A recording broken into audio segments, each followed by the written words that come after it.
Alright, starting a little early today.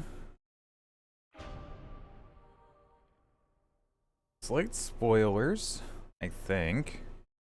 I was looking to see how long this game actually is, and I think on average it's about 19 and a half hours, which means I'm spending a hell of a lot of time on these side quests, or I'm just playing like an absolute buffoon or both.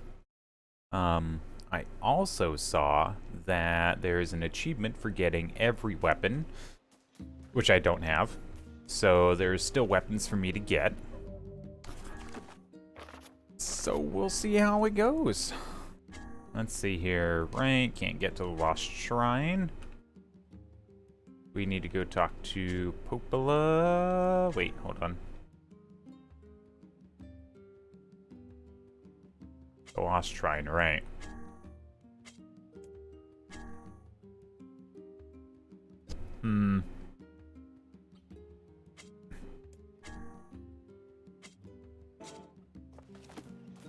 Alright, well, not gonna worry about that. I'm gonna go check out the Lost Shrine again. Actually, wait. There might be a way. Okay, right, so the ferryman isn't around, which means that we can't ferry ourselves to wherever the fuck.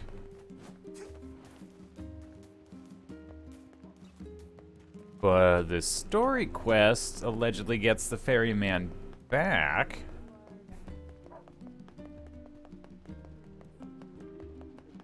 So we'll do that.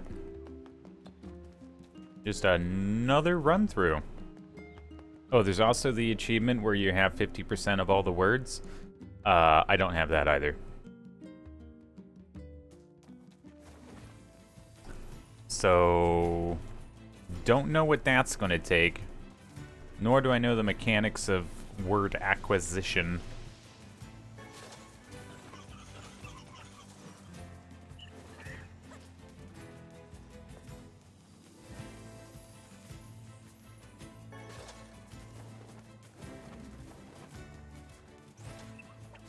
Zoom, zoom. Excuse me.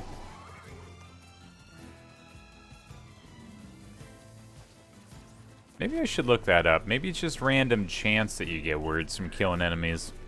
I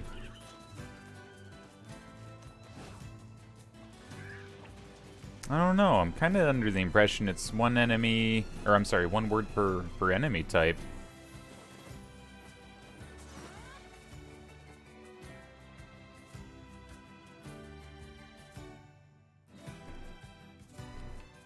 Alright, where are we going? Alright, bud. Oh god, it's over. My life is over. What's wrong? Oh hey, I remember you. You're the ones who helped us out way back when. Seeing as we've come all this way, I suppose we had best ask, what is the matter? I had a fight with my husband and he ran away from home. Oh.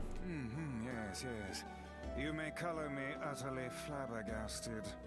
But it's all that idiot's fault. I was saving up a bunch of apples, and he went and ate 10 of them. 10 this time. That's actually sort of impressive. Well, sure, I may have lost my temper a little, but I can't believe he just up and left. He's been gone for a week now, and it's... All right. We'll help you find him. Really? Oh, thank you so much. And here we go again. Shall we begin by asking around at the tavern like before? So, I think it's too obvious that he, took off to, like, his parents for a week like she did, right? He's dead. Hey there. I'm looking for the guy with the red bag. You seen him around lately? Really? Is that couple fighting again? Yeah, the guy took off and hasn't been seen since. I take it this isn't a surprise? Hardly. Their arguments are legendary. We're actually considering selling tickets as a tourist attraction. Anyway, I think he's from that village with the library. Maybe he went back home. I think his brother is a guard there or something. Thanks for the tip. I'll see what I can figure out. Say, you're pretty handsome. Care to buy a lonely woman a drink? Oh. Yeah, I'm good. What? Oh, come on, mate. Am I handsome? To think that couple's petty squabbles have become something of an attraction for the locals. Doesn't surprise me in the least. Seeing people like that puts a little spring in your step, you know? You humans truly are a maddening bunch. Such buffoonery does little more than wear this old tome out.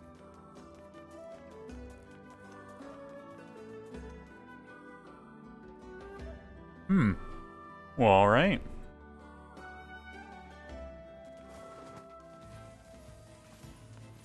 We searched the southern plains back when the wife ran off too, right? I believe we did, yes. Lots changed since then. So it's kind of nice when we find something that hasn't. The fact that couple is still arguing almost fills me with, I don't know, hope, I guess. If you ask me, that particular couple could benefit from a little change. Hope. Hope?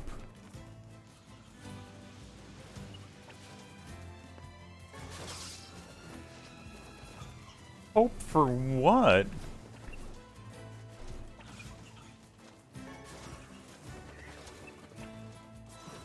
All right. Wait.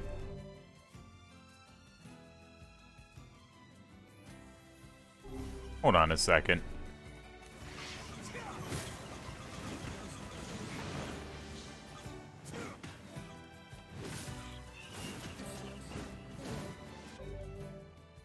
Eight 4 5 2 4.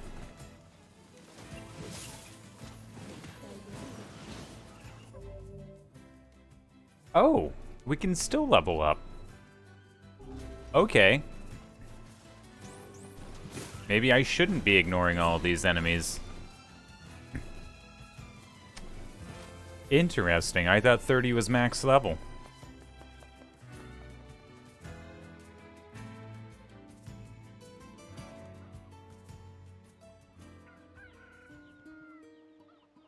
Oh, yeah, you.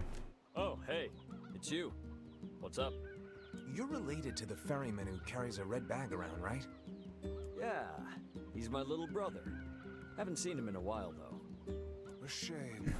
Have you any idea where he may have absconded to? Not a clue. Like I said, I haven't seen him. Oh, that's unfortunate.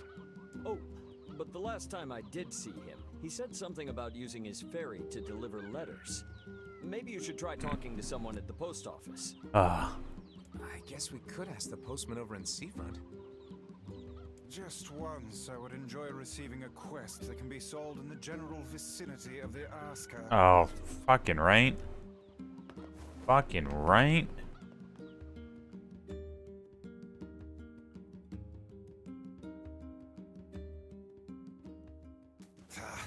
I cannot believe how many trips we have made simply to track down a single man. It's all right to do this kind of thing every now and then. I only pray this is not the calm before some manner of storm.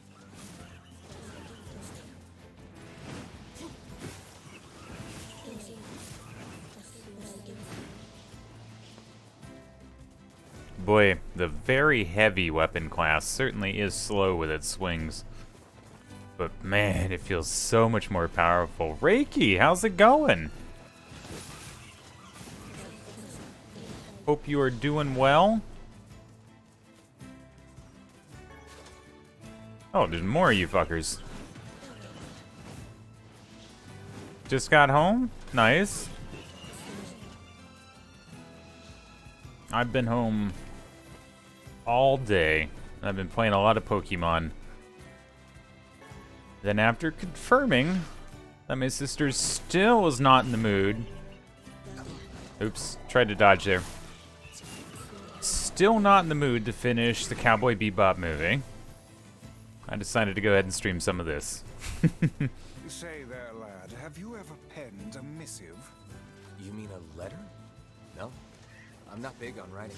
It always takes me forever to figure out what I want to say. What's to figure out?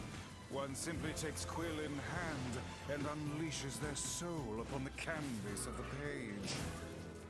Whatever you say, Vice. Oh, absolutely. Absolutely. Though, to be fair, had she said that she would have wanted to watch Cowboy Bebop immediately, I would have been like, cool, we're doing that. Spending some quality time with my sister? Fuck yeah.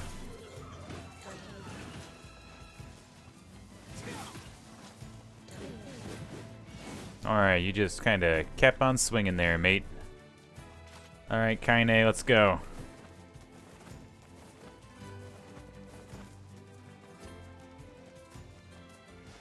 Oh yeah, 100%. Yeah, shit, if she even came in right now, 10 minutes after I started streaming and said she wanted to watch it, she changed her mind, bam, I'd be gone.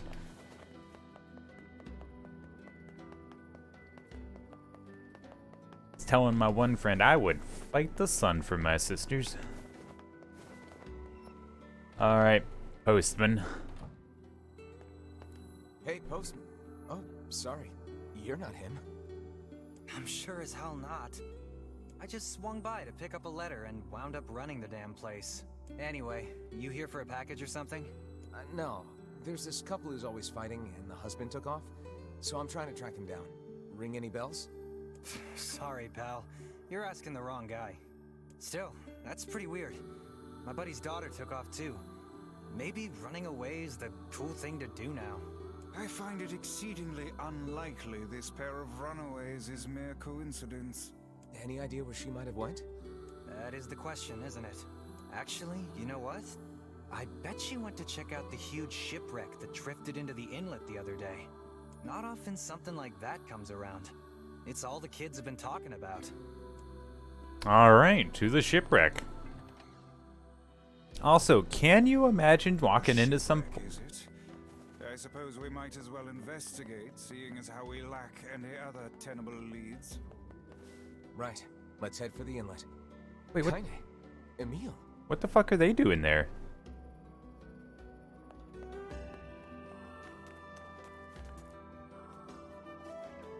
What's going on? I haven't seen you two come into Seafront in, well, ever, I guess. Sorry for the surprise. Kaine said she sensed something strange in the area. Strange how? Like a shade? Maybe? I'm not sure. There's some kind of sound or something coming from up ahead. What an incredibly specific piece of information the hussy has graced us with. Grimoire, she's being helpful right now. Fuck's sake. What is it, Kaine? Nothing. Let's get moving. That was weird.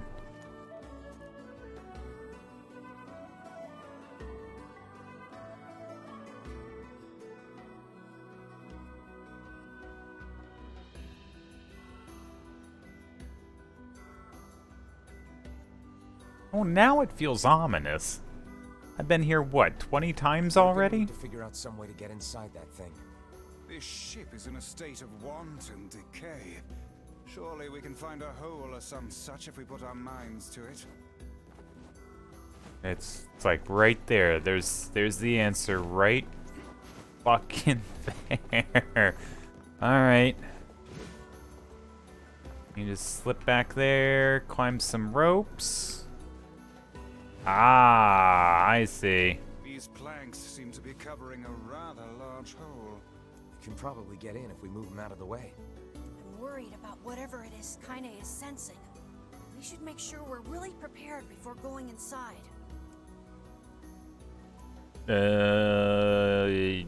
Yeah.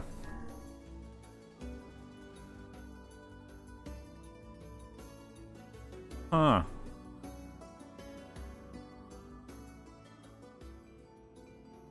This ship is in poor condition indeed. Do try not to thrash about and bring its timbers down around us, hussy. Whatever. You sure you're all right, Kaine? You really shouldn't push yourself. Hey, I've got an idea. How about you and me search outside and get some nice fresh air in the process? Sure. Let's do that. Sounds good. Take care of Kaine for us, Emil. Emil is on the case. Come on, Kaine. Let's get the lead out.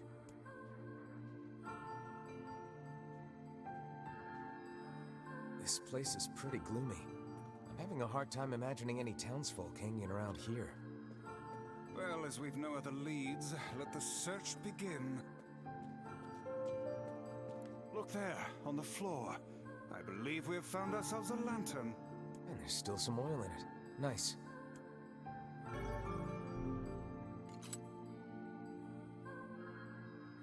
Alright. Oh! Well, Wait, did you see that girl just now? I did indeed. How on earth did she manage to get behind us? Perhaps she is the runaway we heard tell of at the post office. Best track her down and take her back to town with us.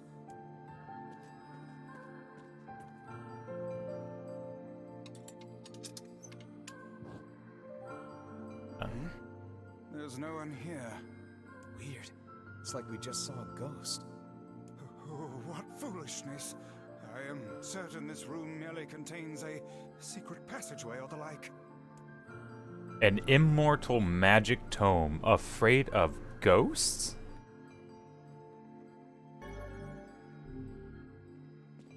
What is with this ship anyway?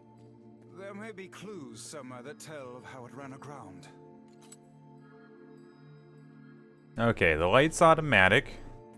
I can't swing my weapon or shoot Vice. Oh, I can jump. No double jump, no dodge. Alright.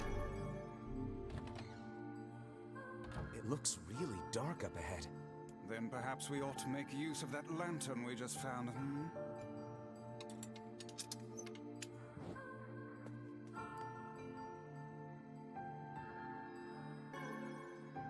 What's this?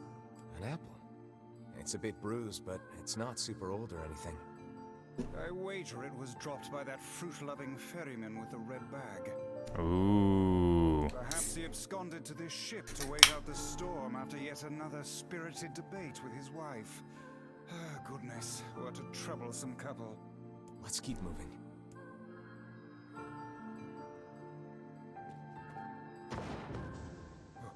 Oh, what was that sound just now? Sounds like it came from the floor above us.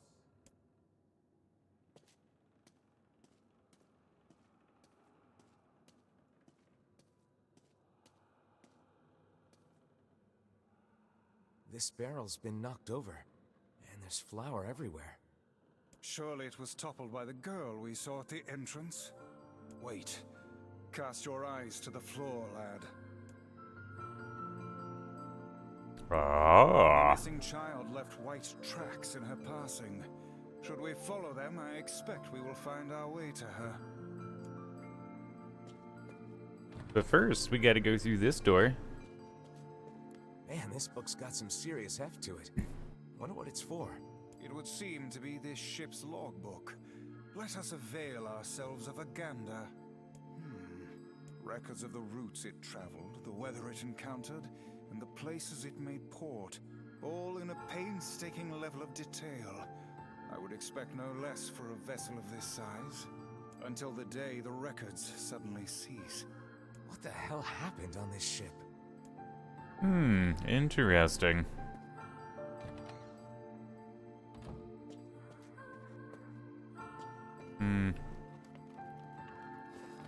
Look at the little handprints.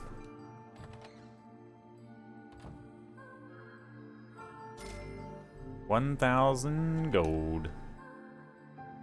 There's a breeze coming through these shelves. That white vase is rather conspicuous. Try giving it a nudge. Well, let's give it a nudge. Aha! Hey, there's a notebook on this desk. Oh shit. Oh, wow, this thing is crammed full of information. Didn't mean to cut him off. A record of the cargo they carried, no doubt. Let me see. By my pages, this ship was used by slavers. How simply atrocious. Agreed. Wait, you're telling me they sold people?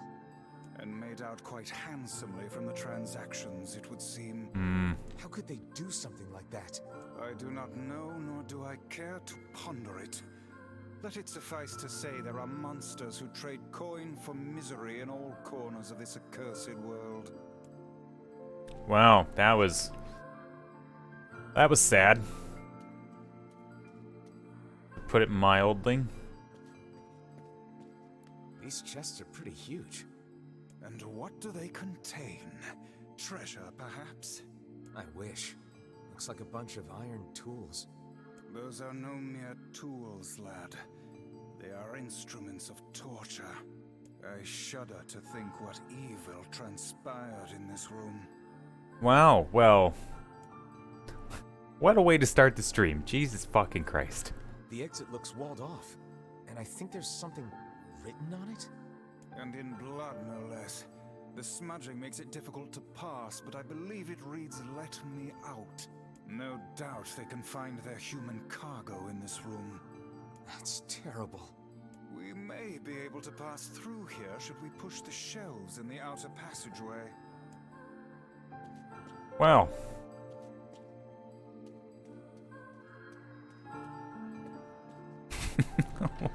God damn it. These shelves are blocking the exit of that secret room from before. Can they be moved? Only one way to find out. Oh, okay.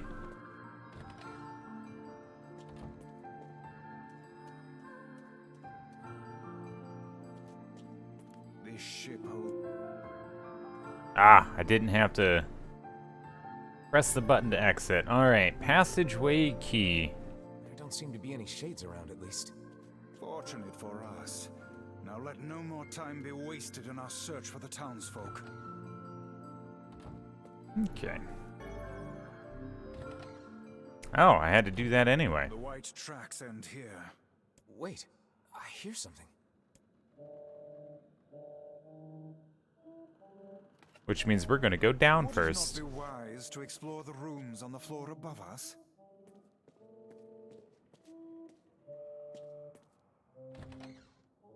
A kitchen, is it? Heavens, look at the size of this saucepan. This must have been where they prepared meals for the crew. There's a note stuck to the counter. Extra rice, hold the peppers. Looks like the crew had some say over how they ate. To be picky about one's food while at sea is a luxury indeed. Mm-hmm. Medicinal herb ×3. Alright. Am I getting into a fight, or is this the post-fight? Door's warped and Seems this door will not open. Ah, interesting. Alright, well somebody's playing the harpsichord or shit organ real bad.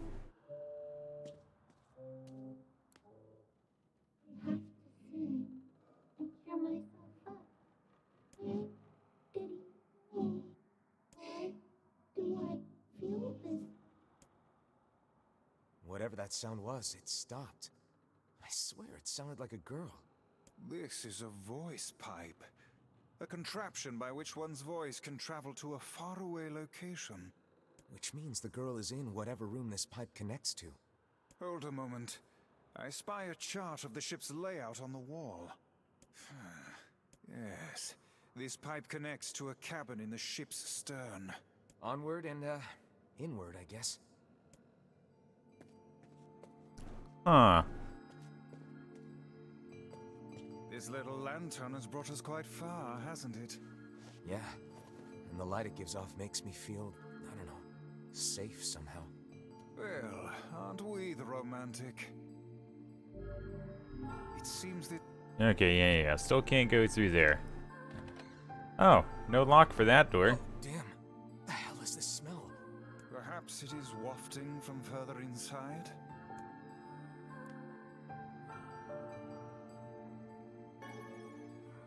Another apple. Just how many apples does that quibbling husband keep on his person while he's out and about? Let's keep searching.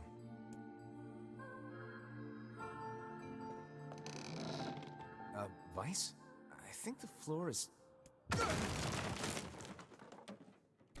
Well, Are shit. you hurt? Been better, but I'll live. I can't see a thing down here. And what is that terrible stench? I suspect we may have fallen into the ship's hold. The lantern got away from me during the fall. We'd better look for it.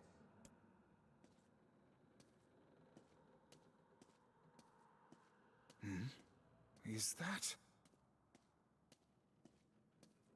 Huh. What are we passing by?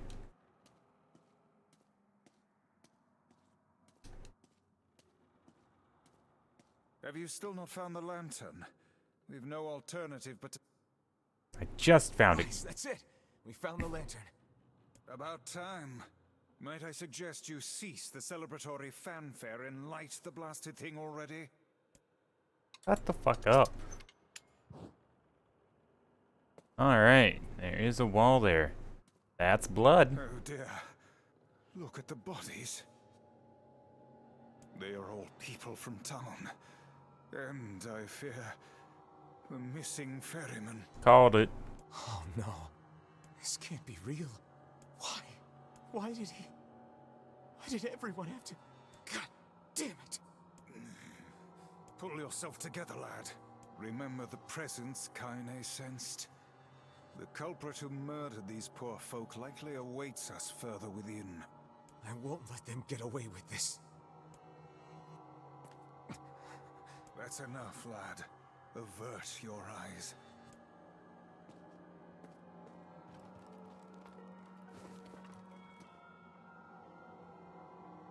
Hey there, you two. Oh! You're just... okay. Okay. Hey, I didn't know you guys came back inside. Did we ever? Found a nice hole in the wall to slide through. But then we heard a bunch of noise coming from that super dark floor downstairs. You sure had us worried. Yeah, sorry about that. You feeling better, Kaine? A little, yeah. Sorry for the trouble. Good. That's good. Jeez, you seem really down in the dumps. Did something happen? Tell me, Kaine, that presence you sensed. It's on the floor above us. I feared as much. It seems we've little choice but to press onward. Well, alright. Well, what's in here? There's a bunch of crumpled up paper here. Letters, maybe? They all seem to have the same words written upon them, but the penmanship is so poor I cannot make heads nor tails of it. Interesting.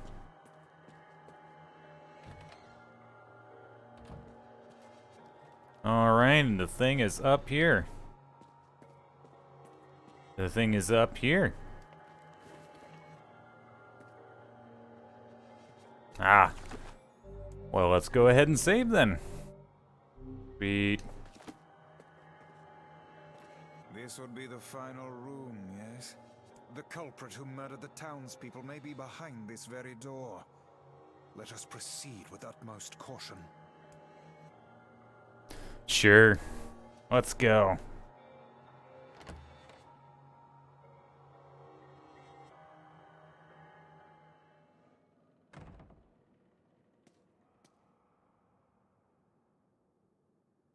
It's that girl we saw when we first entered the ship.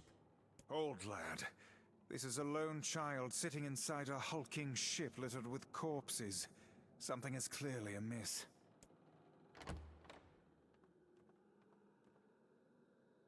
There. Could this girl be the presence you sensed, Kaine?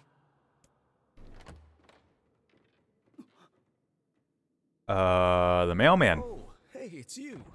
Been a while. Wait, you're the postman. What are you doing here? Oh, I've been coming here a lot lately. I think this girl was on the ship when it drifted in.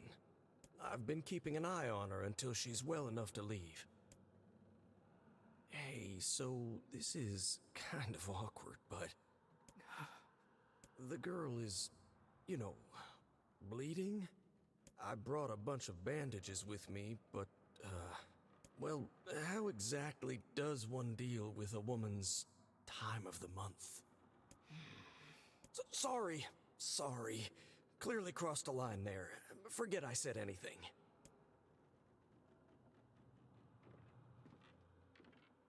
Stay the hell away from her. She isn't...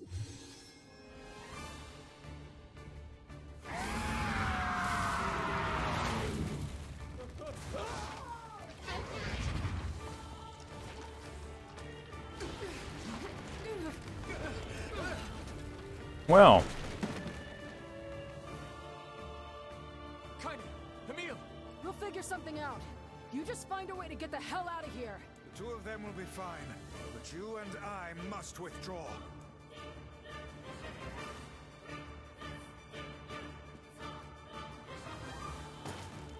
The ship is collapsing. We must leave at once. Very much aware of that, thanks. Let's go. Shit! Damn it, they're in the way!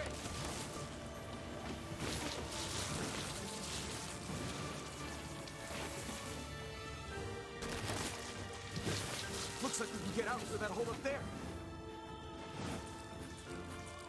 jump, goddammit.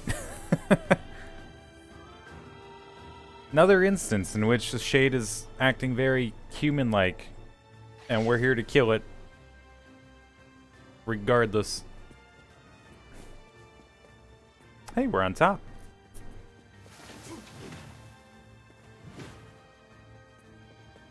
Alright. Camera, fucking turn.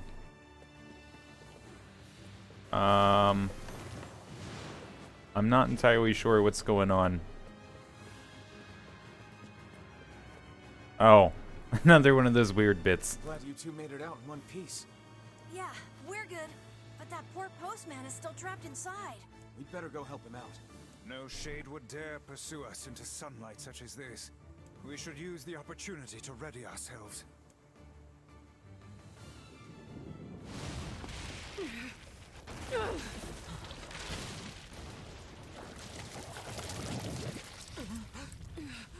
What on earth?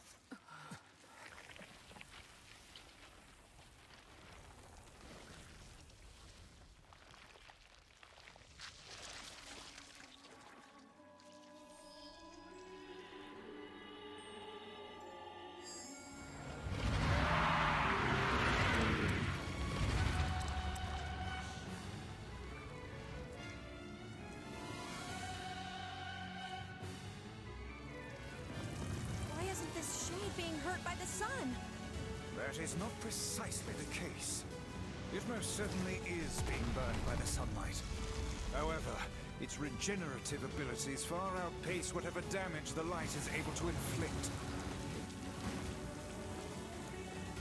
This light, something is coming. Get out of the way at once. I can't believe that little girl was actually this thing. This monstrosity is unlike anything we've faced before. Remain vigilant. Aim for the tentacles with faces on them. Don't stop now. Focus on the next one. This thing is gonna pay for what it did to those people. The town will be in grave danger should we leave this creature be. We must end it here and now. Uh-huh. Yep. My God, look at the damage I do. Oh, I'm getting real lucky with these dodges, by the way.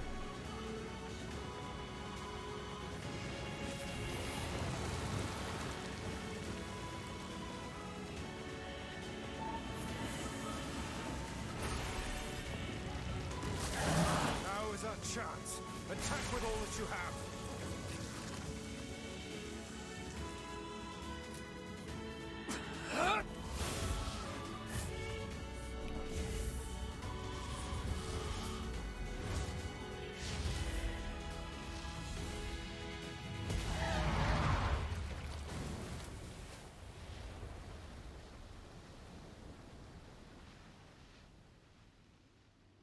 Did we get it?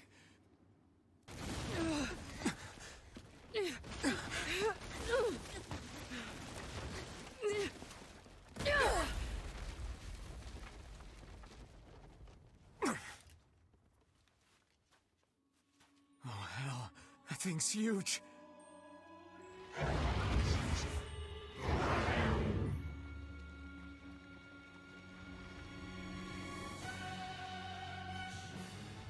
And it's trying to talk.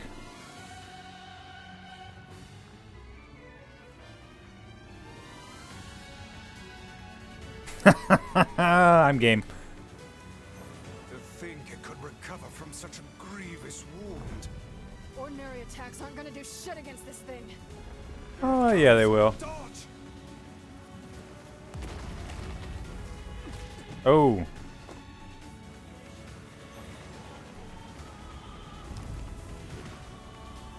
Oops. Didn't think about the Is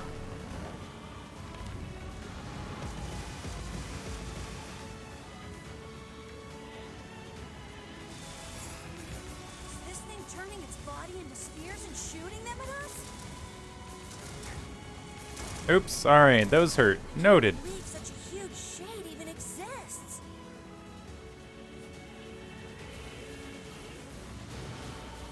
Oh. Tuck and roll, tuck and roll, tuck and roll. Holy shit, tuck and roll better. Probably would help if I stopped fucking... That thing ain't normal, so stay smart unless you want to get dead.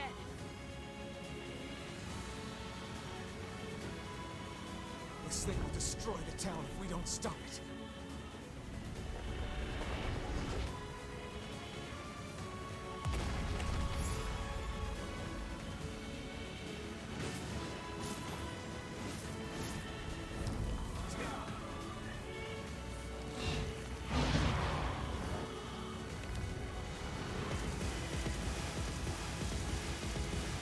The number of spears flying our way is increasing. Yeah, I can see that. Damn it. My word, if this continues...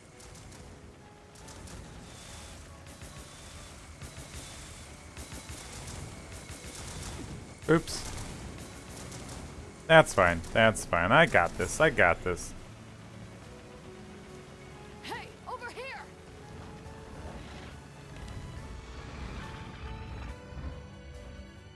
Oh, This guy's shit. important to you, isn't he?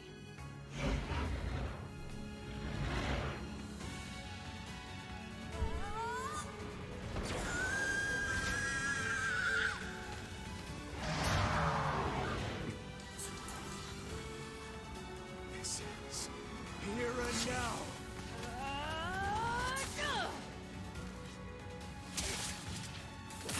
Oh shit, I was using Iron Will there.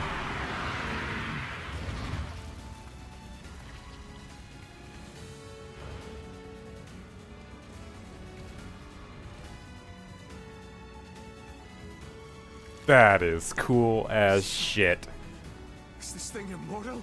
How can it withstand such an onslaught? I'm really scared, guys. We will be in grave danger if it unleashes that attack. We must stop it.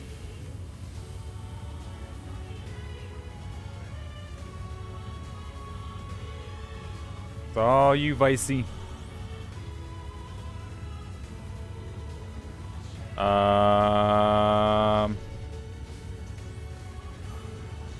Did I just lose?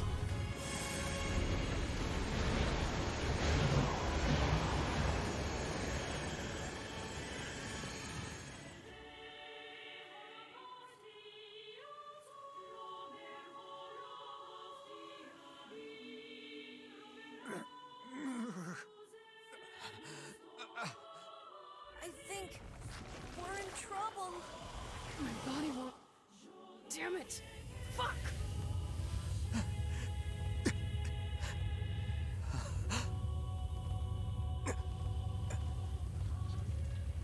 No!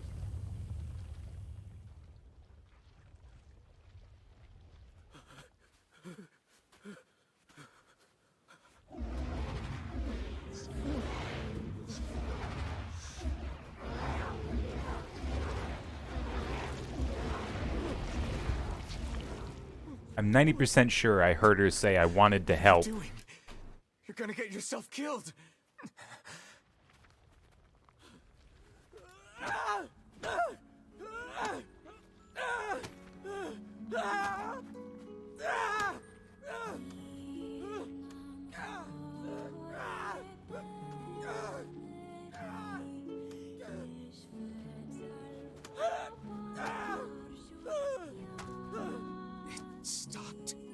Focus on the source of its magic.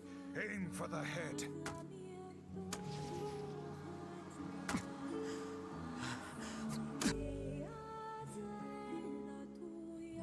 Left bumper. Okay, can I aim? Come on. Up. Up. Up. We can never be together. You disgust me.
Well, goddamn, I want to cry a little bit.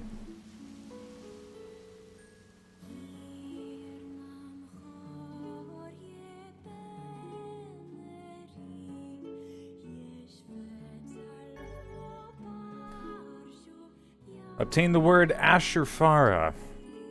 MP recovery rate plus 20%. Drain HP on weapons and magic. Oh, for martial arts anyway. Death Red Eye confirmed. 13th Expositionary Forest Home. Legion movements untraceable. I think they keep adding to that.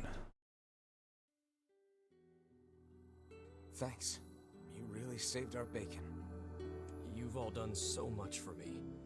Offering a little refuge is the least I can do. I don't have the words to express how sorry I am. We all knew townspeople were out there being eaten by a shade. But I never imagined I was taking care of it this entire time. The fault lies with that foul creature alone, Postman. Not yourself. I hope I can believe that someday. All right, well, we'd better get going. There's someone else we need to break this news to. Fair enough. I hope to see you out there on the old letter trail again soon.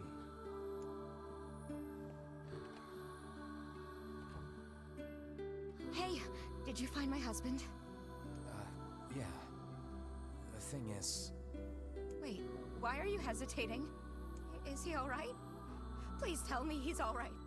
Come on, say something already.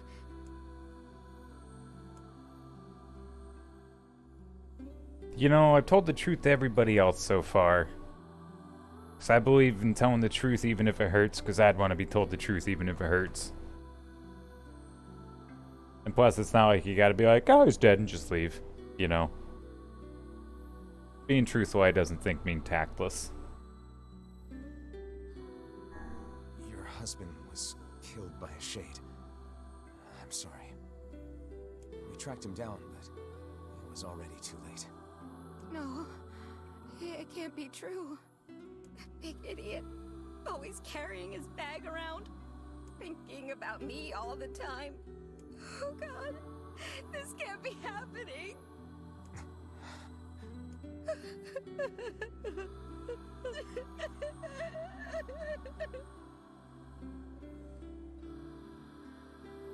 It saddens this old tome to think we'll never hear those two at each other's throats again. If only I'd gotten to him sooner. Damn it. Do not let it burden you so, lad. You did the best you were able. Jesus Christ, what a sad fucking point in this story. Oh, there was like nothing good about that ship. Interesting things to think about though. At least as far as that shade. I think it's kind of obvious they're trying to gain some semblance of humanity, trying to fit in some manner. Although others seem to still be like that one. Kind of unable to distance itself from its hunger, I guess? I doubt she killed them just to kill them. Pretty sure it was more of a I'm hungry kind of thing, need to eat. Didn't know what else to do. Probably doesn't eat apples.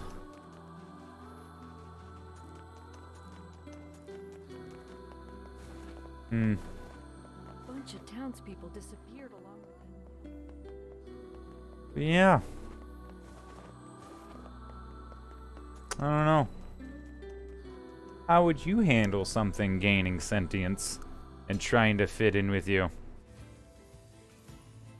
Hey, Kane, Yeah? when you were threatening that shade on the beach the other day, how did you know it was trying to protect the postman? Just a feeling, I guess. All right. Well, alright. Back to Popola. I think that's the only reasonable thing we can do up until we open up the rest of the junk heap. And at that point, we have 2 of those E32s, I think they're called, that we can try and get the memory alloy from per round. Other than that, we do need, I think, more simple, complex, and elaborate machines. There are no shades here. What the fuck?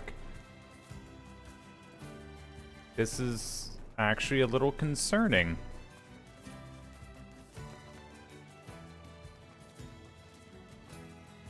Was the seafront shade the source of them? What the hell? Huh, okay. I was expecting to get a couple kills in.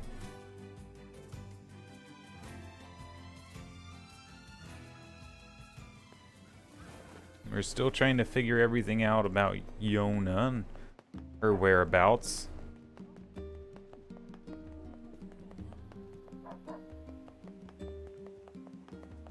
Let's go. Oh yeah, that's the guy who wants the memory alloy. Sorry, bud. That'll probably not happen. I don't know, that farming spot last night was actually kind of good for the machines.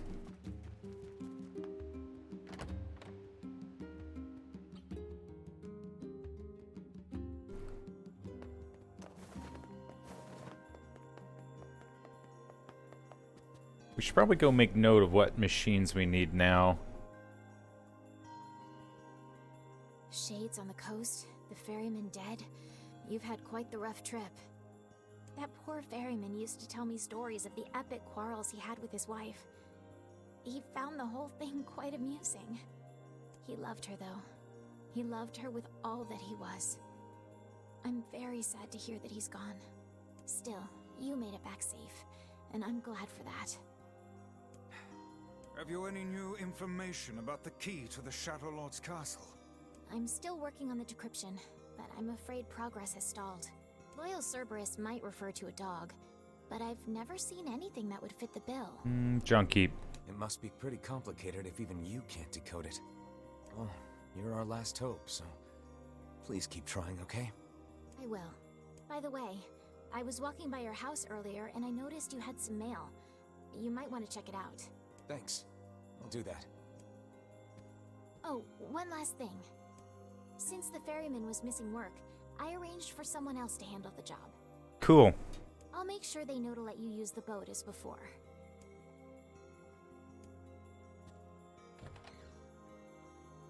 Cool. Even without those we have lost, the world relentlessly continues to turn. Yeah. Man. Today Devil said... Oh, I already read that one. That is one thing that I have definitely found disheartening at times. Is that even with some of the incredible loss that not just I, but the world has encountered, it still just keeps turning.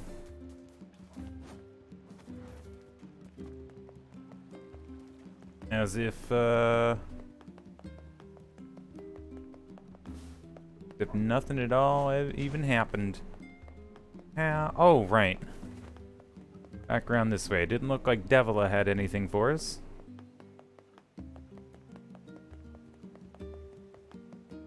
But maybe this guy could take us to the back part of the Lost Shrine. Oh there. Popola told me about you. Just tell me where you're going, and I'll take you there. No charge. Cool. Not seafront. Lost Shrine, rear path. Yes! Yes! Ah, thank God.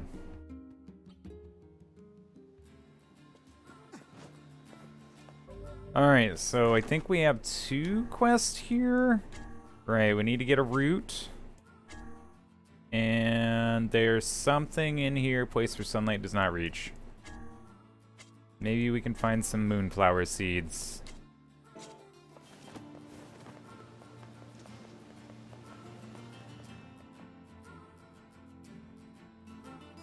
Vamp left pretty quick. He said he just stopped by so he could see my face. Alright, let's go.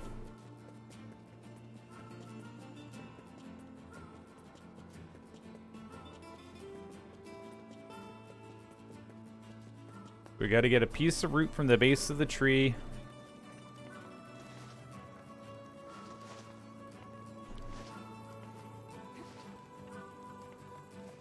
Can you jump that high, Kaineng? Kind of.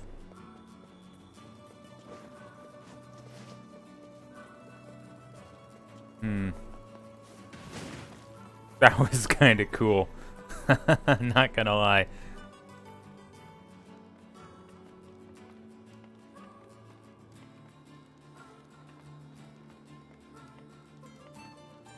Emil's just having the time of his life. More ladder. Alright. Well, at least leaving should be somewhat quick.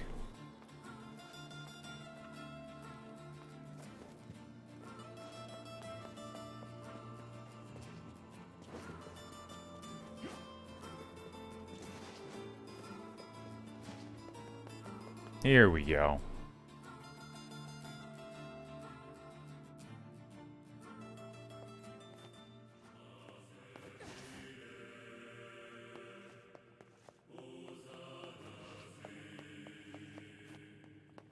Okay, here's a bit of that root. Hey, there's shades here.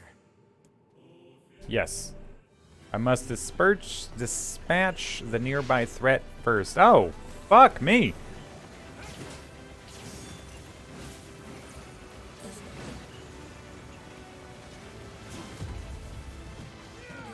What in the fuck was that? Ooh.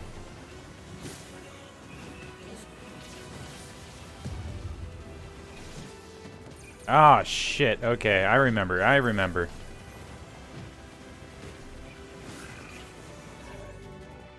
Ooh, lol. Alright.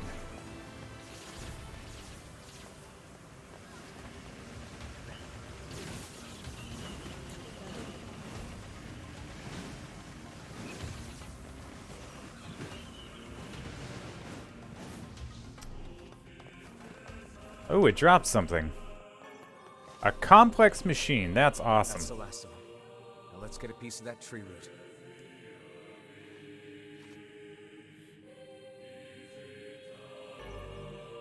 This should be enough root.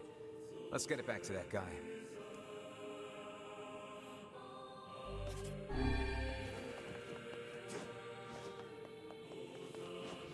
Okay.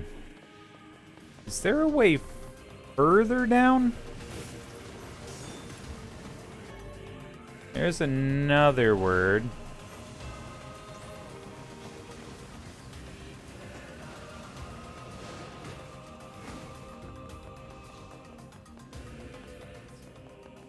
Like, this should lead outside, right?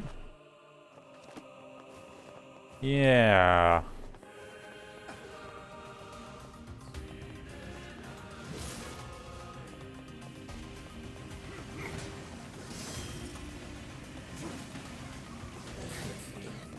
Oh, damn. Nice. Nice guard break.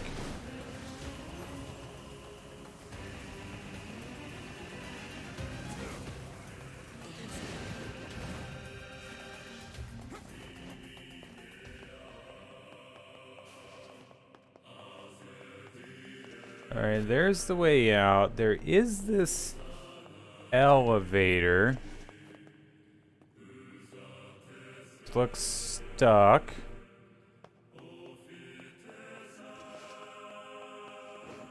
And this will just lead back around, right?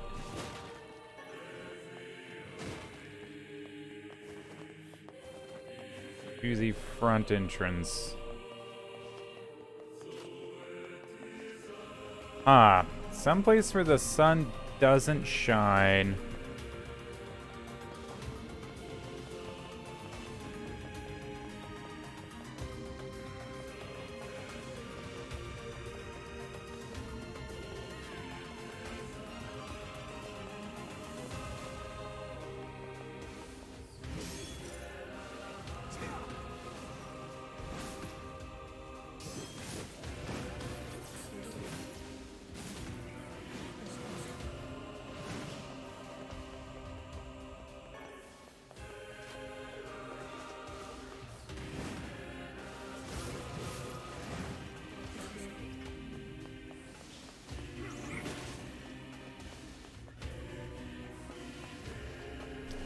Wait, are there still even more?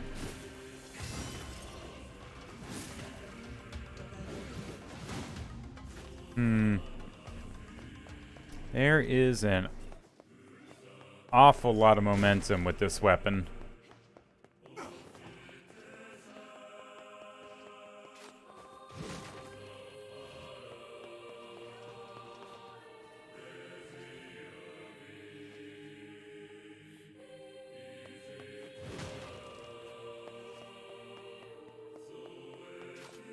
Oh, I can't go that way. Interesting. Alright, so I do need to go through the door.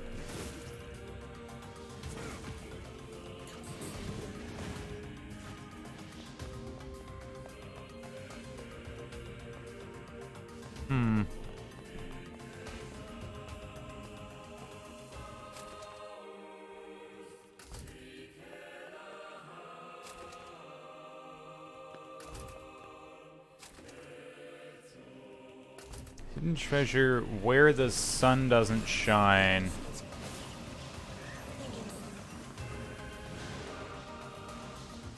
Gotta try and keep that in mind in case it's something a bit metaphorical, you know?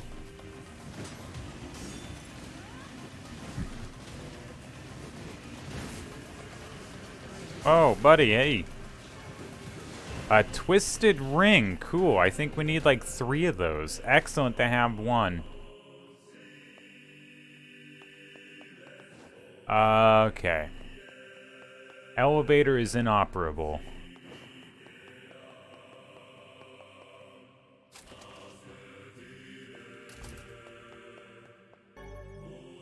Is this the treasure? Not but a pile of junk. It seems this treasure map was a ruse. Now what? His wife isn't gonna like this at all. That it? Let's hang around for a few. Maybe we'll get another couple twisted rings.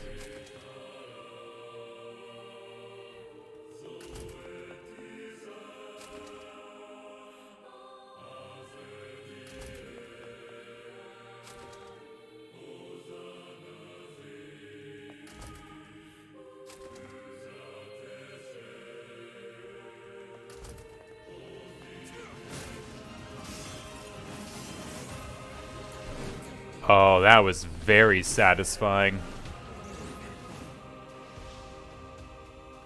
God, the power on this thing. So good. Hold on. That does not go up. Okay, cool.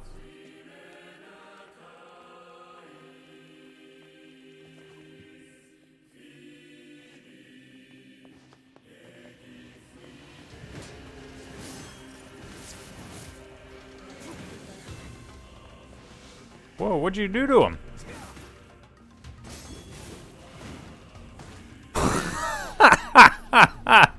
Are you fucking shitting me? Ah. I didn't know you could do that, but that is fucking... That is as hilarious as it is infuriating.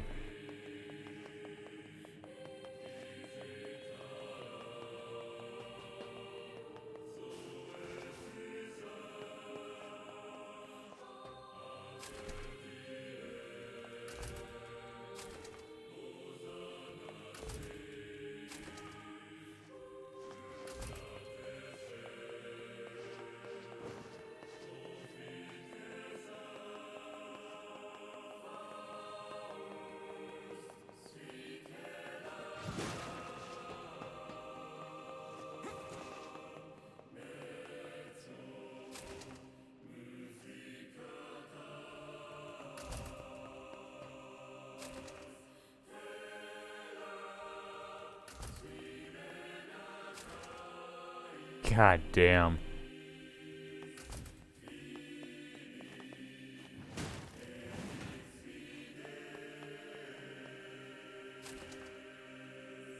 Alright. Oh, here's hoping I don't throw myself off the edge again this time. Oh my god.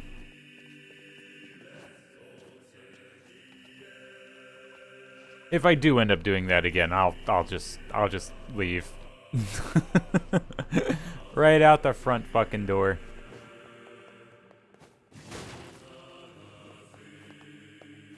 You know what? Just 'cause, we'll go ahead and do that.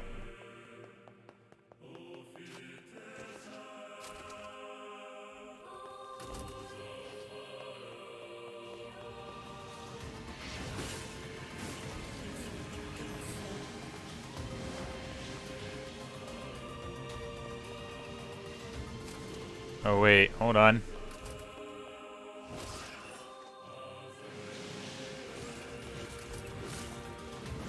Oh, well that was a badass moment.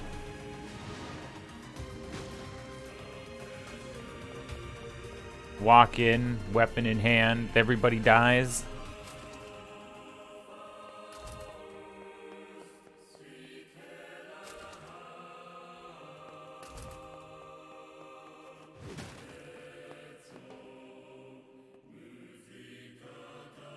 Sorry, just need 1 second here. There you go. Or there I go anyway.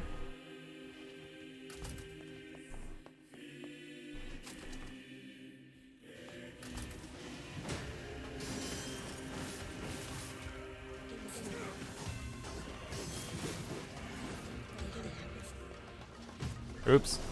Should have seen that he was twirling. Okay, cool. I can interrupt my swings, though, if I instead decide to do a dodge. Good to know.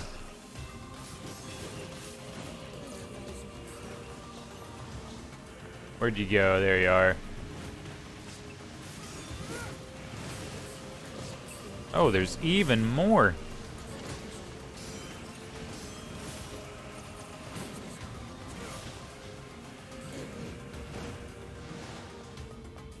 Alright, got a technical guide. Not missing anything else.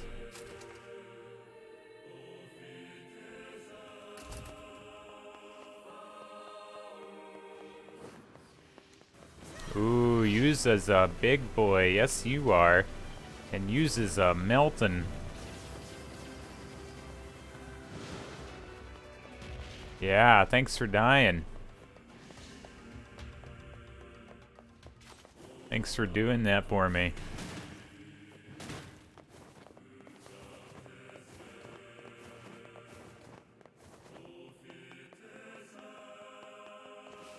I believe that is to go out to the top.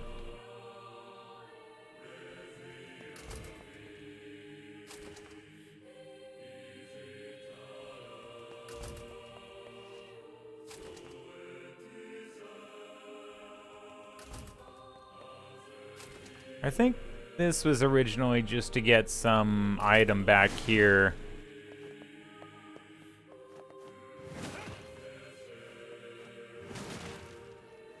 Yeah. I can't remember. That was so many nights ago.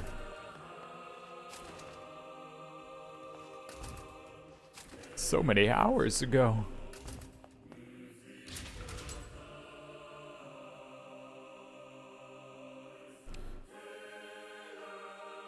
I wonder why the Shades are getting so strong. They were never this powerful before.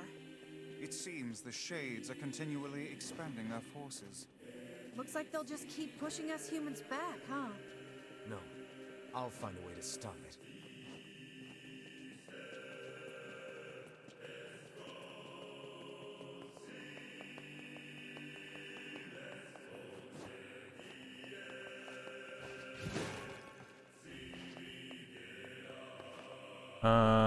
This was needing to go up there. Looks like the only place for it.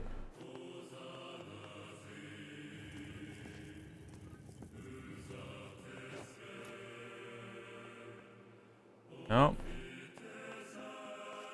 It is...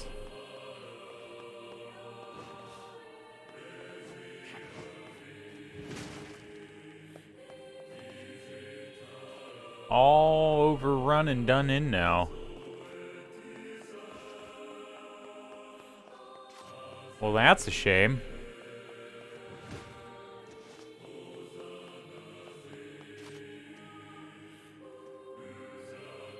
Maybe we could just slam onto the bridge there.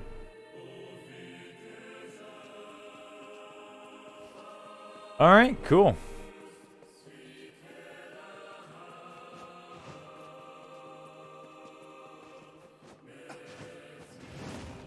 Alright, so that's the move we're going to use to get down to the bottom.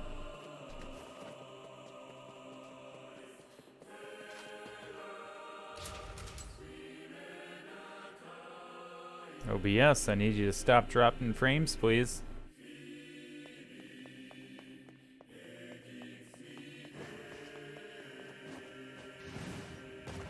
Ah, that is so satisfying. So now the question is, do we go out the front?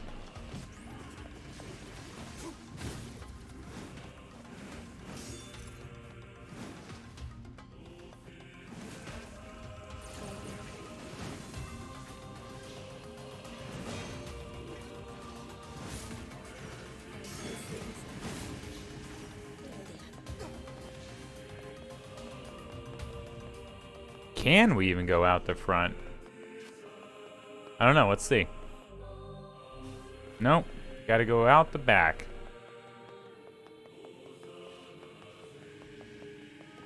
Cool.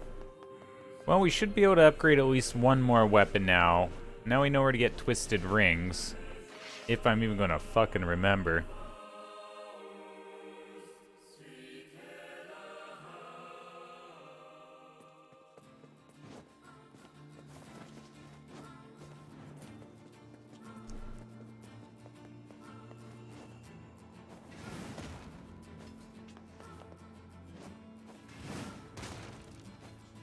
Oh, that's so much fun. And that lack of fall damage, too.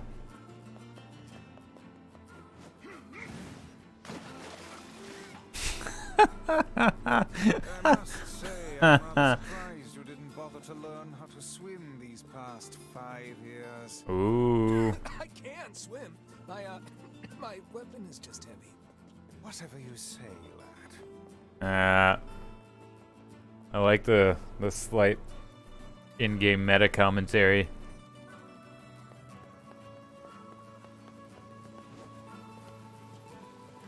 Oh there. Alright, we're going to my village. So I think that's where the one dude has the thingy. Pretty sure.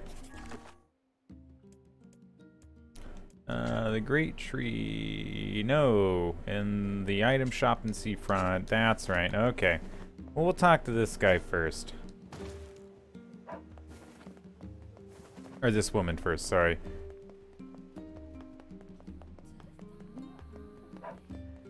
Hey. How'd it go? We followed the map, but all we found was a pile of junk. I see. In that case, can I ask you to sell my jade hair ornament and purchase something shiny with the proceeds? Then we can give it to him and pretend that you found it. You sure? This looks pretty valuable. That's because it is. But if it keeps that idiot husband of mine home safe, then it's worth it. Well, should we obey the wife's request and sell her jade hair ornament? I mean...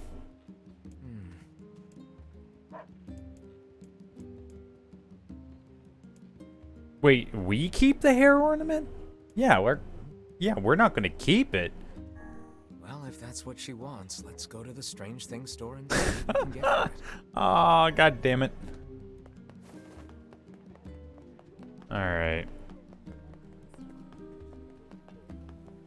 By the way, what do you sell again? Right, things I don't need.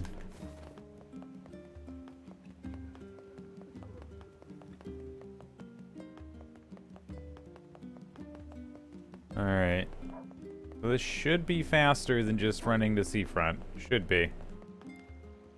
Oh there. Seafront.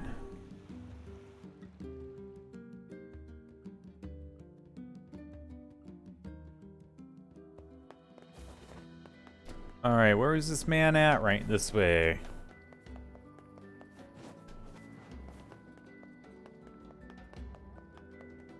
Here's your route, buddy. Oh, how wonderful. This should help with my research. See, research is what a scientist does when... I know what research is. Get to the point.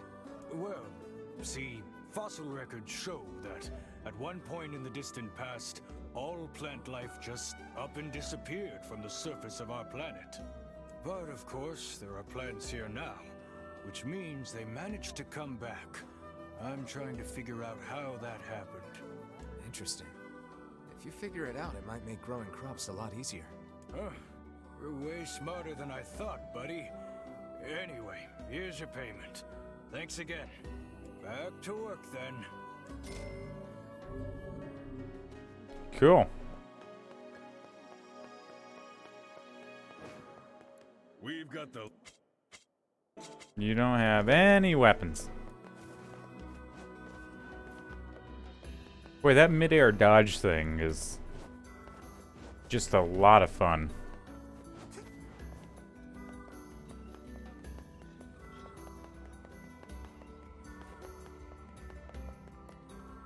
Oh there. Northern Plains? No. Won't take us straight to Junk Heap. I mean, of course it can't.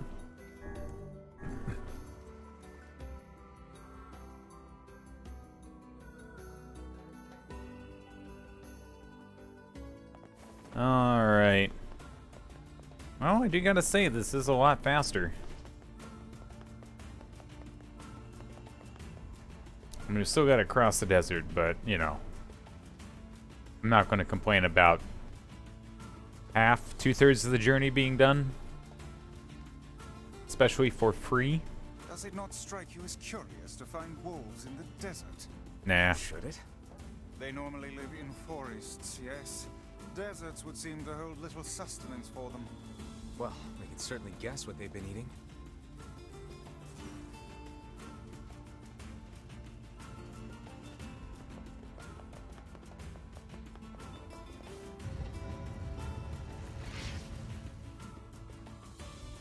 Okay.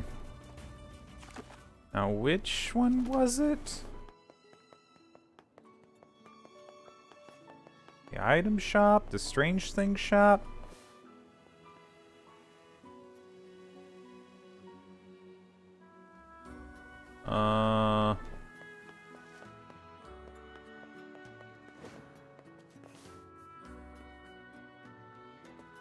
Oh, wait. Ran right by the guy.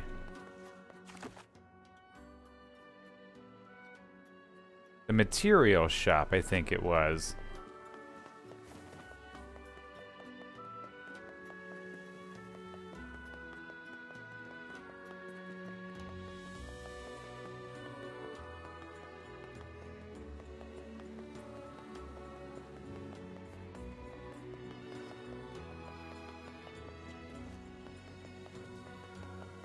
I need to see what they have anyway.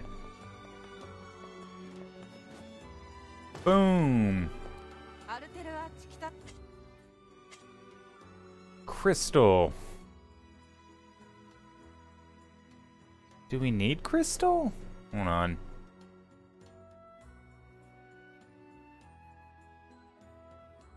Nier, Replicant, crystal.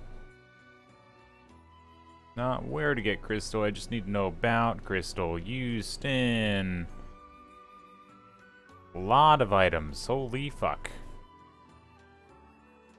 How much can we buy? Like 50? I'm actually gonna buy like 20. There's no way that's just one of each for each of those.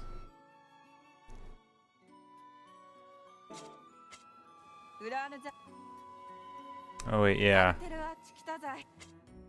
Wait, hold on.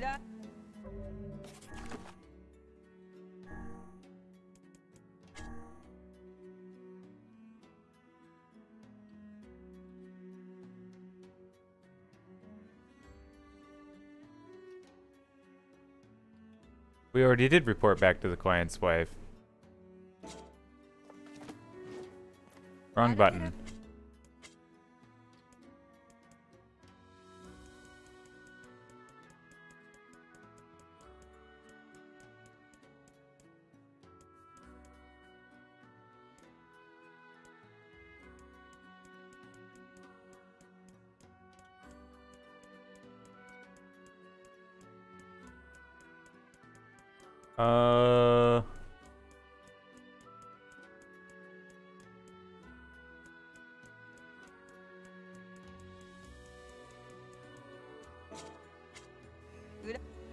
Am I a fucking idiot?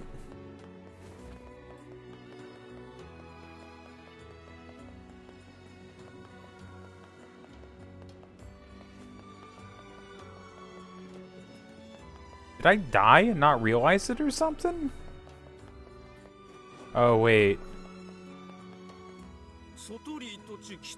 You want to trade this hair ornament for something shiny? Sure thing. How about I give you this old gold coin for it? Okay. I must be a fucking idiot or blind. I could have swore. No, I didn't go to the Strange Things shop, did I? Oh. Well, never mind. Oh. Man.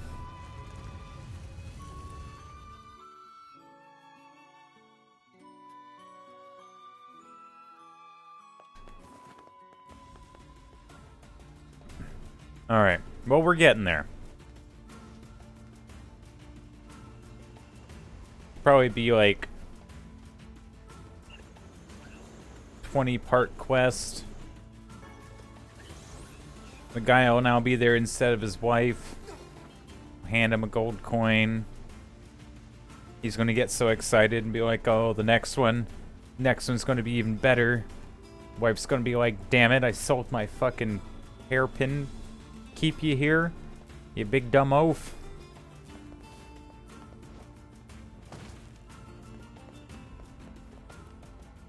Oh there. You big dumb idiot.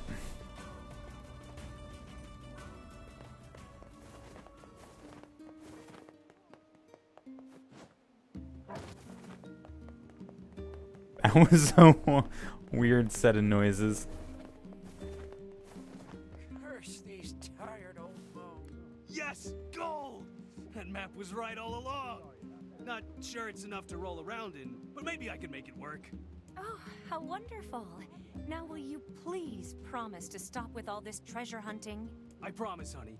From now on, it's nothing but good, honest work for me. Oh. Oh, but wait. There's one more thing. I was wrong. Here. This is the first map I ever found. Take it.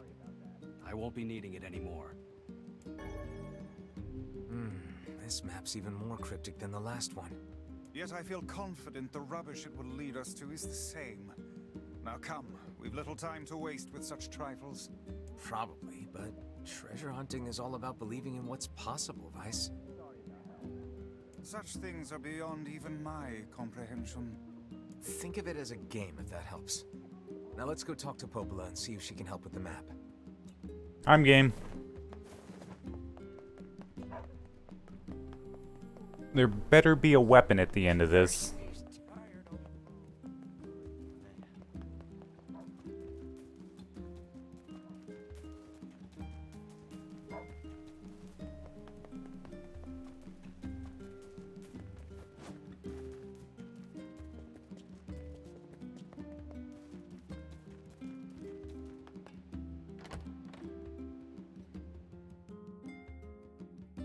All right. If there's not a weapon at the end of this, I won't be upset, but I will be disappointed. Hey, I've got another map for you. Alright, let me take a look. Here. Well, the code on this is pretty tricky, but I think it's a map of the Northern Plains. It mentions something about the place where the Iron Bridge starts, but that's all I can make out. Sorry I can't be more help. No, this is great, Popola. Thanks. Cool.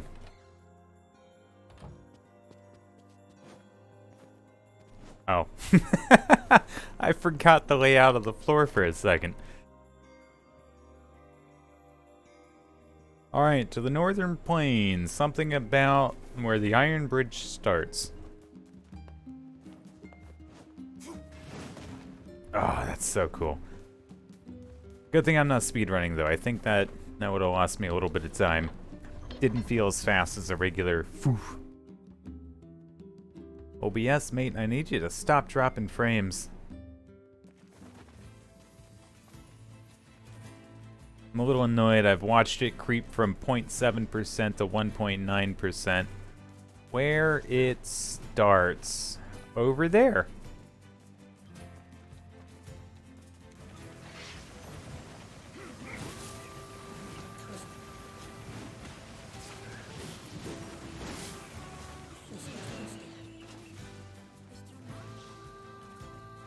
Anybody else?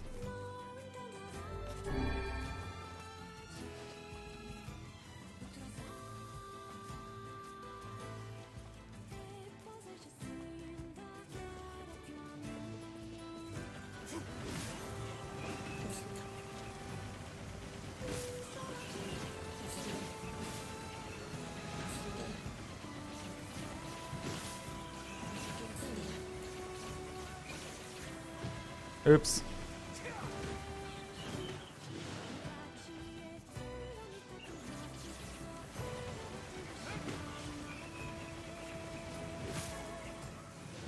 All right. All done, all done.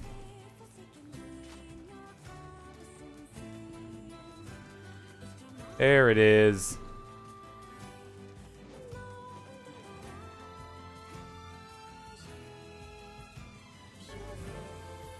Labyrinth's Shout. Wow. It would appear this latest treasure map was the real thing. Yeah, I'd say this is an ample reward. Alright. Still did not get a chi for getting all the weapons.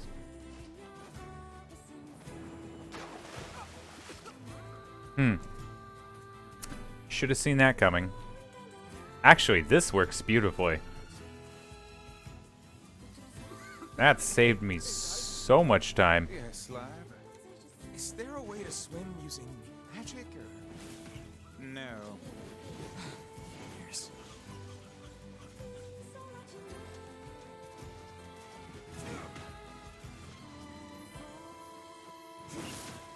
Uh-huh.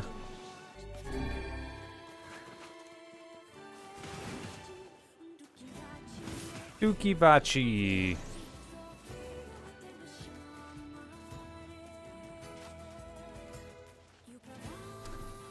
That saved us some time.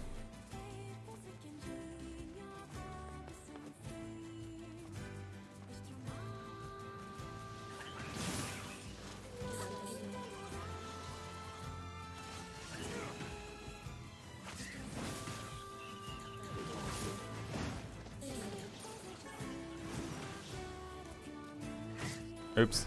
Pressing the wrong button. Nice. Konka. Oh, give me 1 second.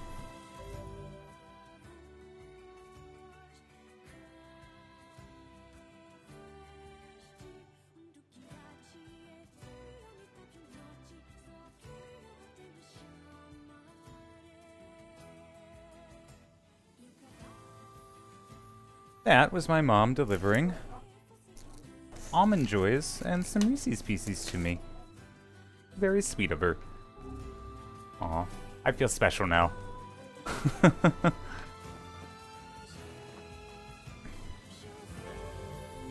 Okay, we're all good there. Let's go see what this bit's about.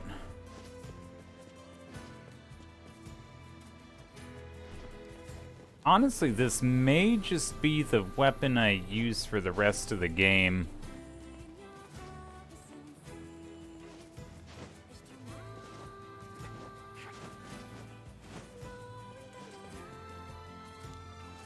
God, this is so annoying getting up and down from here.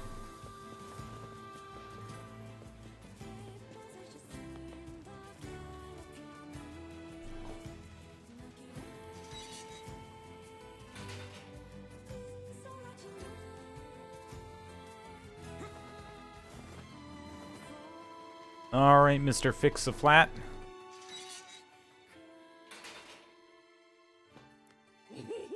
What can I help you with? Okay, Beastbane. Look at that, needs a crystal. Ooh, a lot of iron ore. That's fine. Beastbane's now level 4? Wow, really boosts the magic power. Cool. What was it called? Labyrinth Shout. We need fluorite. Of course we fucking need fluorite. Subdued bracelet, metal piercing, subdued bracelet. We need, yeah, 3 twisted rings. That's what I thought. And a metal piercing.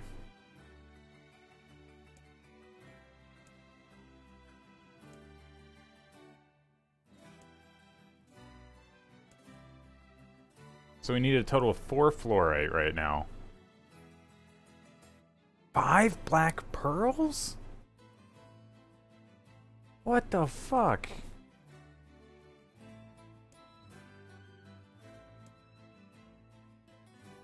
Oh man.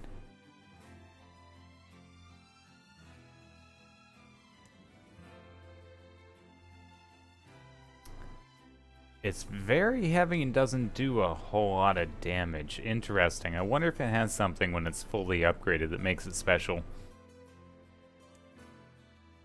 Hmm. Come back. What can I help you with? You have anything else here? I know I do need some more silver, but there's also a special item.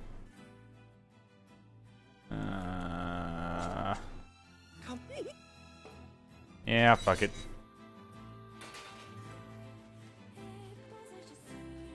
Alright, interesting.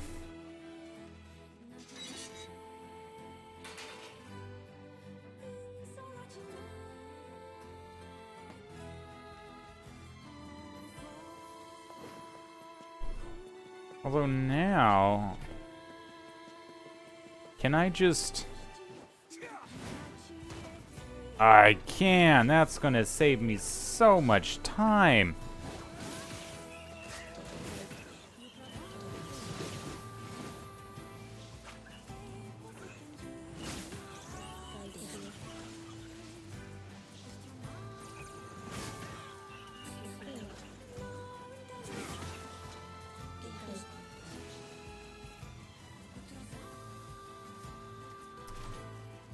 All right.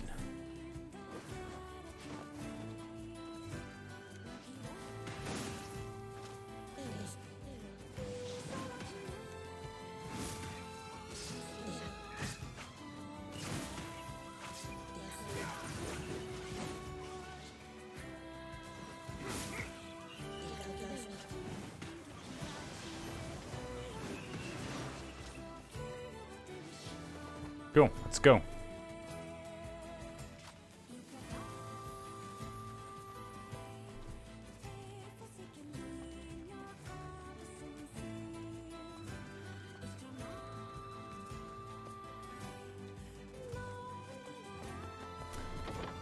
Yeah, I think we're kind of left with those pink moon blooms, whatever the fuck they're called.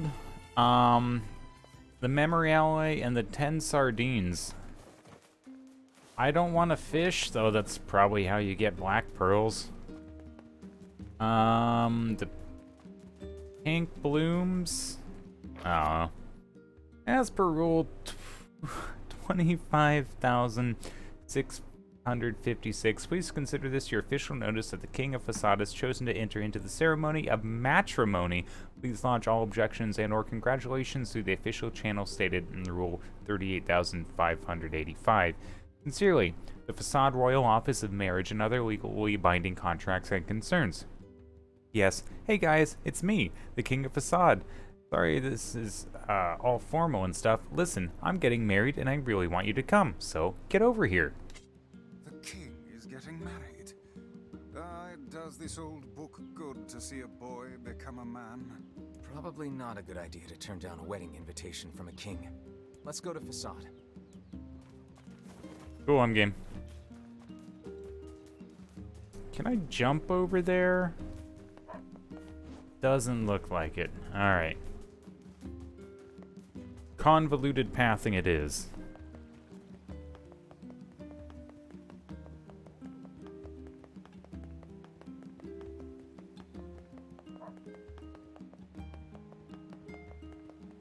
Hey, bud.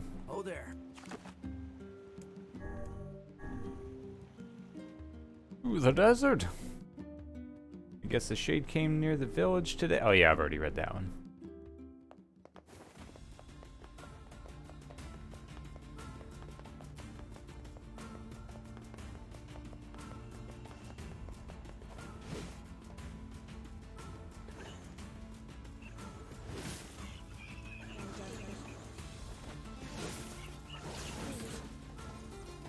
Oh, I was gonna get him. Nice. Still don't have half the words. What in the living fuck?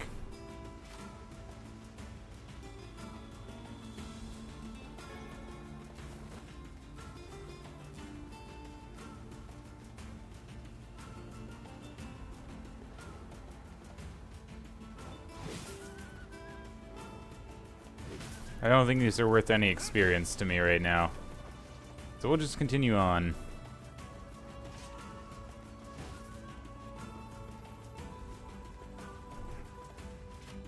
Oh, maybe these sand fountains will...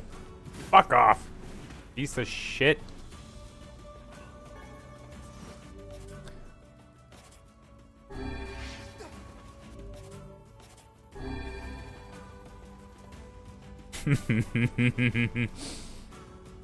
Anyway, yeah, maybe we'll see the sand fountains working. Wouldn't that be nice?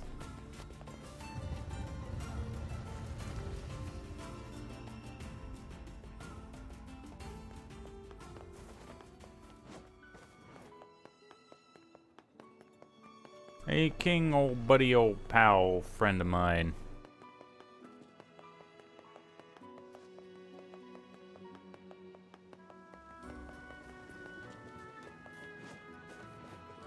Ah, I can do a little bit of the old jumping.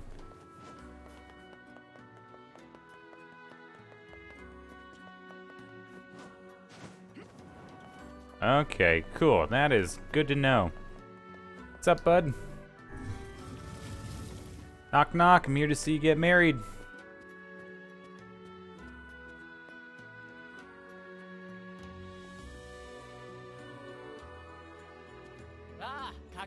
Oh, you came. It's been so long. We hear your days of bachelorhood are coming to a close, King. Congrats. Forgive my prying, but we are all eager to know the identity of your lucky bride. Oh, yes. How rude of me.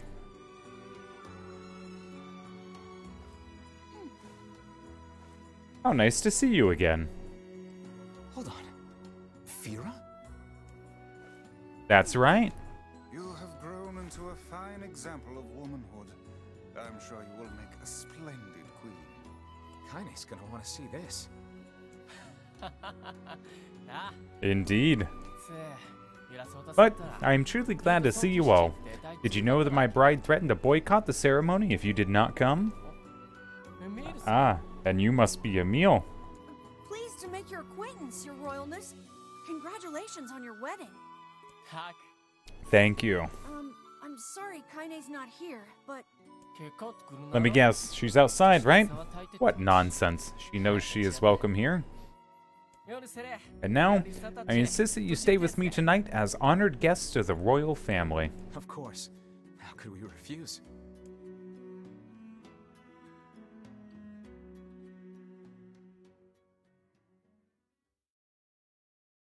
The night before the wedding.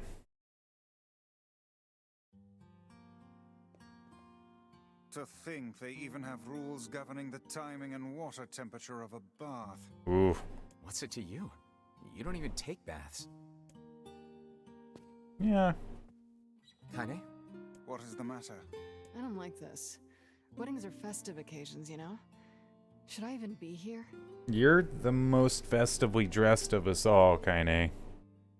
We were invited here by the king, remember? Sure, but what about everybody else? This city isn't like our villages. It's all about the rules here. And since there isn't a specific rule about you, I honestly think they won't give a crap. Yeah, maybe. Will you at least procure a new set of lingerie for the festivities?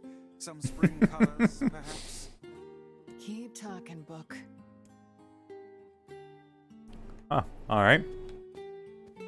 Let's see how smug you are when I toss you on a campfire. Fair.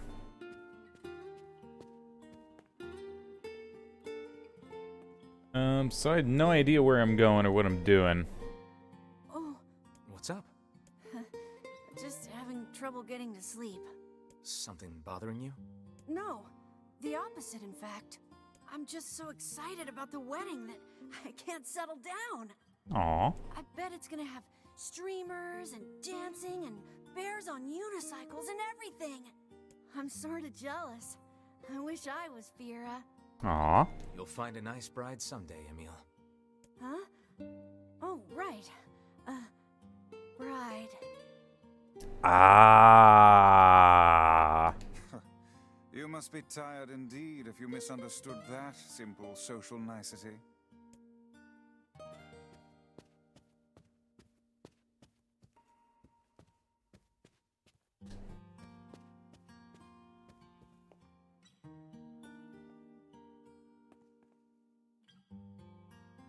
Yeah, that's not exactly it. Yeah, mate. The harvest was weak again this year, and my people are beginning to go hungry. Also, our quarrel with the wolves has taken a turn for the worse. The duties of a king are overwhelming. In truth, I feel somewhat guilty about holding a festival to celebrate my wedding. Everyone needs to blow off steam and celebrate once in a while. Indeed, your people have earned a moment of rest and respite. I guess that's true. Plus, you want to make Fira happy, right? Anyway, life is better when you have someone to fight for. That's not written in the rules, but perhaps it should be. Someone to fight for. Yes, I like the thought of that.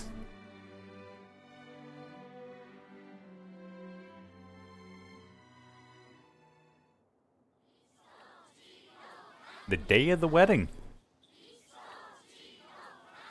Aw, weddings are the best. There's flowers everywhere. Everyone's happy. It's just great. I'm kind of jealous. Aren't you jealous, Kaine? Nah. Oh, come on.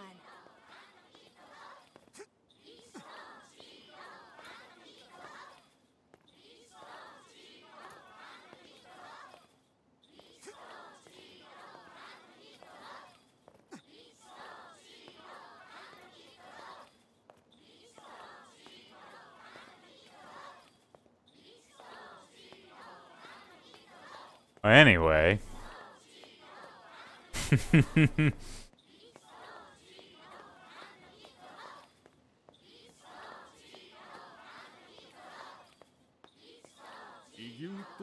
And thus, in front of these beloved guests, and per Rule 904, I hereby request that you seal your union with a kiss.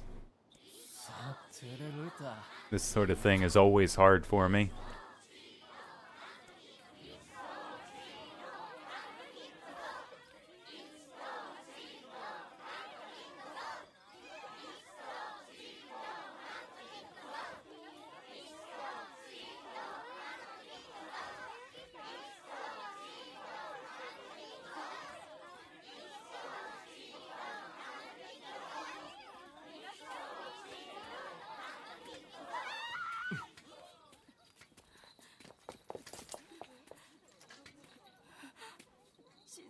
The wolves are coming. Run.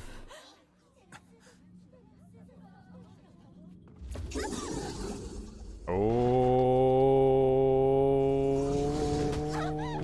shit.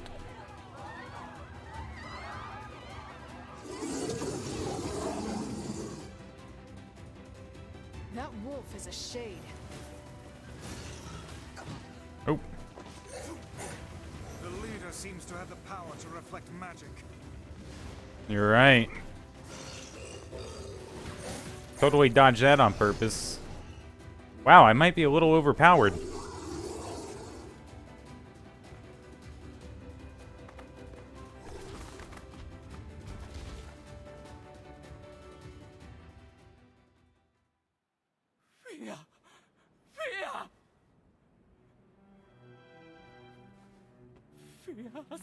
No, why did you protect me? Say something. Enough, my husband. The people are nervous.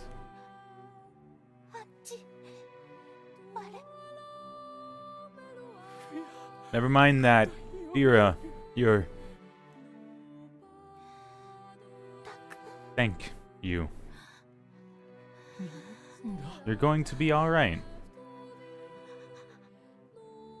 Thank you for making someone like me your bride.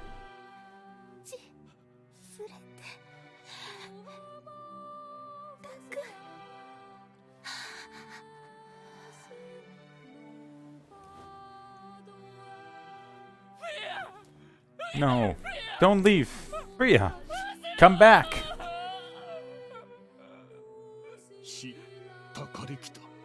She's gone, my liege. A prouder, more splendid queen than we. I missed it. Your life had just begun. You came from the outside, and your existence was hard. But you're finally going to be happy. My liege.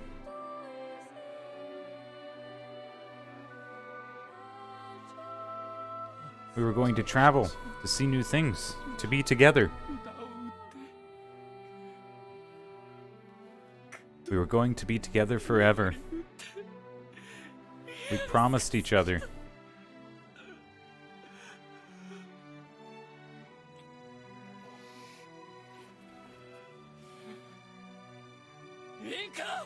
All men, take arms. The wolves die tonight. I would rethink this course of action, King. Ahead lies a battle you cannot win. My liege, we must it. Then I'll go myself. You can't, my lord. Then we must die. Kill the wolves. Kill them all. Sorry, they must die.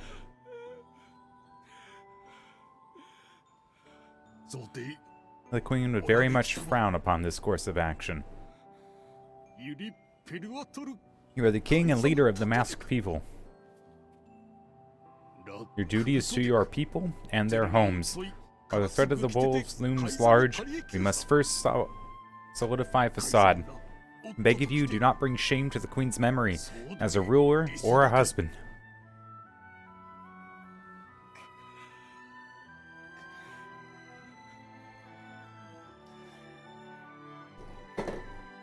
Well, damn. Well, damn. The king's grief is strong. I doubt he will stand down at this point. Yeah, Guessing he'll run off to take on the wolves any time now. Will we let him go by himself? Of course not. Hell, I hate the wolves too. Then we must prepare for the fight. It will not be an easy one. I know.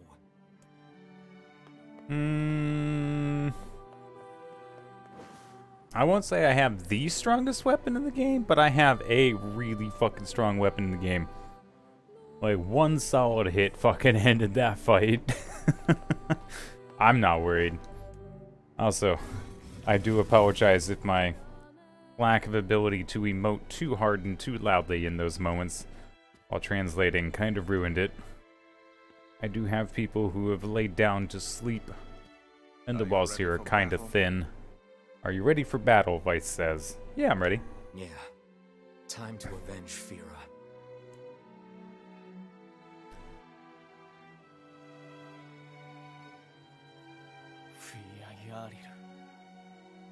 Fira is not the only victim here. Damnable wolves continue to claim the lives of many people. I will not allow them to suffer anymore. As their king, I must take a stand. And if the rules see I can't, then damn the rules. Madness. The wolves who attacked were only a fraction of the pack. How will you fight them all? I will not be defeated. Count us in. That is too much for me to ask. I'm not doing it for you, dumbass. It's for Fira. Kaine, you can't speak to a king like that. If this is indeed the plan, then let us make haste. We can ill afford another tragedy. True. Thank you, my friends. I owe you much. You can make use of this, please take it. Ancient Overlord.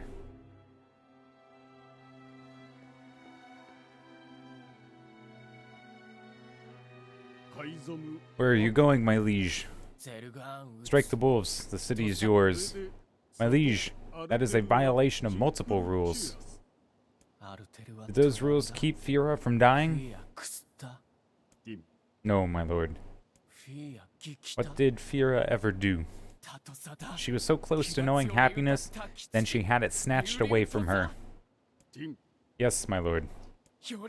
Was it Fira's fault that she was so frail? No, my lord. Then get out of my way. I cannot, my lord. You are behaving like a fool. Clearly, you are still young. How dare you?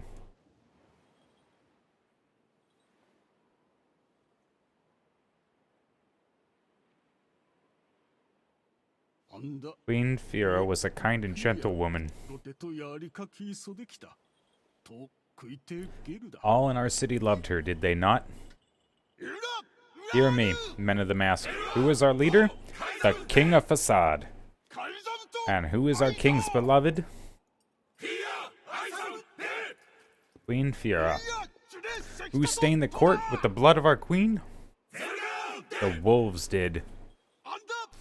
Then who are the ones that will vanquish the wolves? The men of the mask. Sir, I request permission to join these men in battle. I apologize. It took time to obtain the blessings of every citizen from the war. You visited all of them? I did, my liege. There are rules about this sort of thing, after all. Rules do not exist to bind you. They exist so you may know your freedoms. Yes, I understand now. My liege, you are a worthy successor to your father. You. A foolish king attracts a foolish people. Do not forget this. You are a foolish people indeed to sacrifice so much for an idiot like myself. I can't tell if it's because I'm trying not to yawn because I'm a little tired, or I'm actually moved. But I'm trying not to tear up here. I mean, this is a sad and very emotional moment, admittedly. Anyway, this is their den. I'm sorry to ask so much of you. Forget it. It's for Fira. Let's move. Plus, I mean, wolves? We face tougher opponents than that. That's kind of a cool noise. Hmm. Okay. You repel magic. The wolves appear to be targeting the king.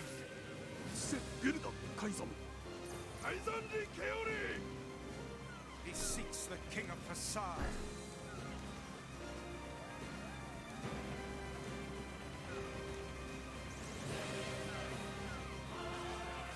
Such dogged, unwavering defiance. Why do these beasts hold so much rage? The smaller wolves are not infected with shades. But as for the leader, If even one shade is here, then I have to kill all of them.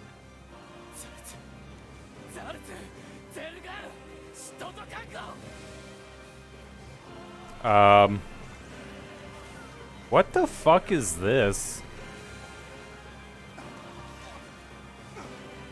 above you, stay on your guard.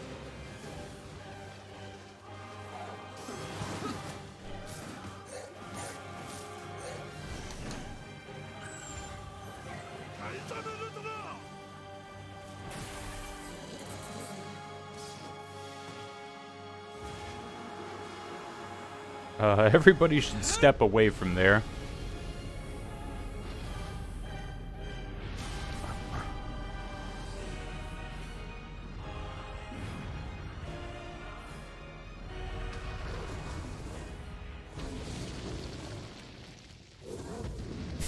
That was so anticlimactic. Herd beasts die. We cannot know peace so long as you draw breath.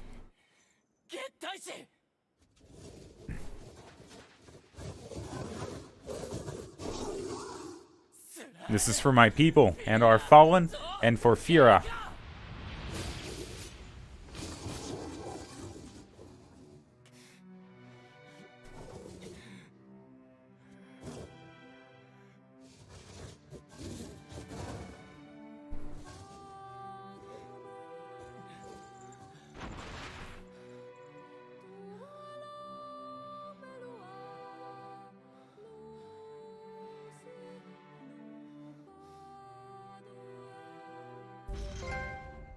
Alright, defeated Rock within 3.5 minutes.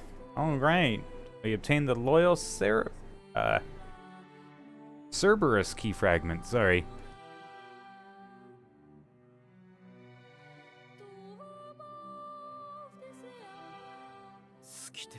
She was placed into indentured servitude at a young age and forbidden to speak. In that harsh environment with no family, she toiled day after day. And just as her future was looking bright, I believe that young Fira was perfectly content with the life she had. she was? Of course. Does this not sound like what she would say to you? She was terribly proud of her king, and now you must do all you can to honor her memory.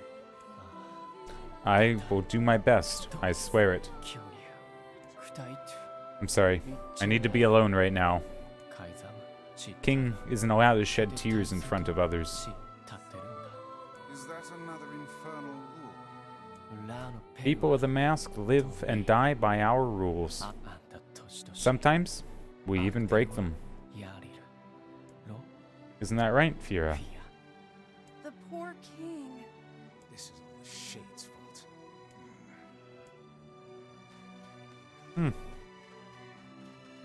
This is the last of them. Key collector, nice. Now we can find the Shadow Lord. And Yona.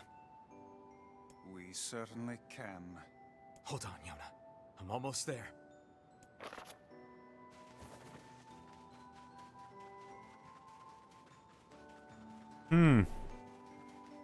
Well, that was an experience. Where are we at? Here? We should return to Popola and see if she has any final words for us. Final? Getting on? Final? What do you mean final?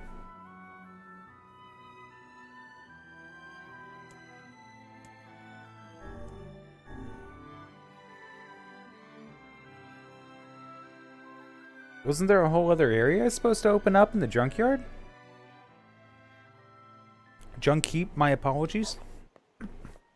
I marvel at how relatively simple a task this retrieval process proved to be. It is almost as if someone deliberately set us on this path. You're overthinking again, Vice. But I don't care if it's a trap. Yona's waiting for me and I'm going. I see.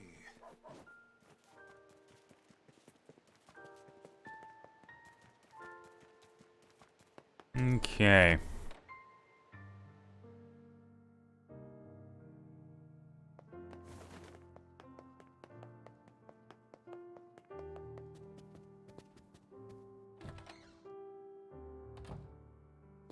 You're really gonna do it? The whole village is buzzing, you know. They say you're gonna go rescue Yona. I guess it's really happening, huh? I'll bring her back. I promise. About that. Yeah? Nothing. Never mind. Popola just loves to worry. Anyway, you be careful. Yes. Do be careful. Thanks. I'm sorry, what the fuck are you not telling me? Be careful, alright? Please. Please be careful.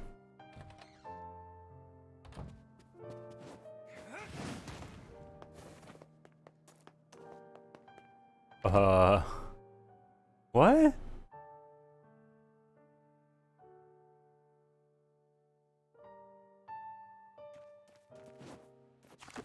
Alright, where are we going? To the ferry. Weird.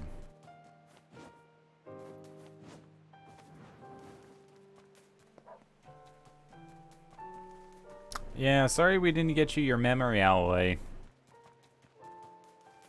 We tried like half a dozen times. Didn't get one. Figured that was too much.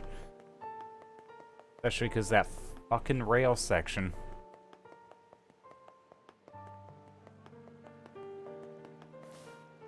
Oh there. Okay, where are we going? Actually, yeah, where the fuck are we going?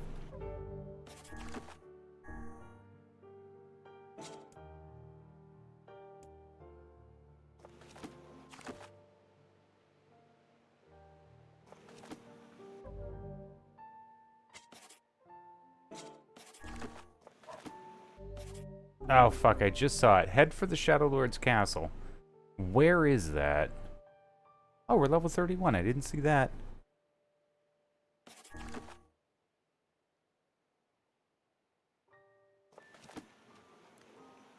Oh there.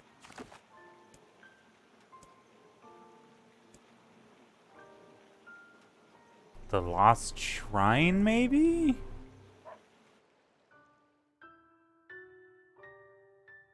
The desert? Are we ready? Let's all make it back alive, okay? It's a plan. Oh, no. It is the Lost Shrine.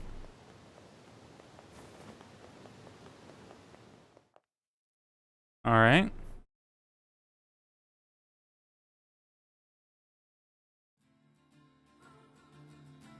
Oh. There's stuff here now.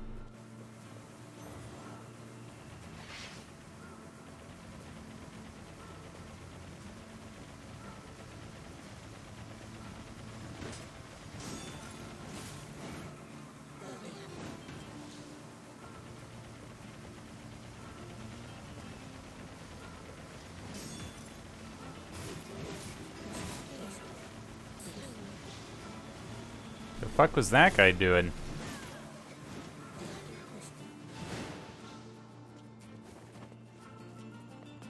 Okay. Good job, Kaine. Good job.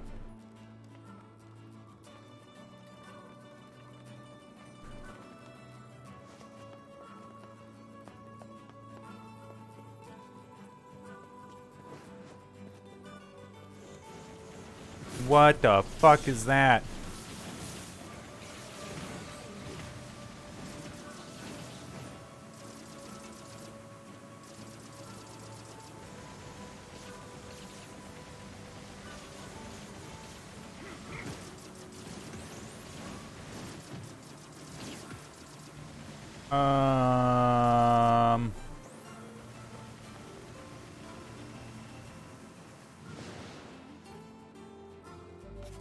What the fuck was that? That was annoying.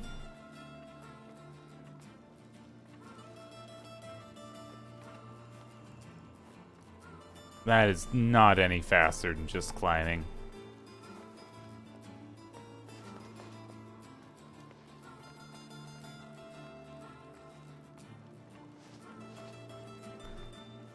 But I guess they're also not androids.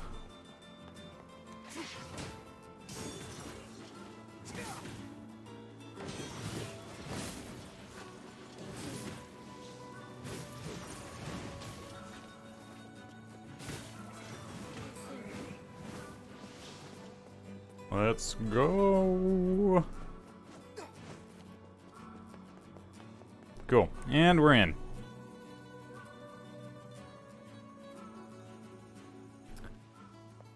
I guess we're heading to the top.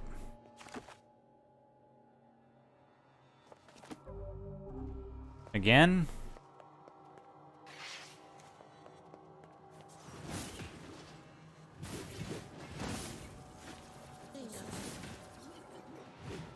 Oh yeah, I never did check on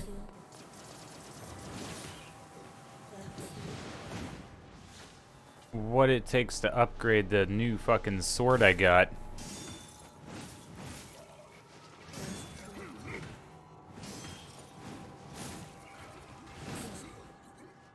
Oh, where'd you come from?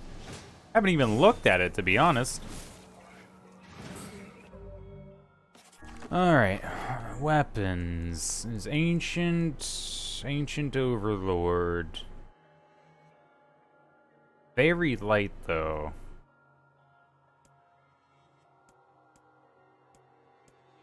Oh, wait, no, this one will upgrade once more.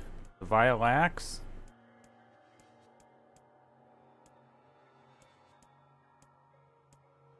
Has one more weapon. Just one fucking more weapon. Pew-pews indeed. This is probably my favorite of the abilities of Vice.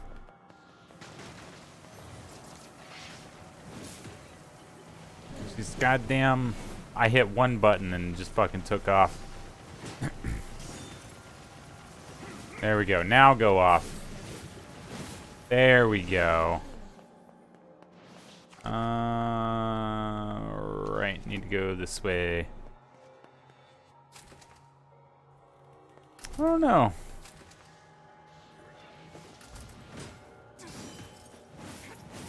Don't really feel the others... Not that I've spent much time with the others, admittedly, so maybe it's just a simple matter of a lack of experience with them, but I haven't felt them to be too helpful in and of themselves.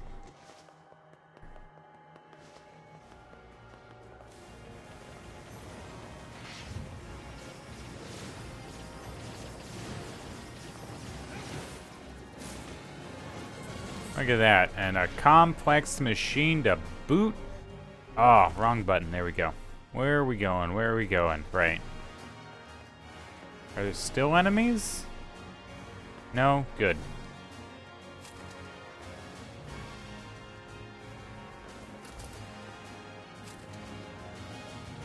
Cool.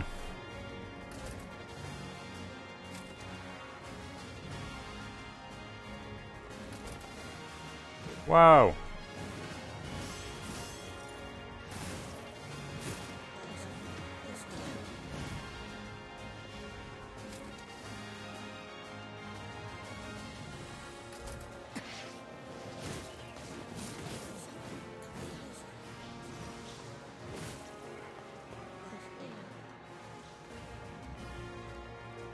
Alright. So let's hope I don't jump off the edge again like a fucking dumbass.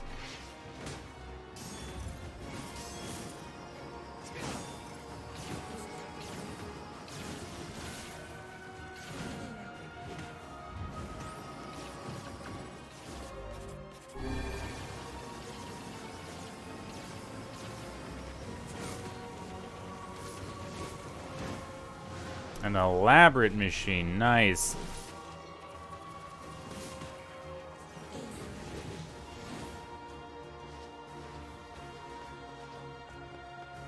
Alright.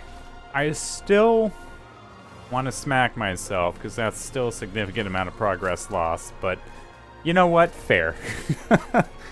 That could have been worse.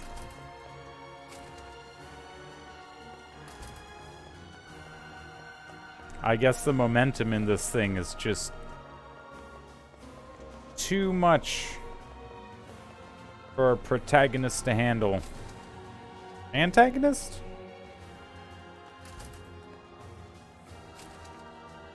Shit, I can't remember. The hero that I'm playing as.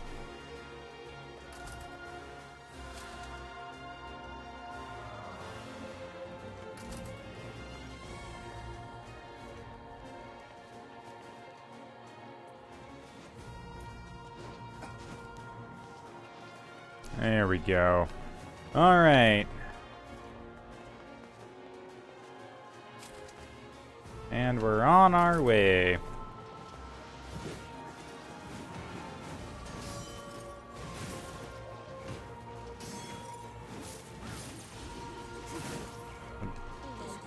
Big, heavy-ass slow weapon.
Yep.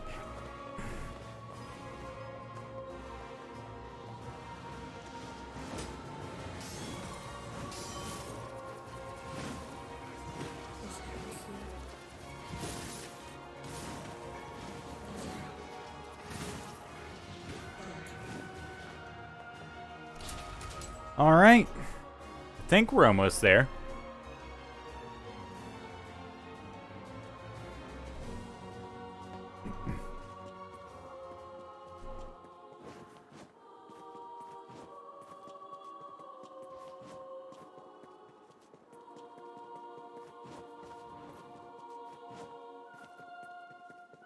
If this isn't the right way, though, I'm gonna be really upset.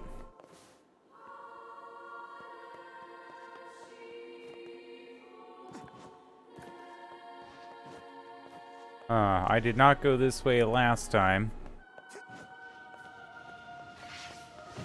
Oh.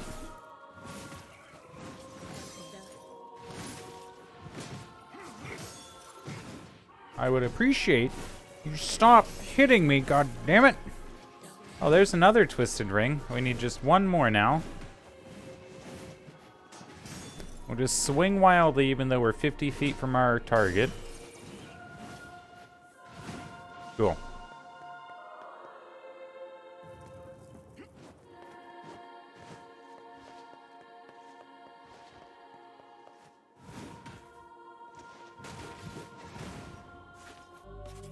Oops, didn't mean to use a salve, meant to use an herb.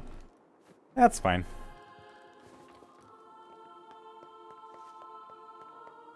Okay, well, I was a bit of a dumbass earlier, I realize.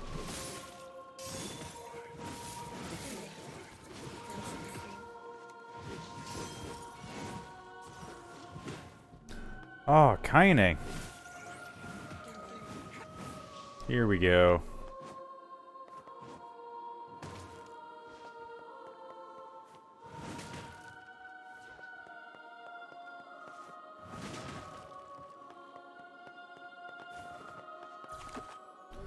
Alright, well, I think this is the final boss. We'll see.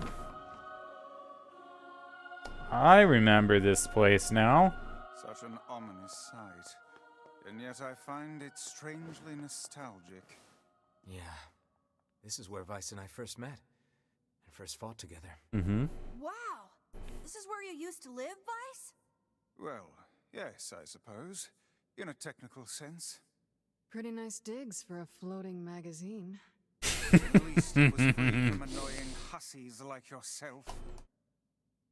Alright, now, with that, I'm going to take a moment to go use the bathroom real quick, and then we shall commence what I'm assuming to be the final fight. So if you'll pardon me for just a minute, I'll be right back.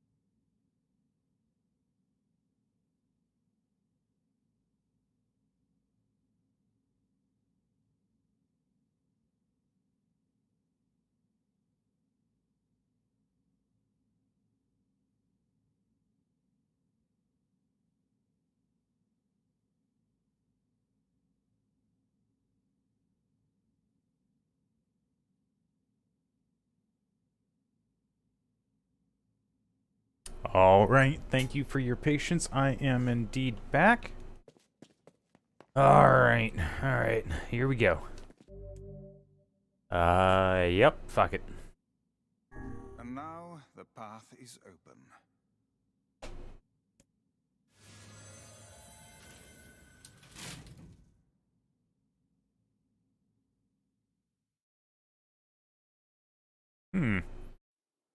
Oh. Didn't even get to see the elevator ride down. Well, this is looking ominous. Makes me think of The Matrix a little bit. Not the recent movie.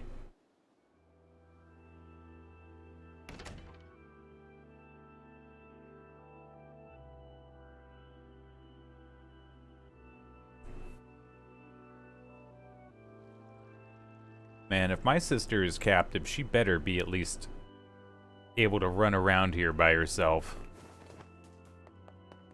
Swear, if you're fucking keeping her locked up, I'm gonna make shit hurt like 1,000 times more. Phoenix Sword. That was the wrong button.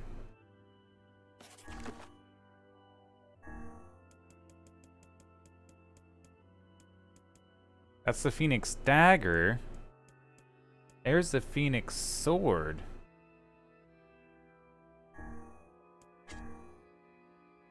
Large sword used by temple guardsmen and supposedly made from feathers of the legendary Firebird. Fuck, we could upgrade that.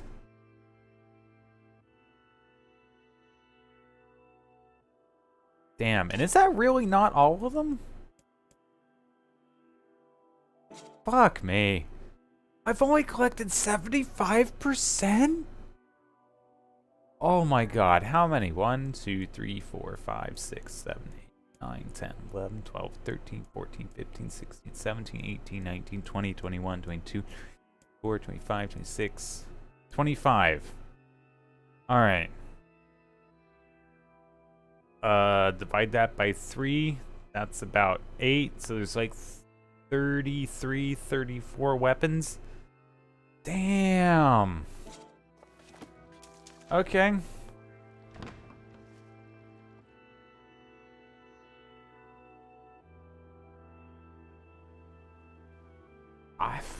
Apparently I've missed a lot of this game despite the amount of running around I've done.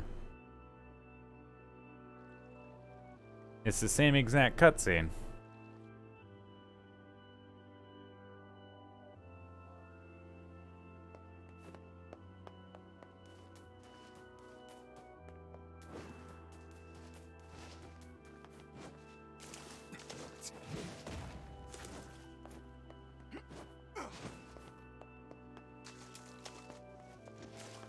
2 pigeons. Is that a clue?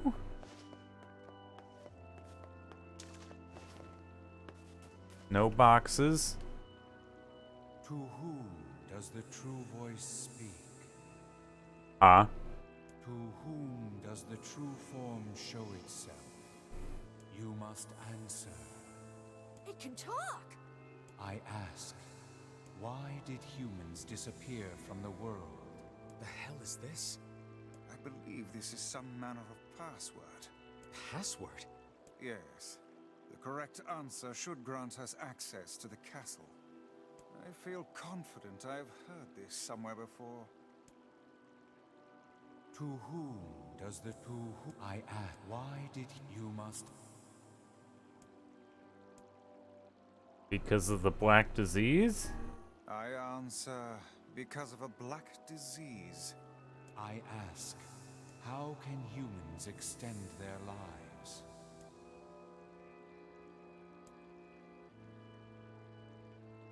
By separating body from soul. I answer, by separating body from soul. I ask, what is the destination of souls?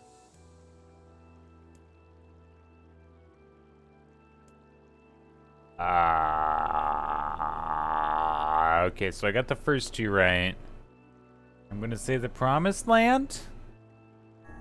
I answer, they are in the Promised Land, bursting with light.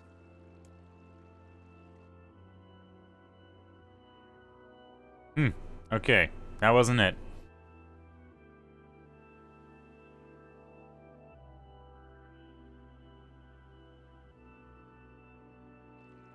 They're putting their corresponding vessels.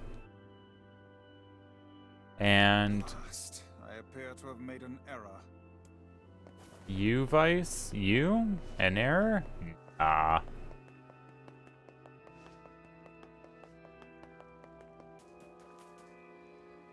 To whom I... Why did you... Because of the black... Separating body from soul. Corresponding shells. You are acknowledged as master. That's it? Mate, there's only 6 possible combinations of that. You may enter. Well then, it seems the way is open. 8? Hold on. 8 possible combinations. Is that right? Yeah. 8 possible. It wasn't 3 factorial, it was 2 to the 3rd power. What?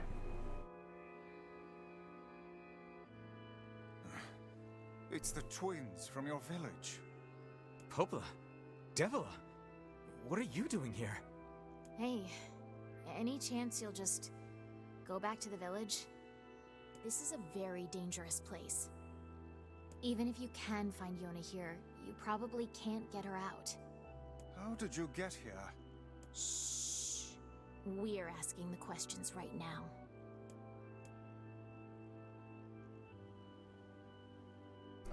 No, we're here to rescue Yona. We're here to rescue Yona. No dice, huh?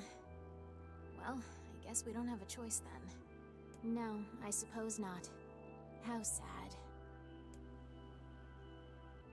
Okay, well,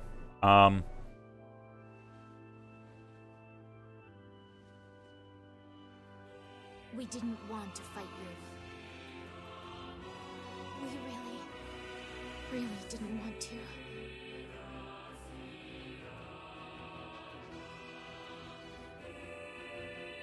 Devila! What's happening?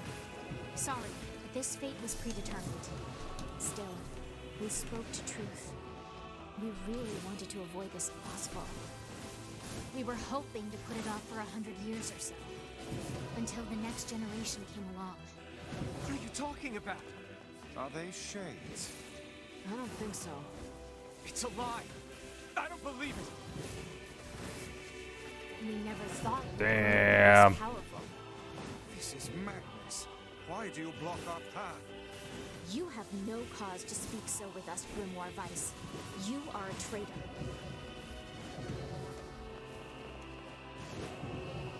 There you are.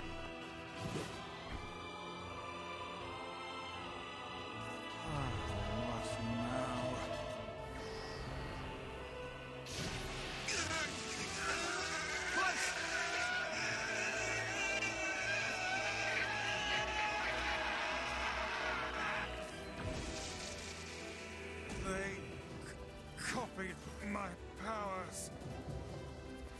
That's fine. Shingle. They can use the sealed verses. Of course we can. The power came from us in the first place. You were simply loaned a small portion of it. Vice, are you all right? Tevela, Popola, why are you guys doing this? Why are you siding with the Ooh. Shades? Damn it. Damn it. Damn it.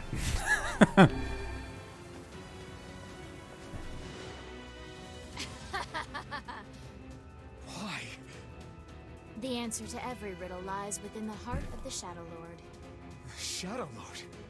So you've been on his side this whole time? You must search for that answer yourself. You've got to face your own truth now. Please, enter the Shadow Lord's castle.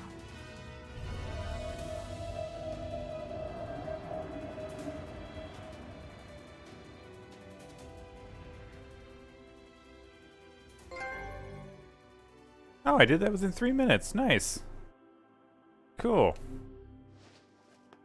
Well. Tevela and Popola are fighting us. Yes, they do seem to be putting us through a great deal of...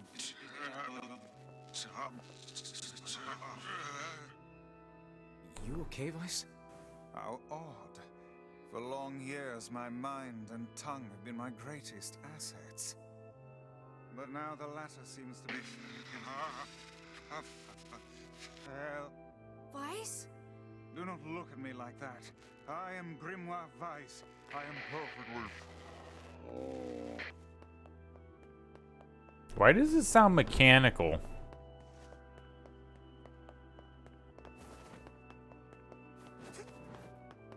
I think I hear a waltz.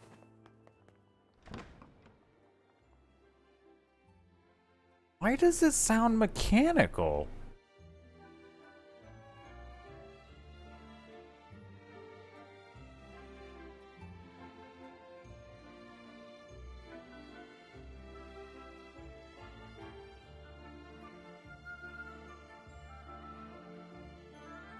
It certainly is a grand affair. I bet I can't touch these guys. Bunch of dancing bastards. They're all Shades.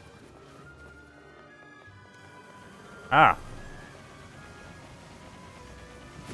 I think we're locked in. There's another one. Armor break plus 30. I was planning to leave. Yeah, it's a bit late for that. Shit. Concentrated on the wrong one.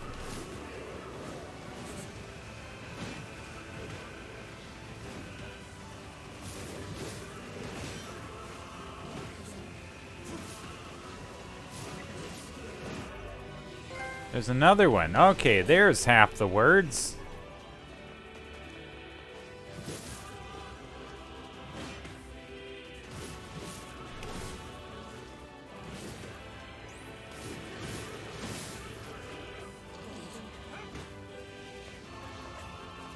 A closed book? I think that's the first time I've seen one of those in this game.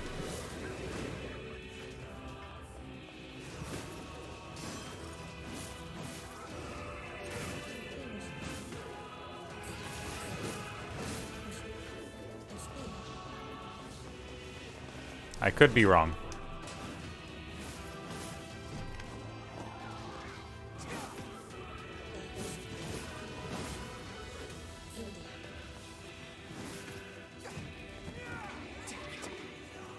It is just kind of easier to take the hits right now and just...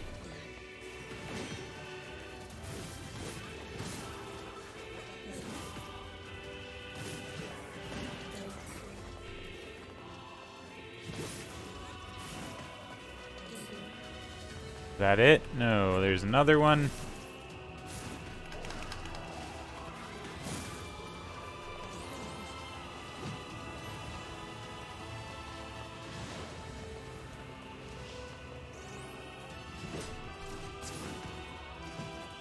Damn it. I can never get the timing on those ones right. Damn it! It won't stop coming! I'll open the next door. Cover me. Oh, how I do love it. Twice! Oh, right. Protect the hussy, yes? Good plan. Let's go. Protect Kaine for us.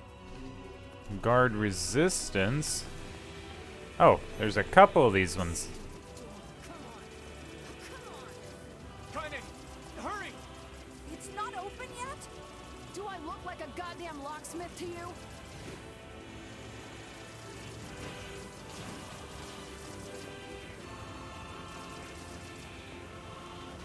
No, you idiot. What are you doing? Lock doesn't want to open? Fine. I'll just break it down. Stop, you impatient fool.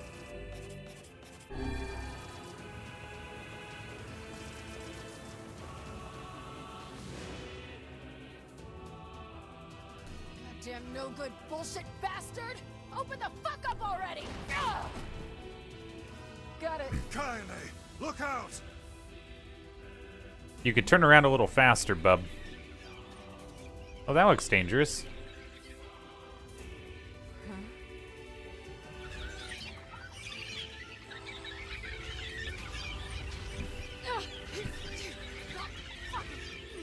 Where'd your swords go? These things are freaking me out!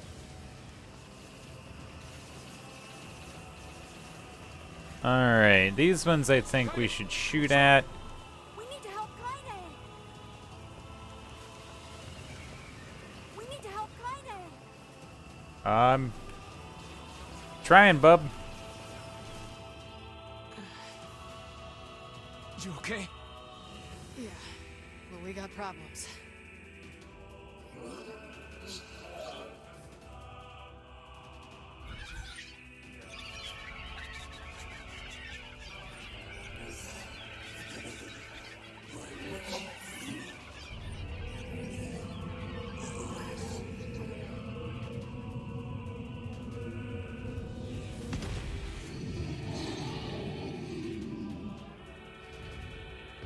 I'm already annoyed.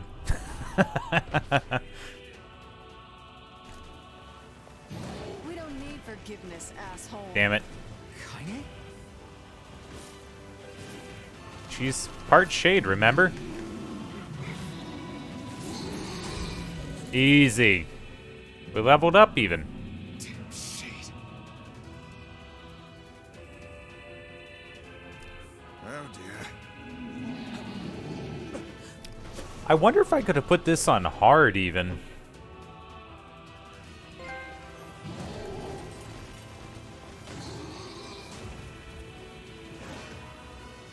A metal piercing.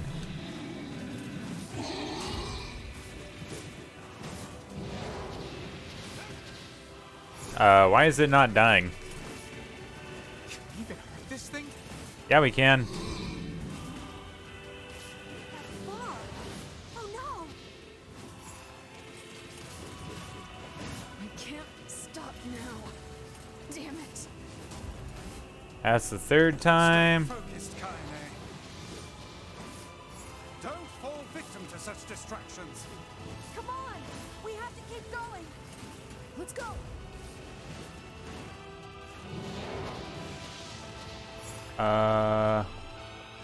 Sorry, should I be doing something? This way. Move. Ah, I see.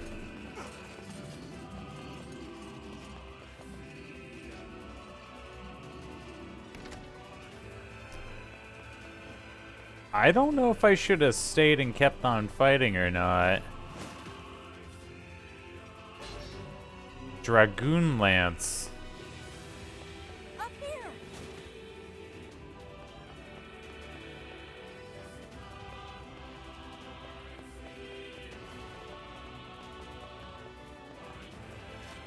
Oh man.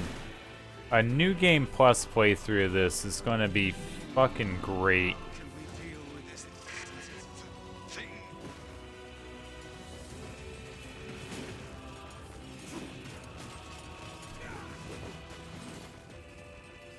No. Don't you fucking dare. Oh, it dared. Oh, it dared. Okay.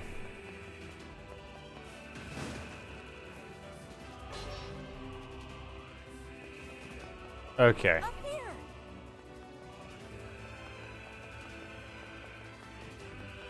Okay, so we know these are not...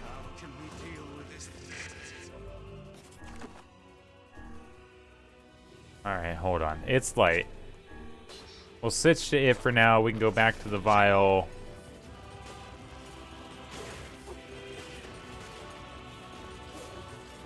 Please, hurry! Fuck, we missed a box.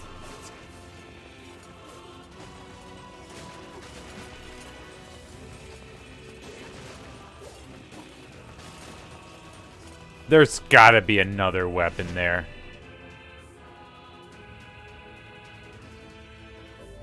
There's no way there's not another weapon there. Oh my god. The Vile Axe.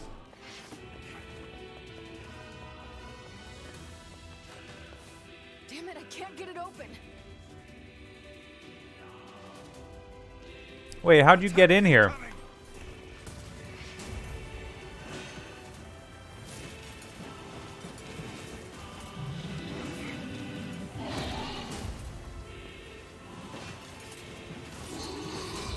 The entrance is locked too.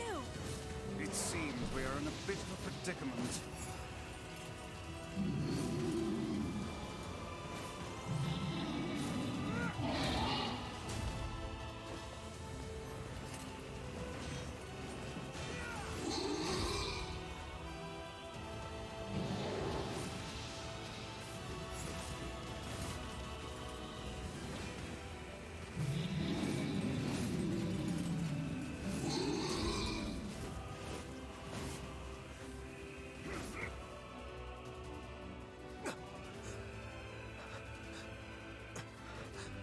Man, I was so kicking that thing's ass.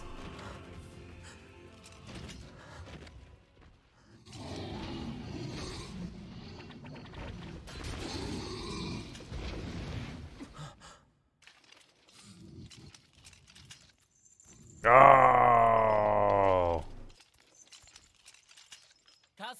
I'm surprised this one gave you so much trouble.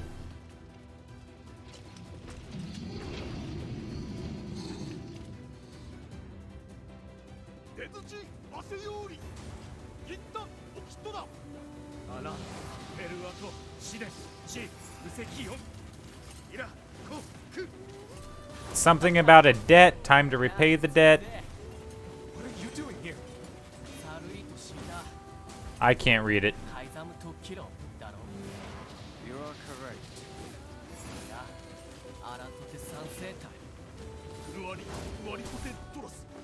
I can't get the timing right on that thing.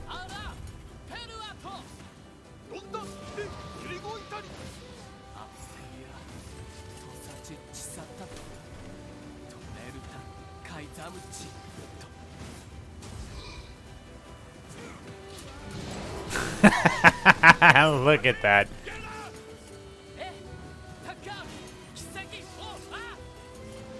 Go, go, go, go. Hey! Stop! Let me go! Stop it! Damn it! King, no! We'll meet again, you and I, once all of this is over. Until then. No! Open the door! You can't fight that thing on your own! It's alright. You have to keep going. Defeat the Shadow Lord and get your sister back. You must once again know the joy of having one you love by your side. Now then. Say, how many rules are there about what to shout, I think it said. Amazing, how do you remember all these things? Not to despair, my liege. We are with you. I know. Let's try this again. By the honor of the mask. For the honor of our king, for the honor of our queen.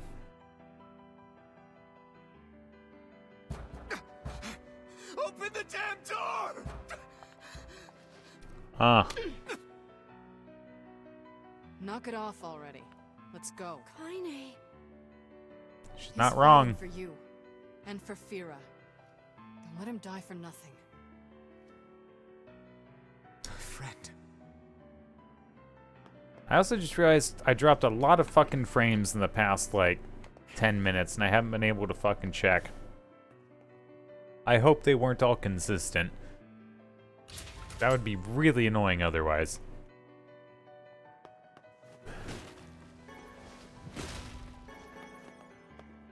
Is that a recovery potion?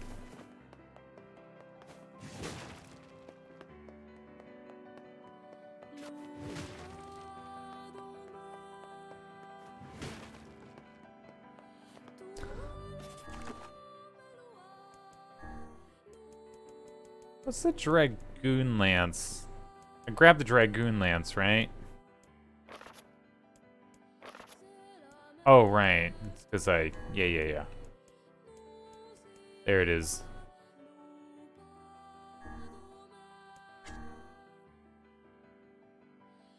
Can upgrade that one too. Spear that symbolizes a pact between the Great Warlord and an ancient dragon. Interesting. Wow. I lost even more frames. Well, fuck. I hope this goes alright. As far as the internet. As far as the internet goes, anyway.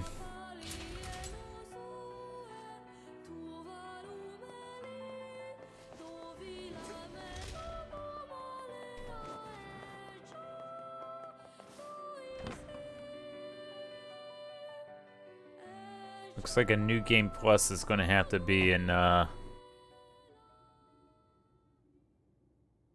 works.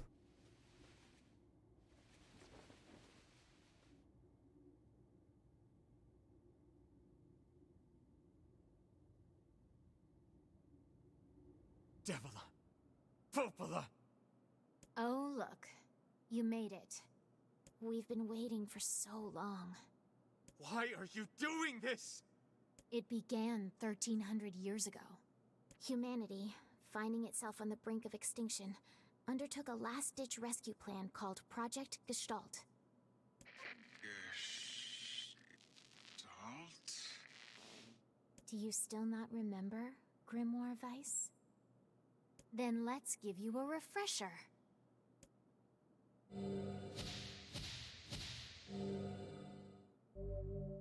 Obtain Project Gestalt documents.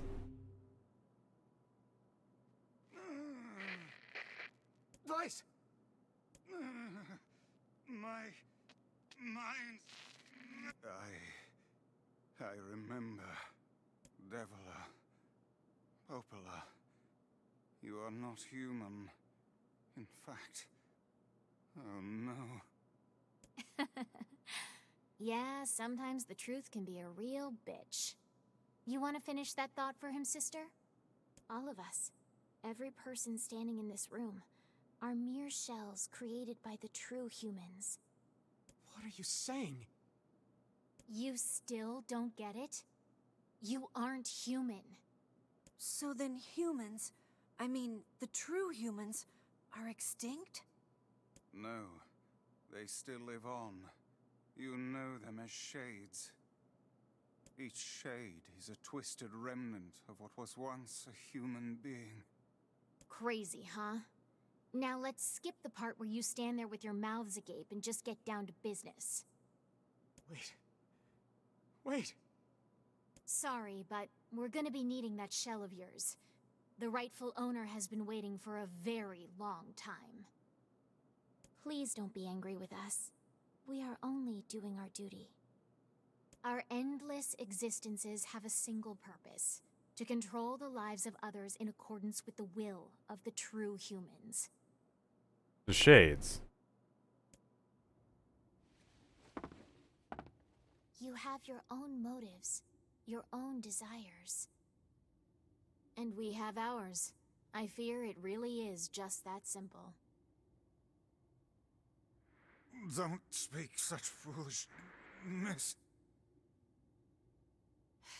Sorry.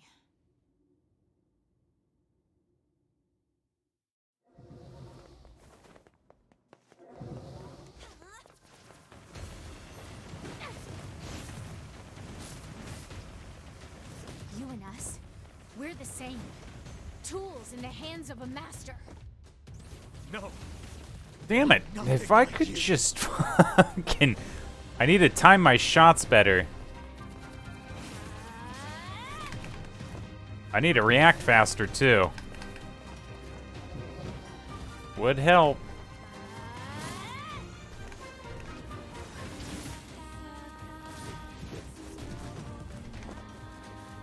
Actually, isn't hurting that much.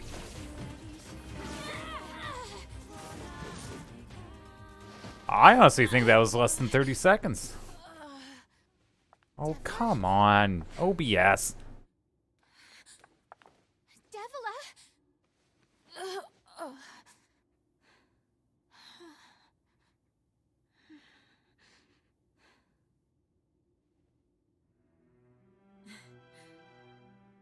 Popola. Are you crying? No! Don't die! You know, Popola, I understand now why we're twins. It's because we were born without souls. Devila! I can't stop the bleeding. Oh god, I can't stop it! This world is too lonely for one without a soul. There's too much emptiness.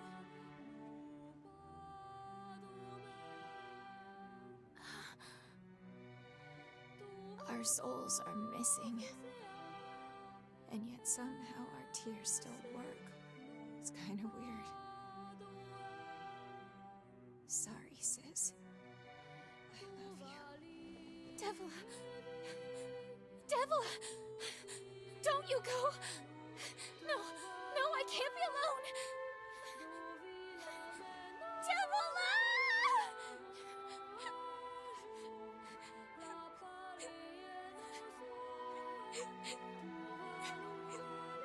Popola. Let's stop this now. Stop? Stop? Now you want to stop? You think you have the luxury to stop? You cut down my sister like a goddamn animal and now you want to stop? Popola, wait! It doesn't have to. No one stops! It's way too late to stop! No one stops! Please, don't do this, Popola! You and Devila were like parents to me! Those two have watched the world wither from time immemorial. The cruelness of such a fate is difficult to imagine. I don't want to do this! I don't want to fight her! Stop bitching and start fighting. It's the only way.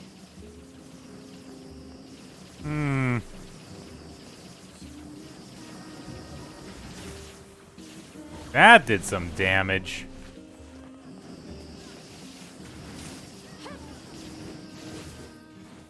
There we go. Sound advice indeed.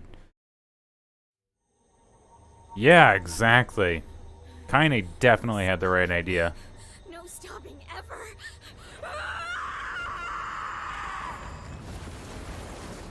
And not that you can reasonably ask somebody who just lost their sister, let alone twin sister, to be rational. I got an idea. But, they did fucking start it. And they literally could have stopped it. Just saying. And I'm sorry, Emil. Where the fuck was this before? I fear we're done for. It'll be all right.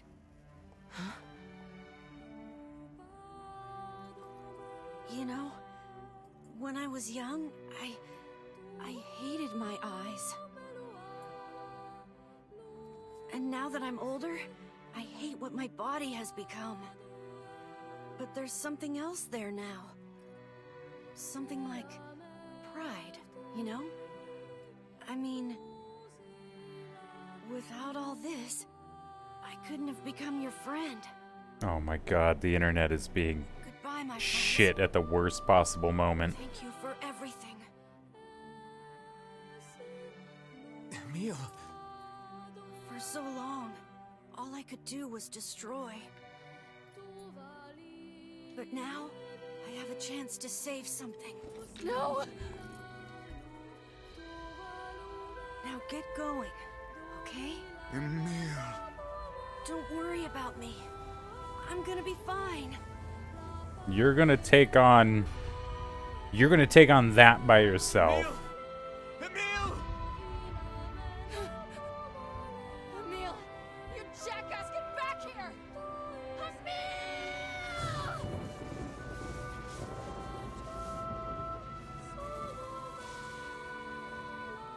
Oh dear. Kaine's so unstable, and Vice can't stop arguing with people. I hope they can hold it together once I'm gone. Well, I guess they'll just have to learn. You're still here? Thank you. I very much appreciate that. I very much look forward to the moment where I have my own place with much more stable internet. I'll have to make do with what I have for now. Just like Emil here. I want to see you again. I want to see all of you again. Just one more time.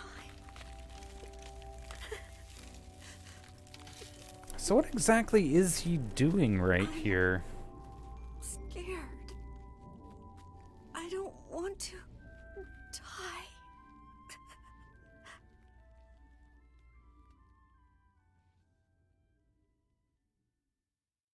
He got sucked into Popola's...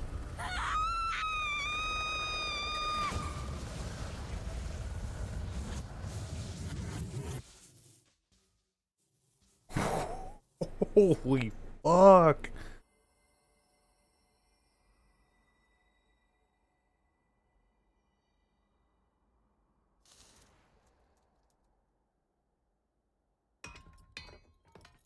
Oh. Oh. Oh, mate, fucked up is... like putting it mildly, right? Super fucked up's kinda hitting on it. Shit, is that Yona? Is this the first we've seen a Yona in like 10 hours? Oh, I thought she was in like a wedding gown for a second. I was about to...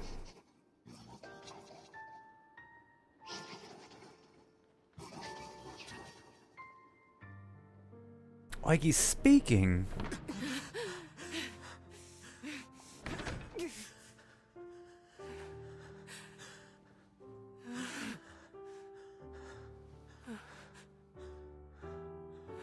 Yeah, I have no idea. It's like that giant shade at the ship. I swear I could have heard her say I was trying to help, but it's like they don't know how to make the human noises, you know?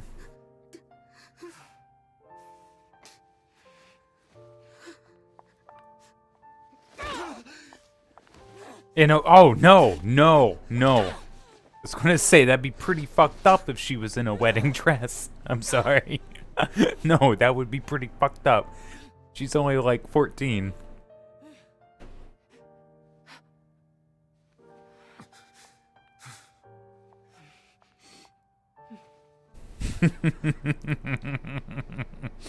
Let's go.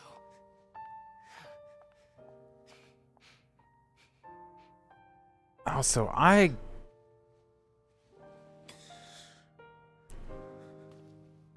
understand that there was a lot of heavy stuff going on right there. She really did. And, like, I get that. And, like, I acknowledge the heaviness of this scene.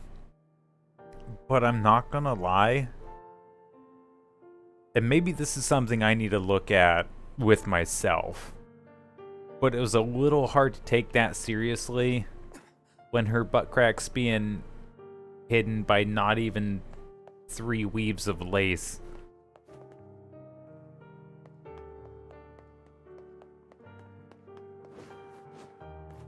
And it's not necessarily her.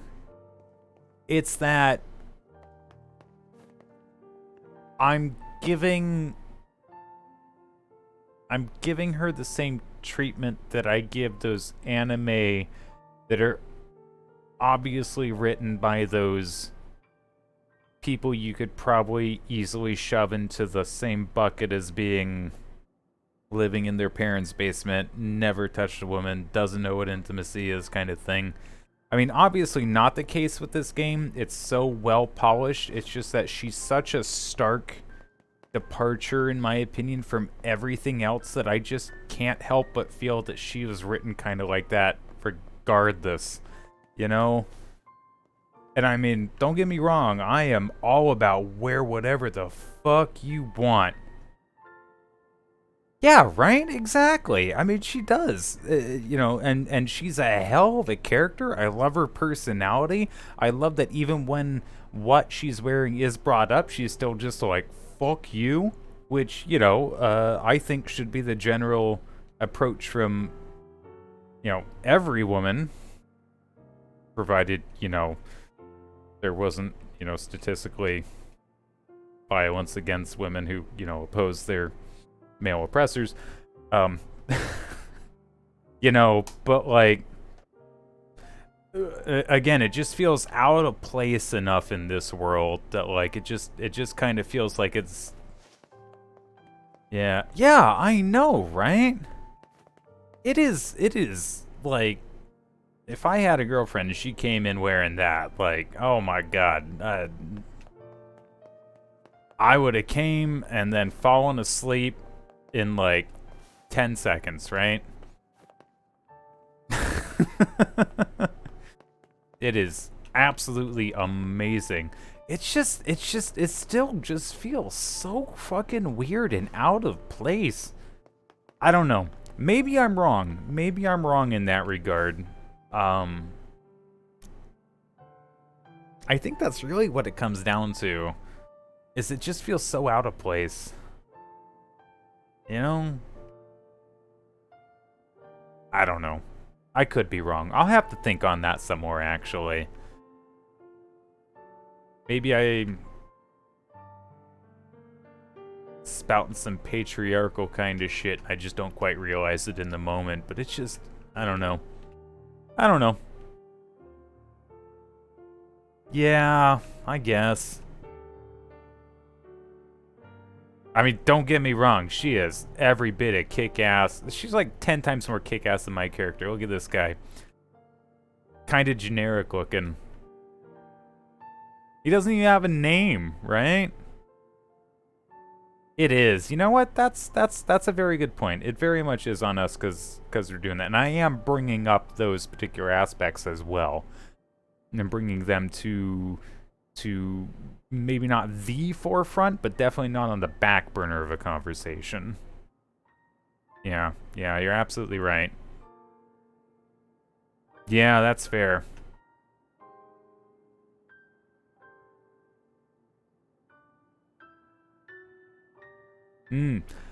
That to me begs the question then, is it actually necessary? Is it? How do I want to say that? Hold on, give me 1 second. 1 second.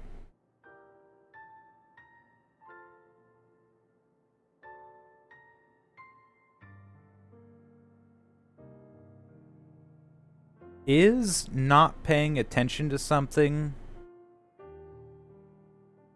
truly in line with not putting it in a negative light?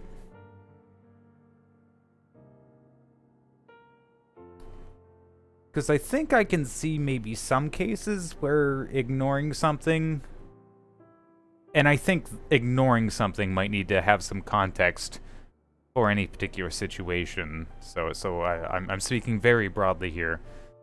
But I think I could definitely see some situations in which ignoring it could allow things to progress in a negative manner, you know? Ignoring social... Ooh, that's fair. That's fair. Ignoring social context, yeah, the clothes don't make the man, yeah.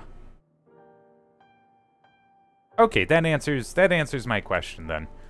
That provides all the context to the... How do I want to say that?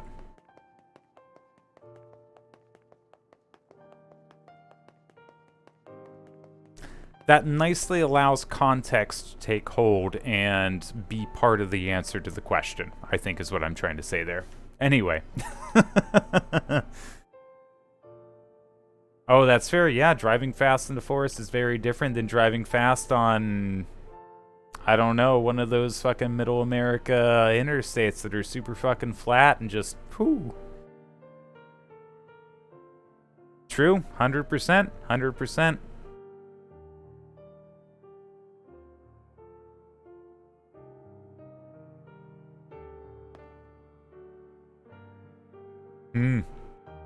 Kaine, what an interesting character you are. And even though it might not be in the scope of this particular game, how I love that you bring up some things, at least for me to ponder.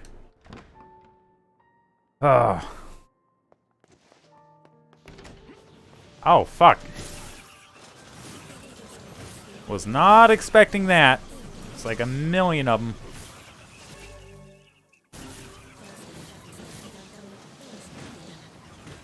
There's even more.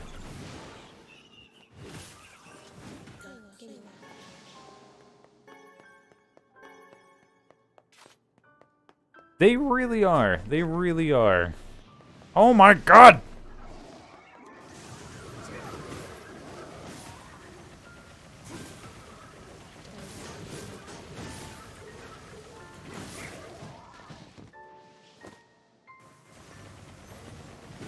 Oh yeah. Oh, absolutely. Absolutely. The...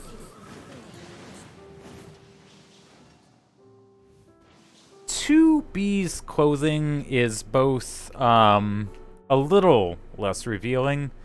Yes, definitely very seductive in nature, but also her outfit is, part of a uniform, and so it kind of fits into the environment, a bit more. Oh yeah, the whole android aspect on top of it, plus just her very, you know, stark, dry personality, 100%.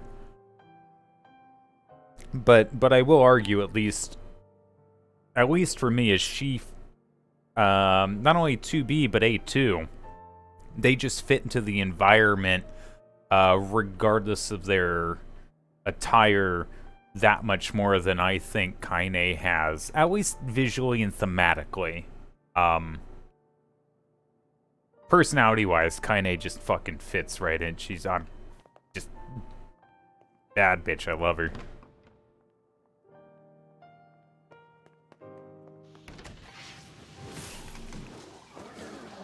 I was dodging there, you son of a bitch. I'm sure they do. I would actually, be interested in looking into who it was who designed the characters. Because if anything, I might be interestingly and maybe even pleasantly surprised to my understanding the main designer, if not the lead game developer for Bayonetta. I could be wrong on the exact title, but I at least think it's true that one of the major people in power who had a lot of control over the project is indeed a woman, and Bayonetta is indeed a very, I won't say very, but overtly sexualized kind of badass superhero.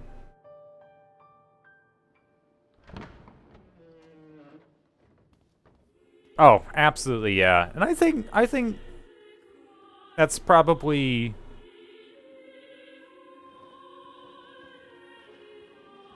a good one of the aspects of a good game is a game that kind of makes you think. And I don't mean just think like about strategy involved in how to complete it, but also like maybe address some things about what it means to exist, be human, exist in a society. Or in this case, am I negatively interpreting Kaine's dress? Mai Shimazaki, probably a woman. And I mean, just what a character. I've seen some clips of some of those, like, quick time kind of moves. Strike hard. Hold nothing back. They're definitely meant to evoke some sort of at least erotic kind of reaction. How can a mere tool hope to stand against the Shadow Lord? Don't speak in such a Is that his voice? nothing like you. Did I remiss? Did he speak before? Oh no, he totally did. She is a woman? No shit. Yeah, see? And I mean... Be careful. I know.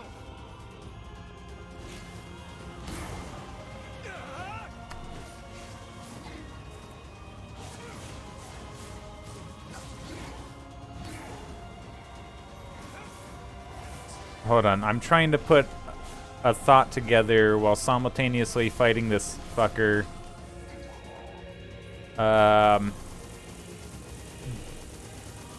Being a little drunk.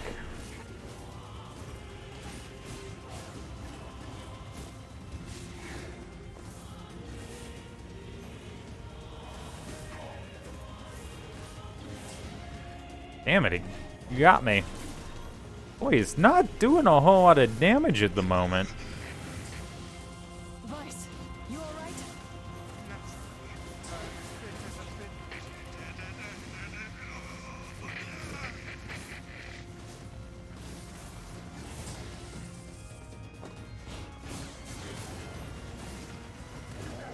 He's got to have a couple phases.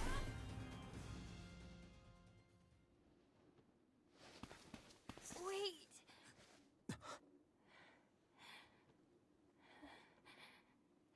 What?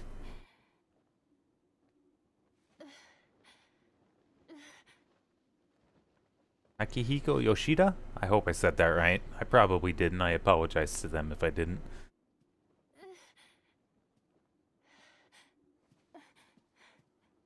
Brother. Yona.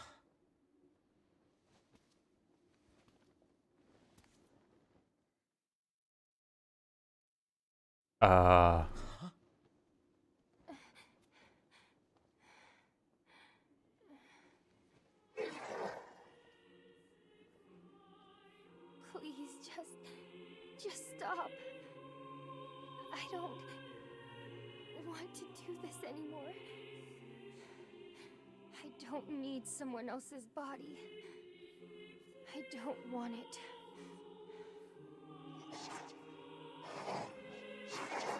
There's another girl inside this body. I can hear her. Oh. She won't stop crying. She says she wants to see her brother. Yona's been possessed? Oh, fuck. This girl loves her brother too. I'm gonna start crying. Just as I do. It's not right, you know? It's not right that she can't see him.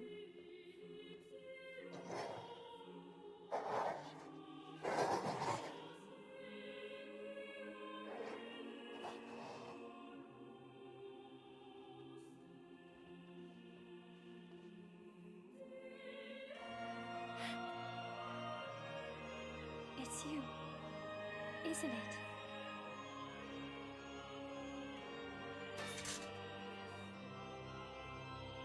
Yes, it's me. Let's go home.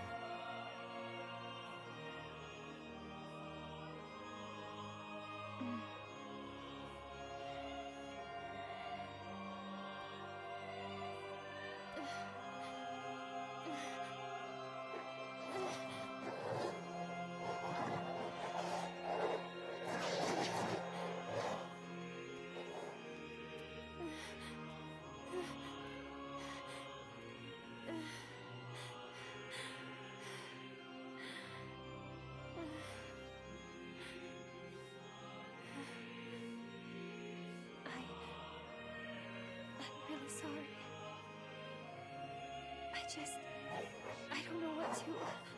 I'm so very sorry. No matter what.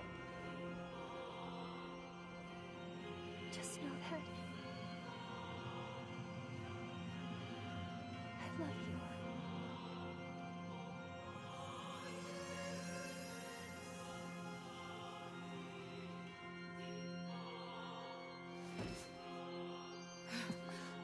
Hurry.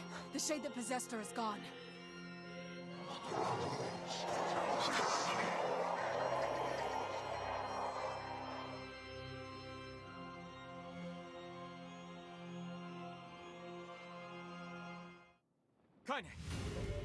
Alright. Okay, hold on. This is kind of fucked. this is kind of fucked here. Okay, so the Shadow Lord is one of the closest entities to humanity that exists on the planet. As we found out from Devo and Povola. We are just these weird shell things. I don't know entirely what that means, but we're not human. My main character here is not human. He managed to get a human soul to get into my sister, who's also just a shell. So a human soul inside of a shell body. This is a brother who just fucking fought and defied the main order of the world, whatever these shells are. They're the prevalent, dominating species. Just to have his sister go, hey mate, I can't take this body. This belongs to this other girl who's the sister of this guy, and she wants to see him. And so she just walks herself into the light and then just fucking, bam, done. Don't even know if she could even fucking come back now. And now it's just brother who'll change the world against brother who'll fucking change the world. This is absolutely fucking insane. Oh my god, I fucking love this. My frame rate's dropped to 4% now. It was only at 2. I don't know what's going on. I'm gonna take just a moment to breathe though and use the bathroom. Also, thank you. I'm glad I pronounced that correctly. I'll be back in a minute.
Alright, thank you for your patience. I'm back. Ricky, thank you so much for saying so. Wow. I just think fully realizing like what at the culmination of the story, when everything is like finally come together and you kind of maybe not realize in totality, but like you finally realize what everything was for on both ends. Like this game and Automata, they do it really, really well, and like I do have a couple gripes about the game, but they're very minor. They're so overshadowed by the general gameplay and the story itself. Fuck man, Just even the beginning though is the tutorial bit's just a brother fucking defending his sister. It's a hell of a fucking theme, and it especially resonates with me a lot. Like I would do so much just to make sure my sisters are safe.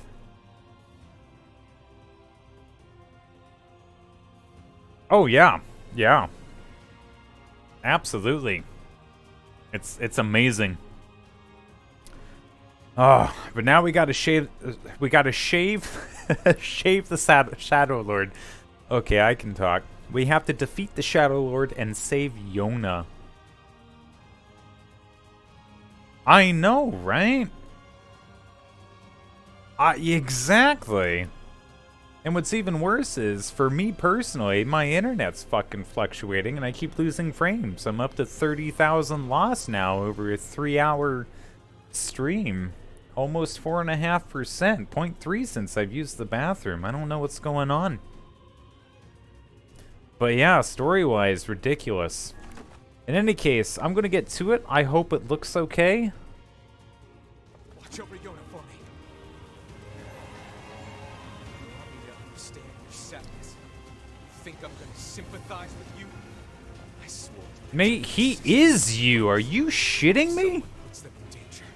They must stand aside or be cut down. Now come on, let's finish this. Mate, this might as well be a fucking mirror you're looking at right here.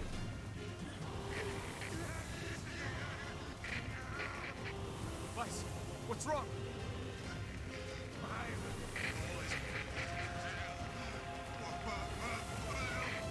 You're freaking me out here, Vice. I literally don't even know what he's saying.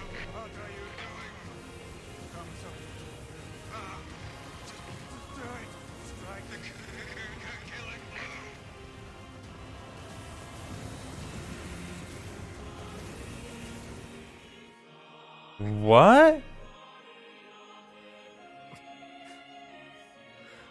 Yeah, exactly. They committed. They've committed. They can't stop. One moment, please. You okay? Fine, just fine. All right, no, I'm not. Vice. It seems some headstrong idiot has decided to push me beyond my limits. I should have taken that job as a cookbook when I had the chance. Vice, I'm sorry. I'm sorry. Only joking. I hate cookbooks. But let's go. Out of the way. I have one final task to fulfill.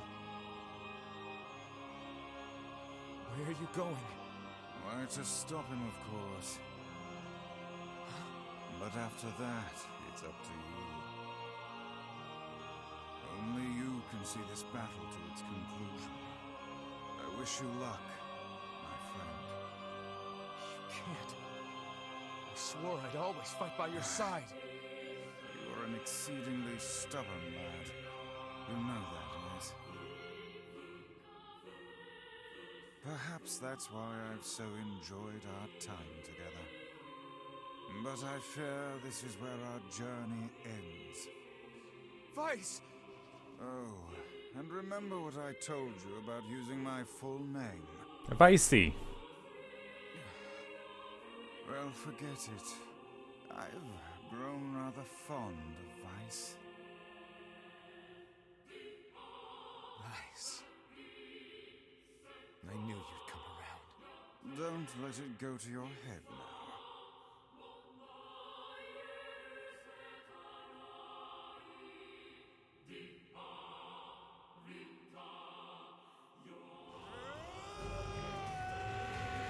Oh, lost all his powers. Sorry, yeah. I'm trying to be quiet when they're talking.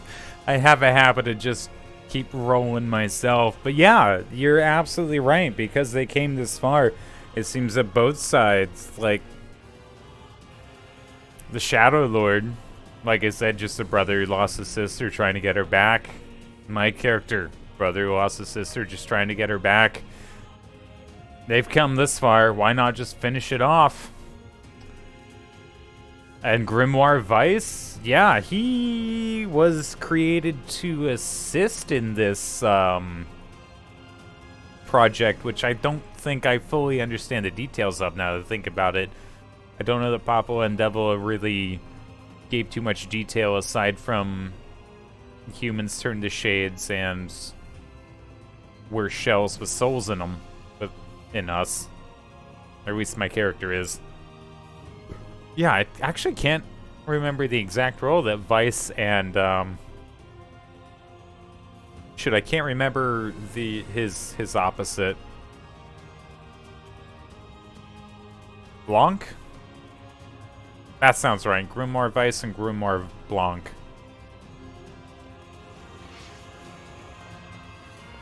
I have something to defend. I have a reason to live. Okay.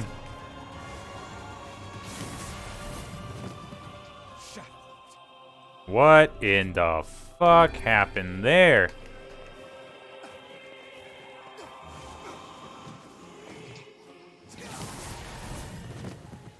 Uh-huh.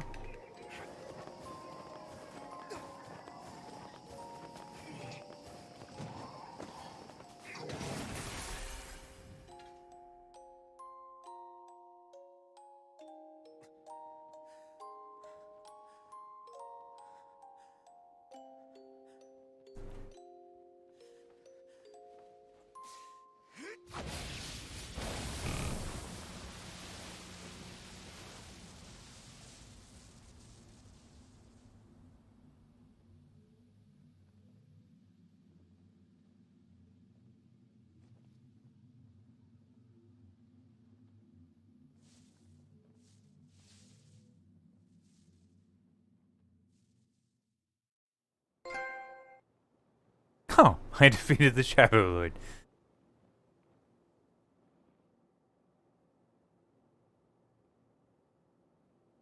You know,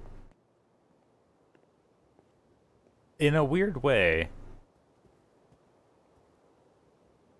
I kind of think this is a cozy setup. You can call me crazy, but there's something about the lights and the plants. And like that weird loft open floor plan that was so prevalent in the 90s, early 2000s movies that, you know, seemed to be like the dream New York State apartment. Yeah, thanks, I know, right? Like, what a way to be told. Fuck. Alright. Is Iona all right?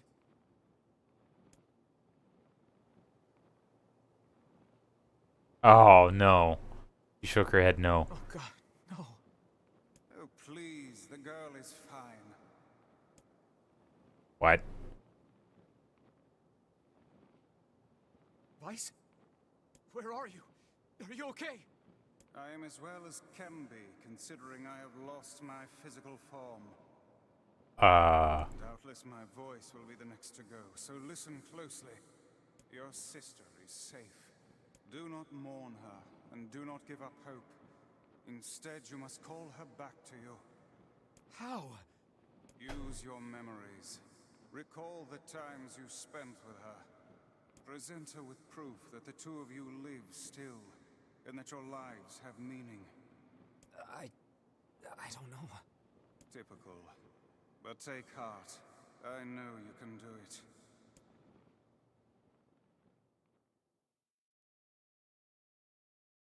What's my favorite food? Oh, fuck. Cookies. Cookies. What's my favorite book? That's my magic storybook. Cookies, magic What's story. my favorite place? Home with you. Cookies, magic story, home with you. What's my favorite flower? The lunar tear, of Lunar course. tea, yeah. You even went out to try and get it. Okay, one more question. Who do I love more than anyone?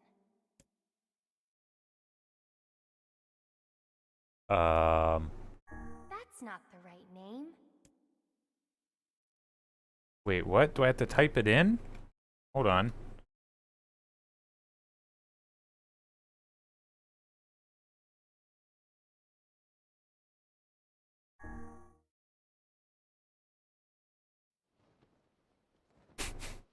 Is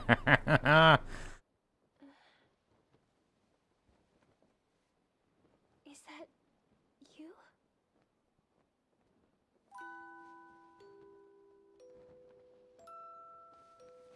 Yona.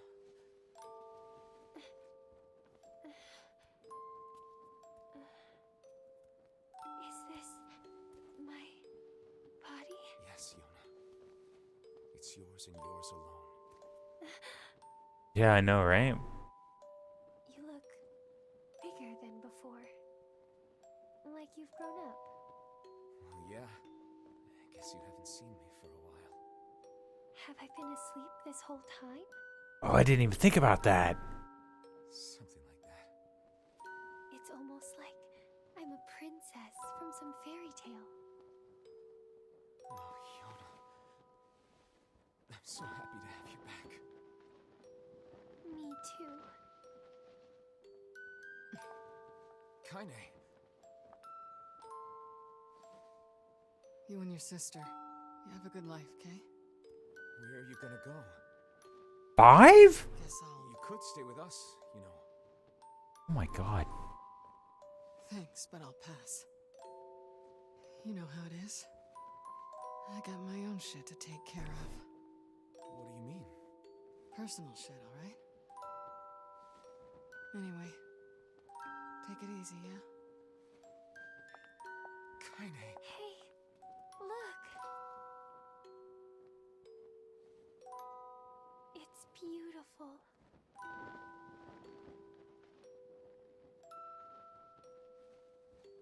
For the longest time, I heard someone telling me how they wanted to see the light. And now, they can finally see it.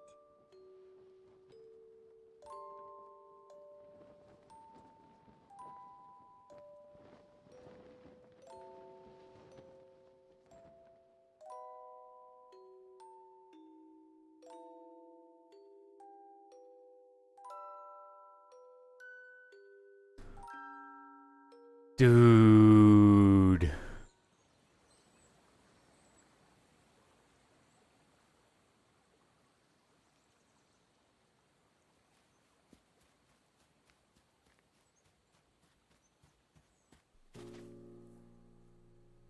There's us as kids.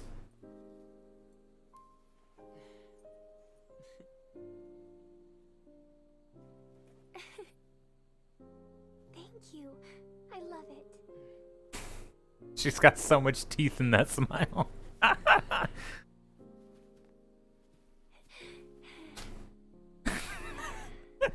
It looks so weird. It's so sunny today.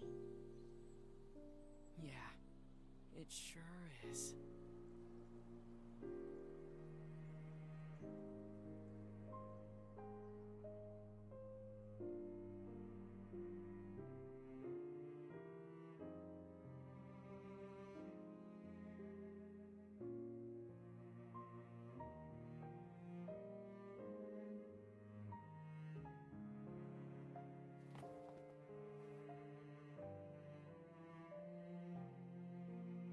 Yeah, that's fair.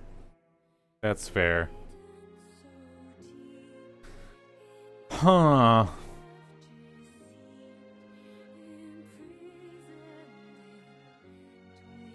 Yeah, it's true. And this is a remaster of an old game. One that I believe debuted on PS1, I think is when the original Nier came out. I think Replicant came out on the PS3 as a remaster of that. And then this is a remaster of the PS3 one. I think. I at least know for a fact this one's a remaster of the PS3 one. Okay, yeah. And if I also remember right, I believe I saw a factoid somewhere where the original Japanese release, it's not his sister, but his mother?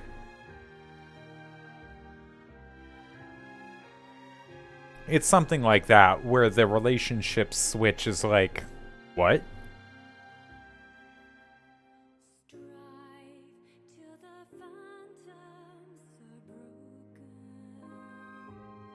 Huh.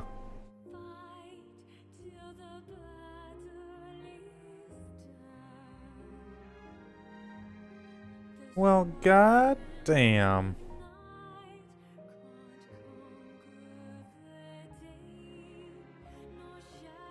That was actually a lot of fun.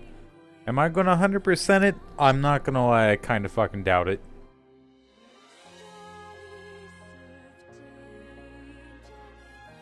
I think what'll get me to 100% the game is that if the completion of the side quests follow through from playthrough to playthrough. If I don't have to do them all over again every single time, then I think I could actually be down for doing that. Yeah, I know. That's kind of why I love them, though, because they are so tragic.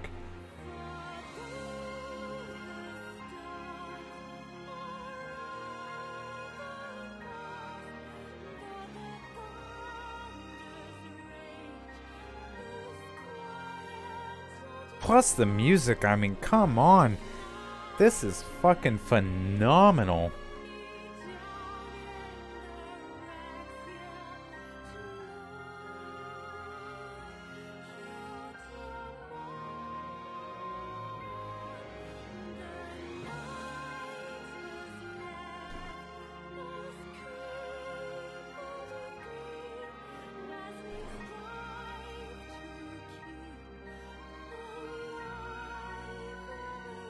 I don't know, though. I still have a lot of Pokemon I need to catch and evolve.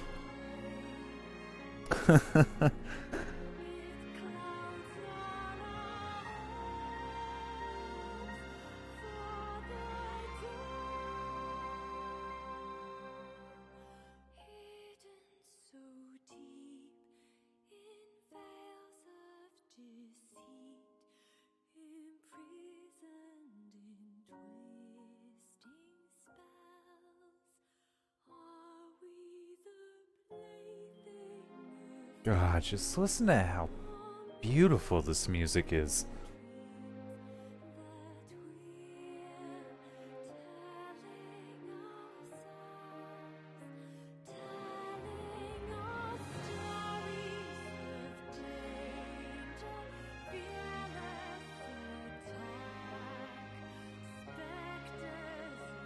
Alright, we only got a couple more letters left to go through as far as names go.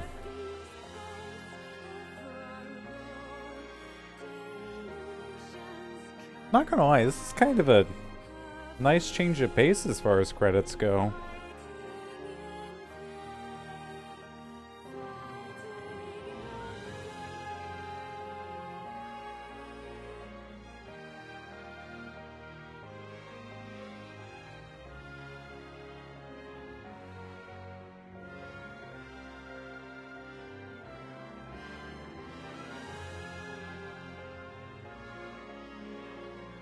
I also like the occasional 3 question marks for the exact title.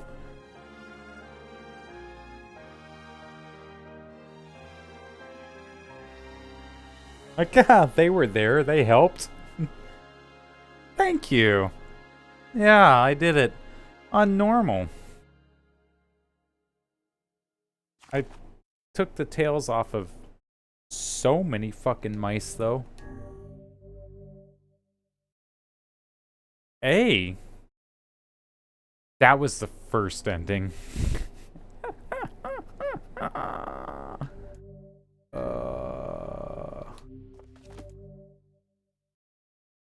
Exit the clear data yeah, I don't want to clear any data. Wait, that was B. You do first ending, ending A. Load your clear data after completing the game to experience kinase. I was wrong! You can experience kinase story. A departed mother's diary in your house. Wardrobe has been... What?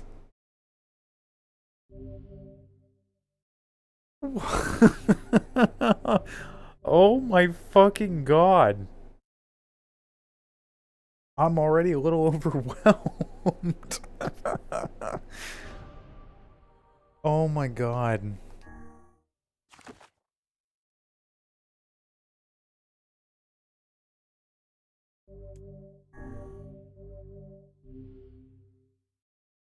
I don't even know what this is going to load up.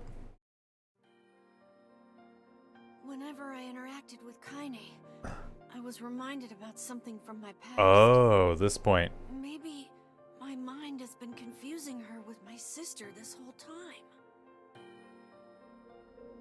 Anyway.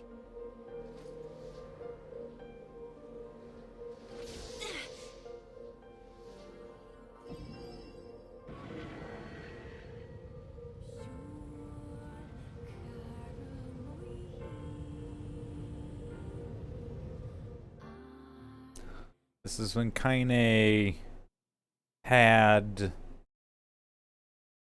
sacrificed herself to keep a shade locked in the basement of the library. It was pretty ravenous, and at the time we didn't have what we needed story-wise to defeat it, so she kind of sacrificed her well-being.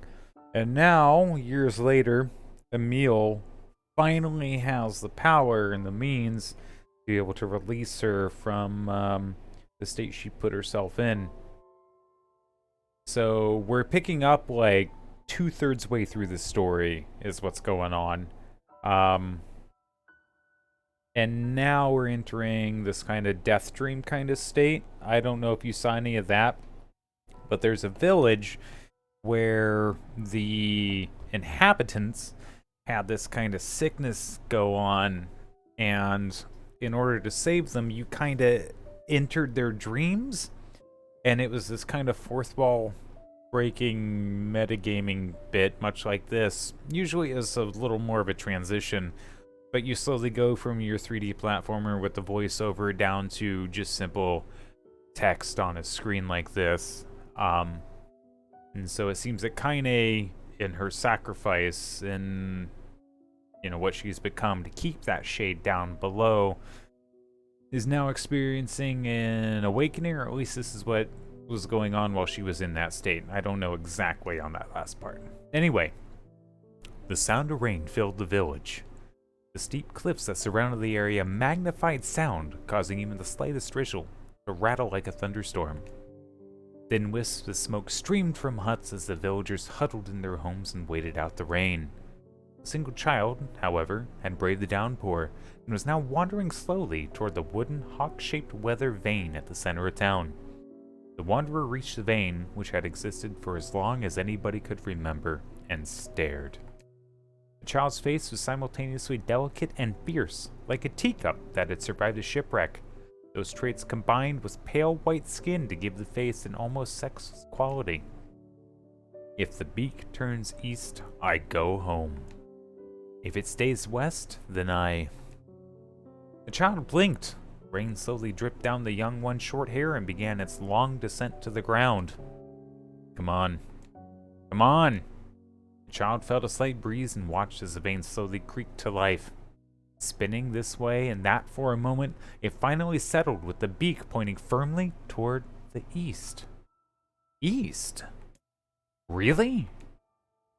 Before the vein could move again, a jagged rock came spinning and tumbling through the air, striking home against the child's head. The force of the blow dropped the child to the ground as a hail of stones began to fall all around. Oh no, they found me. A heartbreaking smile crept across the child's face as the stones continued their assault. Through the rain, the sound of multiple footsteps grew louder before a voice rang out. Yoo-hoo! Kaine! The voice belonged to Demo, worst of all the bullies in the area. As Kaine struggled to stand, a final stone came skittering through the mud and bounced against her foot. Blood oozed from a cut above her eye and blurred her vision, but she could make out the shapes of Demo and his usual gang of idiots. The boy seemed taken aback for a moment by Kaine's seemingly indifference to the blood dripping from her face, but quickly regained his bravado. What's up, freak? You like the rain? You like getting all wet? Or did you finally decide to run away from home? Though she knew it was futile, Kaine turned to leave. Before she could get more than a few steps, the other children scrambled to surround her, cruelty burning in their eyes. Kaine knew those were not the only eyes on her. The tormentor's parents watched from the safety of their homes. She was attuned to the sensation. It was one she had experienced many times before. While some villagers simply turned a blind eye to the actions of their children, many encouraged it openly. In a society ruled by superstition and fear, Kaine was something to be hated, and if possible, destroyed. Fuck me. This is difficult to read like this. I didn't say you could leave, freak. Demo's words chewed at her like a worm through an apple. He can't hurt me, she lied to herself. Be strong, be brave. He can't hurt me. He can't hurt me. He can't hurt. Oh, look, little freak is gonna cry. What's wrong? Are you sad that everyone hates you and wants you dead? And he prayed for the rain to flood down and carry her away from a world that seemed to have no place for her. But if there were gods, they chose to ignore her. As Demo crept ever closer, the clouds began to thin and the rain slowed. Even the weather hates me. I'm useless, a failure. I wish Demo's rock had taken my head off. Kaine couldn't meet Demo's leering gaze. She lowered her eyes and stared at the muddy ground below. The bully moved forward until he was inches away. He could smell the scent of old meat on his breath. The boy grabbed Kaine's face with thick fingers and yanked it upward. She tried to turn away, but he forced her gaze back and jammed his thumb against her eyelid to pry it open. Show me. No. Did you just say no? Demo grinned evilly. You don't say no to me. No one says no to me. Not even taking his attention from Kaine, he called to his cohorts. Come on, guys. Let's give the freak what she deserves. As soon as Demo finished, kicks and blows began to rain down upon Kaine. Demo paused, still grinning, as Kaine curled into a ball and tried to make the pain stop. I don't get you, freak. What you acting like a girl for, huh? Everyone knows what you really are. Kaine ignored the question, choosing instead to stare at the weather vane. It continued to point east, as if supremely confident about the future it had chosen for her. Go home? Yeah, it's a funny joke for someone with dead parents and no home to go to. Freak, chanted the children. Freak, freak, freak. Kaine closed her eyes and listened to the rain, waiting for the pain to start again. As the clutching hands of the village children closed around her, she bent her mind to the sound of the rain, letting it become her world entire. The rain fell, but the pain never came. Only when the laughter of her tormentors turned into terrified cries did she dare open a single blood-caked eye. Kaine was shocked to see Demo sprawled on the ground, holding his head and screaming in pain. She could see blood welling from spaces between his fat, twisted fingers. Oh my god, he's crying. He's actually crying. Deprived of their leader, the other children glanced back and forth between themselves, as if waiting for somebody to step forward and take charge. When no savior emerged, they began an uneasy shuffle away from Kaine. But the young girl was the least of their concerns. Instead, their attention was rapt on the ancient woman standing a few feet away. After struggling for breath for a moment, she finally spoke in a voice thick with rage. Hurts like a bitch, don't it? Now I suggest you scatter before I throw another one. And if any of you little bastards ever touch my Kaine again, I'll do worse than throw a rock. You can count on it. Oh, I love this woman already. The old woman crouched down and gently touched the hand Demo was using to cover the wound. Before he could think to protest, she ground her palm into the wound and twisted back and forth. Ow! He screamed, leaping to his feet. Stop it! What are you doing? Quit whining. Ain't no one ever died from a scratch. You hit me with a rock, you stupid bitch. A big one. That thing could have killed me. The old woman shrugged. Death is the best cure for stupid. I love her. Demo's face twisted with rage at her words. Locking his eyes on Kaine, he took a step backwards, spat on the ground. Get out! Leave this village. No one wants you here, either of you. Seeing the old woman grab another stone, Demo and his companions turned tail and ran. As they fled, the old woman grabbed her side and barked out a single laugh. Ah, look at the fat boy go. Guess he's healthy enough to run from a fight. The woman's smile faded as she turned her attention to Kaine. Kneeling down, she removed her shawl and placed it around the young girl's shoulders, then produced a cloth from the folds of her dress and began blotting at the blood on her forehead. Oh, Kaine, she said. Why didn't you fight back? You're stronger than that lot. The words of her grandmother stung Kaine, and she turned away. "Don't be nice to me," she said. "I don't deserve it. Nothing matters anymore." Her tears, held in cheek for so long, finally began to fall on a muddy ground below. "Everyone hates me. They think I caused bad things to happen to them. They think I'm a freak. I wish I was dead." As Kaine's tears turned to sobs, she felt her grandmother's hand on her shoulder. Despite her advanced age and diminutive size, she was a woman of surprising strength, and Kaine found herself unable to turn away. "Don't talk like that, girl. It's a river wide and deep that flows between the realms of this world and the next, and it grants no mercy to any that attempt that crossing. You got a duty to fight until your last breath. Understand?" The old woman tightened her grip and tried to still the tremor in her voice. "You know the pain of losing someone close to you, Kaine. You know because you survived it." As the words hit home, Kaine was struck by the force of her love for the old woman. As a young child, she didn't even know of her grandmother, but when her parents died, the woman quickly accepted her as her own.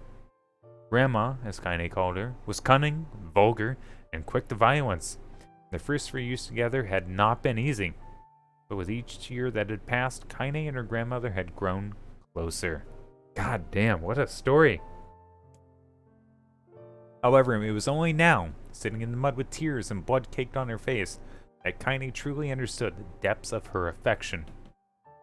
Here was a woman who had seen hard times, who had seen death, who had fought through all of these things and somehow emerged on the other side. If anybody could understand Kaine's pain and loneliness, it was her. "Do I make you sick, Grandma?" "Of course not. Don't be an ass." Kaine drew her grandmother's moth-eaten shawl around her body and shuddered. "But my body, it's not normal. If I was normal, then Mom and Dad wouldn't—" "Hush!" interrupted Grandma. "I don't want to hear another word of this nonsense. You're my granddaughter and I love you, and if folks have a problem with that, they can just go to hell." With that, the old woman reached out and placed a wreath of dried flowers in Kaine's hair. The skill it took to bend the flowers without breaking the stems or losing a single petal was remarkable, and the beauty of it made Kaine want to cry all over again. "Oh my gosh, these are lunar tears. Grandma, you made this for me?" Lunar tears were legendary flowers. Most people could live their entire lives without ever seeing one, and yet her grandmother had somehow collected a dozen or more. Kaine reached up and touched the wreath as if she couldn't believe it was real. "Where did you find these?" "Just stumbled on them while I was out doing the shopping." The old woman turned away as she spoke, leading Kaine to suspect that the search had been more difficult than she was letting on. Pains she took to construct the ornament, let alone track down the flowers used in its construction, made Kaine's heart hurt. She reached up and gently adjusted the wreath, admiring the way it felt between her fingers. "Didn't quite turn out right," said her grandmother as she squinted at it. "These old hands have trouble with delicate work, but it sure looks good on a pretty girl like you." Kaine blushed and turned away. "You think I'm pretty?" "Of course you are. What a fool thing to say." "Thank you, Grandma." Her grandmother smiled. "We're gonna be fine, you and me," she said. "As long as we got each other, we'll be just fine." Kaine took her grandmother's hands in hers, and the two of them struggled to their feet. As they began the long walk home, Kaine gripped the hand with all her might, as if trying to stop smoke from drifting away on the wind. The rain had stopped. Kaine stood beneath the weather vane, watching it spin in lazy circles, no longer caring about the direction it faced when it stopped. "I don't need to escape. I have a home now.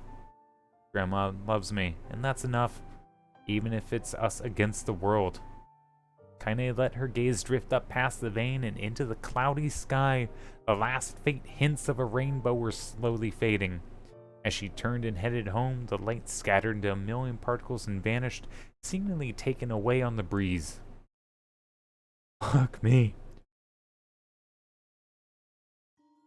Okay, what could possibly be wrong with Kaine's body? That entire fucking village would be so up in arms about it. I would maybe hazard a few guesses if this was America, but Surely this place isn't as fucking xenophobic and hard-headed as us. Anyway, my apologies. We'll get back to it. In the distance, Kaine heard the steady sound of an axe striking wood. The noise had a purposeful quality to it, as if she was hearing a master woodsman go about his work. The wood fire being produced, however, was as far from a work of art as could be. Pieces every of every shape and size are being flung about a barren yard with wild abandon. Anyone trying to stack such wood would probably die of frustration before the job was through. Damn. Stupid piece of shit axe!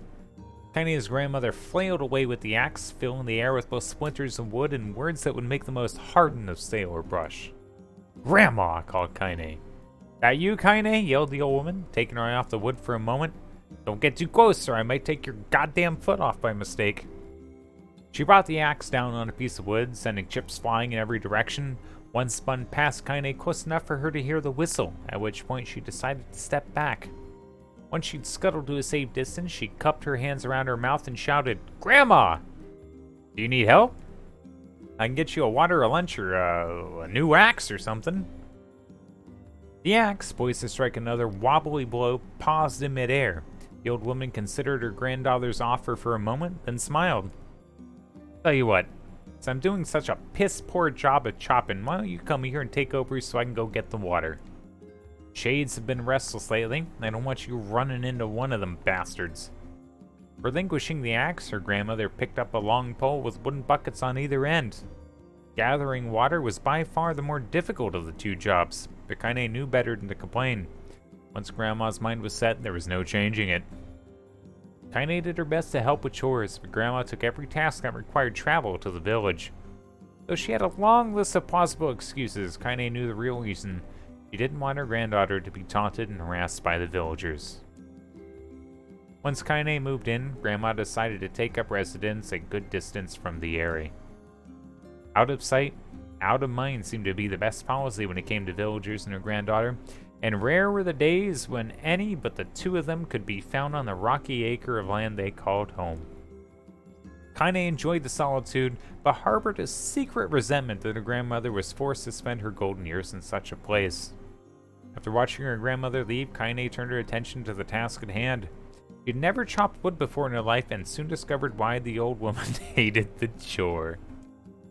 Swing after swing of the axe produced only a tiny crack in the wood, and when she finally managed to connect with a solid stroke, the tool embedded itself in the log and refused to budge. Frustrated, Kaine swung the axe around her head and threw it, log and all, across the yard. Damn it! Ah! Crap! She suddenly understood the joy her grandmother felt in a good curse. Happier now, she picked up the axe, forcing it from the wood, and resumed chopping. She had a natural skill with the blade, but the task was challenging, and blisters soon began to form on her small pink hands. This is tough. My logs are all weird sizes. Spitting on her palms and ignoring the pain, Kaine redoubled her efforts. Just as she was developing a rhythm, Grandma returned from the village. Setting down her buckets with a small sigh, she took one look at the logs and coughed out a wheezy laugh. "Pretty clumsy girl. You better practice if you..." Her grandmother suddenly collapsed to her knees, causing one of the buckets to wobble precariously. Eyes wide, Kaine dropped the axe and ran to her grandmother's side. "Grandma!" The old woman shook her head and pointed a trembling finger at the bucket. Bucket. Can't let it spill." Kaine steadied the bucket with the foot as she knelt by her grandmother. A small bit of water sloshed over the side and made a new home in the hem of her dress, but Kaine didn't notice. Grandma, what's happening?" Raised with panic, she grabbed her grandma by the shoulders and shook. After a moment, the woman lifted her arms and batted Kaine away. "Stop that, just stop," she cried, breathing heavily. "It ain't like I'm dying. Tired from the trip is all." Kaine desperately wanted to believe her, but one look at the old woman's shaking hands and worn face told her more than words ever could.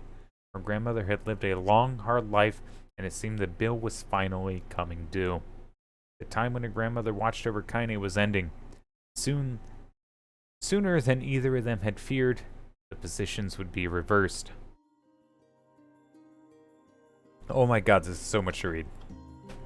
The next morning, Kaine came to the side of her grandmother's bed and took her wrinkled hand. Grandma, you're sick, and you need medicine. I'm going to the village. The old woman shook her head and tried to rise, but Kaine gently pushed her down. Sorry, she said. I'll be fine. Her grandmother fixed her with a gaze that could melt steel. After what seemed an eternity, she finally lowered her eyes and sighed. Well, I don't like it, goddammit. But I guess I should quit being so stubborn and let you grow up. The old woman watched as Kaine strapped on her boots and made her way down the road to the village. Hours later, as an unseen sun made its way across the dark and rainy sky, she was still watching. Kaine moved at a brisk pace, checking her pockets every few minutes to make sure the money her grandmother gave her was still there. Every noise caused her to spin on her heels to make sure she wasn't being stalked by a shade, or worse, Demo and his gang. But she encountered neither tormentors nor shade, and Kaine finally found herself at the entrance to the village. The few adults she could see glanced sideways to her, then muttered to each other behind raised hands before slinking away into the shadows. Her heart racing, Kaine took on a series of rapid, shallow breaths and tried to calm herself. I have to prove myself. I have to help Grandma. I have to be strong. She chanted those words to herself over and over as she slowly made her way. Finally, her eyes settled on a rotund older woman who was angrily waving her arms in the air and telling everyone who would listen exactly what she thought of Kaine's presence. Hey lady, said Kaine, with a bravado she did not feel. Where's the apothecary? The woman's flabby cheeks shook in bewildered anger. How dare this thing speak to me? They seemed to say, but Kaine saw that her eyes held a different emotion. Fear. Yeah, we're both scared, lady. Trust me on this one. Which way? Kaine repeated. The woman pointed at a small building door right before hitching up her dress and stumbling off in the other direction. Kaine cringed, expecting a stone to come flying from the assembled crowd, but none came. Her mind was filled with a strange sense of pride as she made her way to the apothecary, but the new emotion had little time to take root, for as soon as she opened the door, she noticed a familiar customer at the counter. It was Demo. He'd clearly been sent here on some kind of family errand, because his gang of followers was nowhere to be found. Oh my god, he sputtered. I mean, what are you doing here, freak? The insult was delivered without force, and Kaine happily ignored it. Stretching on tiptoes to see over the counter, she asked the shopkeep for the medication. Ha! Barked Demo. The old bitch finally keel over? Go to hell, Demo. The boy's eyes grew so wide they seemed ready to fall out of his head, but before he could let fly a comeback, or worse, a punch, the apothecary told them to knock it off before he kicked them out of the store. Demo slunk out of the shop, cursing Kaine under his breath. Once he was gone, she allowed herself to breathe once more, taking a brief tour of the shop while the owner prepared her medication. Countless tiny bottles filled the cramped store, each with a label written in some indecipherable language. An ocean of aromas assaulted her nose, creating a scent that was exotic, but not altogether unpleasant. Seeing such a variety of supplies gave Kaine a sense of peace. Surely, in a world so vast, there would be a place that she could call home. On the far wall behind the counter rested a portrait of a stunning young girl. The picture had once contained bright, vibrant colors, but time had worked its cruel magic, and they were beginning to fade. The beauty of the work, however, remained undiminished. You like that picture? Kaine turned to find the apothecary with a small vial of medicine in his hands. His eyes were gentle but sad. They seemed to stare through her and into nothing as he spoke. That's my daughter. I sketched it when she was just a little girl. She's been dead for I'm so sorry. She's been dead a long time now. Kaine didn't know how to respond. She just stared at the portrait and tried to come up with the right words. Pictures are wonderful things, continued the shopkeeper. They let the ones closest to you live on forever. He shook his head slightly, then looked down at Kaine and smiled. Handing her the medicine, he reached into a sizable green apron and produced a handful of old wax crayons. You should have these. There's no one left that I wish to draw. Fuck. Kaine took an instinctive step back, causing the shopkeeper's face to darken.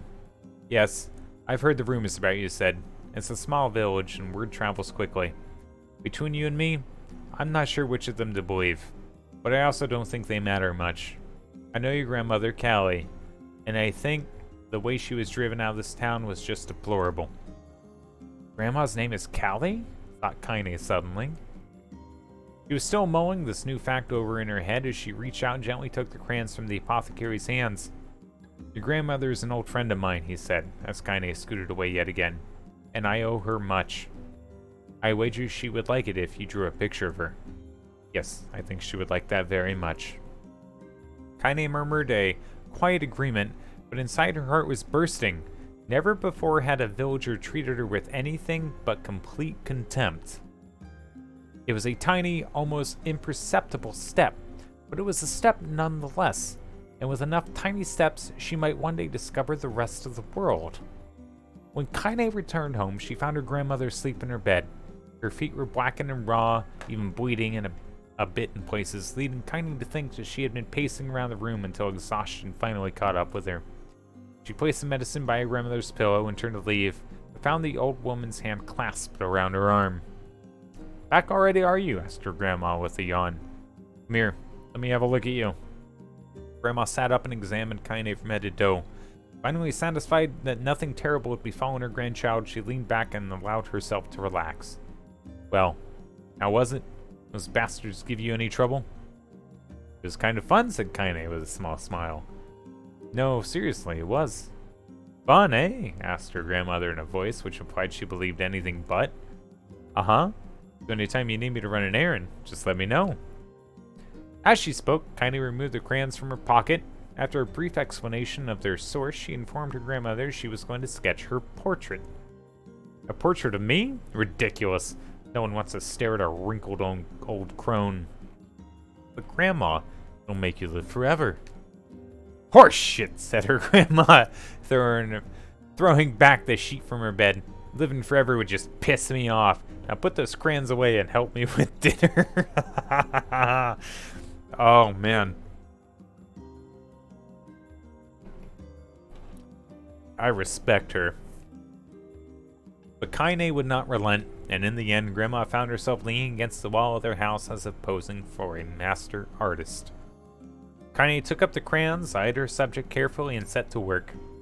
Just as her grandmother was about to nod off, Kaine finished the piece. After staring at it for a bit, she released it from her grip and let it slowly drift to the floor.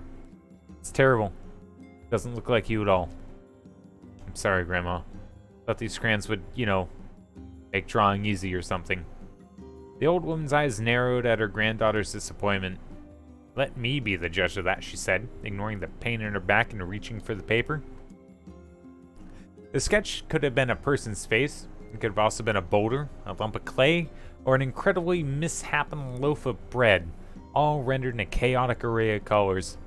The old woman stared at the picture for a long time, then slowly wheezed out a laugh. Oh, Kaine, she said between laughter. You truly are my blood. You're as clumsy as me, and I love it. But, hush, I won't hear any more bull about how ugly you think it is. It came from the heart, and I'll treasure it always. True to her word, the old woman gave the picture a place of honor above the kitchen table. In the days that followed, Kaine would often catch her staring at the portrait with a strange smile on her face, an action she interpreted as a silent, mocking laughter. A week later, Kaine could stand it no longer and asked Grandma to take the artwork down. Posh, said the woman.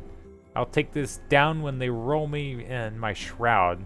She pondered this for a bit, then turned to Kaine and dropped to one knee. Listen to me, girl. Seeing this picture makes me happy in a way I've never felt before. And it makes me want to go on, so that someday you can feel the same happiness. It was a moment that burned into Kaine's memory. A perfect blend of pride and love and joy that came together to form a lifelong remembrance. She swore to never forget the moment, to never forget the old woman who had made her place in the world possible. Time moves on. People and memories move in and out of life like ghosts passing through a hall. But this moment will be different, Kaine swore, because I will remember it forever. Forever. Oh my god. Do I have to read more? I gotta read. I gotta read more. Oh my fucking god. Alright. Alright. Well, I'm glad this isn't being recorded for Audible or whatever. Fuck me. Ah, okay. Oh, pardon me. Alright. Kaine listened to the sound of crackling firewood and stared at the black object on her plate. She'd been pushing it around the wooden disc. Okay, yeah, I read that right. My apologies. She'd been pushing it around the wooden disc for a good 10 minutes, ignoring the bemused stare of her grandmother. Finally, she summoned the courage and gave the object a brief sniff. A sharp, bitter scent flew up her nostrils and made its home there, causing her face to twist with disgust. Grandma, I can't believe you want me to eat a bug. The old woman threw some more wood under the cooking pot and snorted. It's no bug, you you fool girl. It's a berry. Why the hell would I be feeding you bugs? Yeah, well, sure looks like a bug, said Kaine, and I think it's burnt or something because it smells terrible. With that, Kaine held her nose and threw the berry in her mouth, chewing as little as possible. Oh yeah, that's terrible, alright. Why, you little brat, laughed the old woman. Look at that sass on you. You've been spending too much time with me, and that's a fact. 5 years had passed since the moment Kaine's grandmother saved her from the bullies. As is often the way with two stubborn people, their relationship had grown in fits and starts, but moved forward all the same.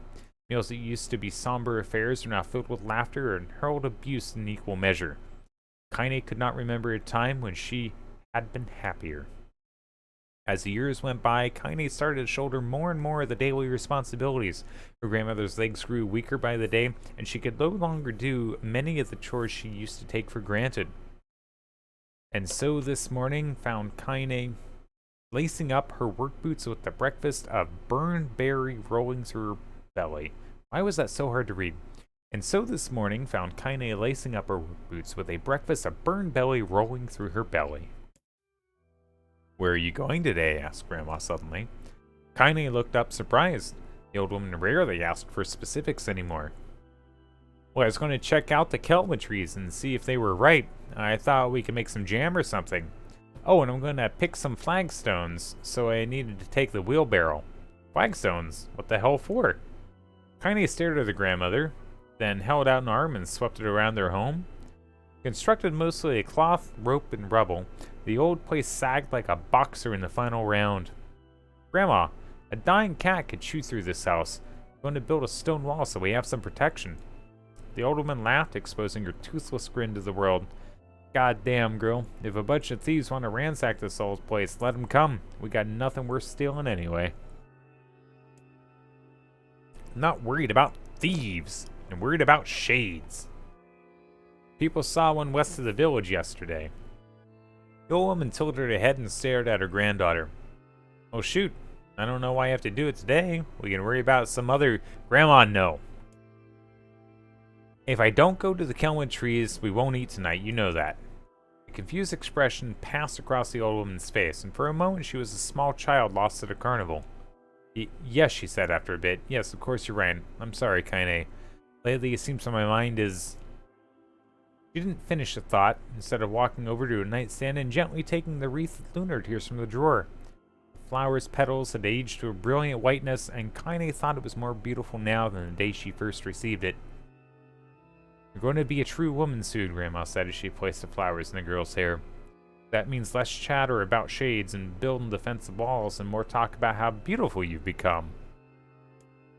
Annoyed, Kaine reached up to remove the garland, but the look on her grandmother's face stopped her hand.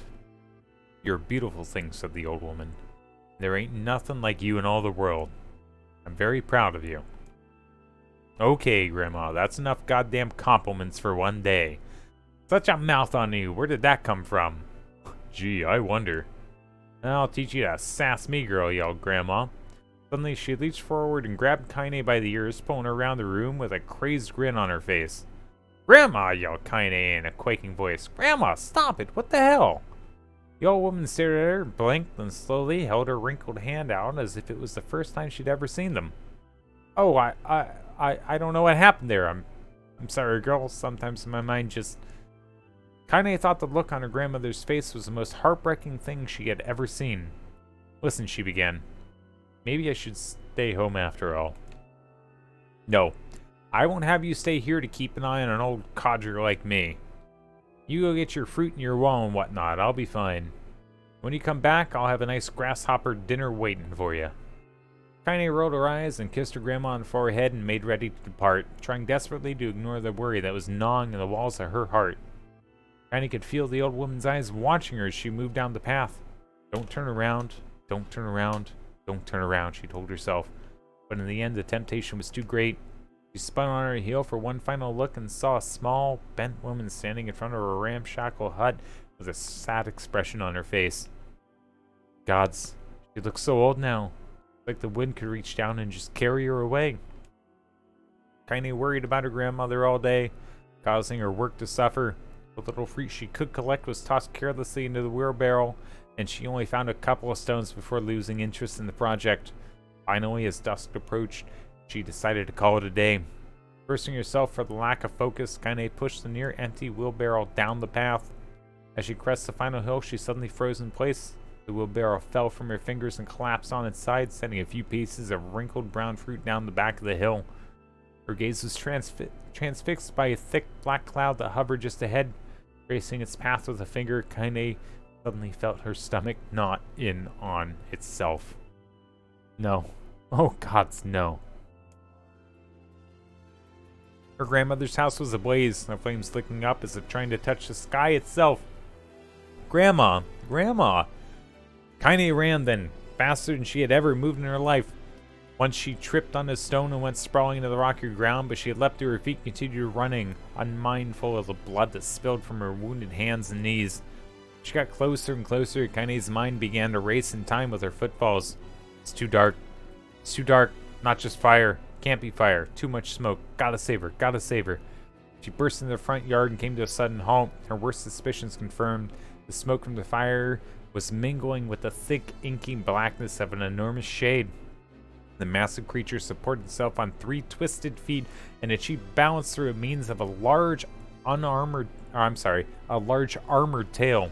Scales, horns, and claws sprouted from its body in a random chaotic pattern, giving it the appearance of a lizard designed by some insane god.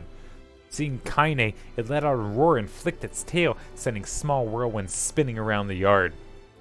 For a moment, the creature retreated into a shimmering, inky blackness, as if her mind was unable to comprehend that such a thing could actually exist. But then the smell hit her, a blend of rotted meat and excrement, and the horror became real once more. Oh my god. The creature bellowed again, and this time Kaine responded with a scream of her own. Alright, you bastard, she thought, as her scream echoed off the high cliffs toward them. It's you or me. Let's go. The shade eyed Kaine with bemused interest, then it began looking from her to the house and back again, as if urging her to look at the destruction it so gleefully wrought. With dread building in her heart, Kaine glanced toward the house. Through the smoke and the flames, she spotted a small figure struggling to escape the ruins. Grandma! At the sound of her voice, the old woman began waving frantically. She's alive, thought Kaine, alive! Kaine's legs sprang to life as she raced across the yard toward the flaming wreckage of the house. Before she could advance more than a few steps, the shade opened its mouth and let out a roar powerful enough to uproot trees and send them flying. The blast sent Kaine tumbling through the air before smashing her against the rocky earth. Stars danced in front of her eyes as she tried to remember how her legs worked. Get up. Get up. Get up. Get up. Get up. Get up. Now! As Kaine struggled to her feet, the shade stomped toward the house and pinned her grandmother to the ground with the tip of a claw. The old woman struggled to move the claw from her stomach, but she might as well have been pushing the mountain. She coughed briefly, sending a small spray of blood into the air, then collapsed to the ground, her energy spent. Kaine lurched to her feet only to fall back to the earth with a gasp.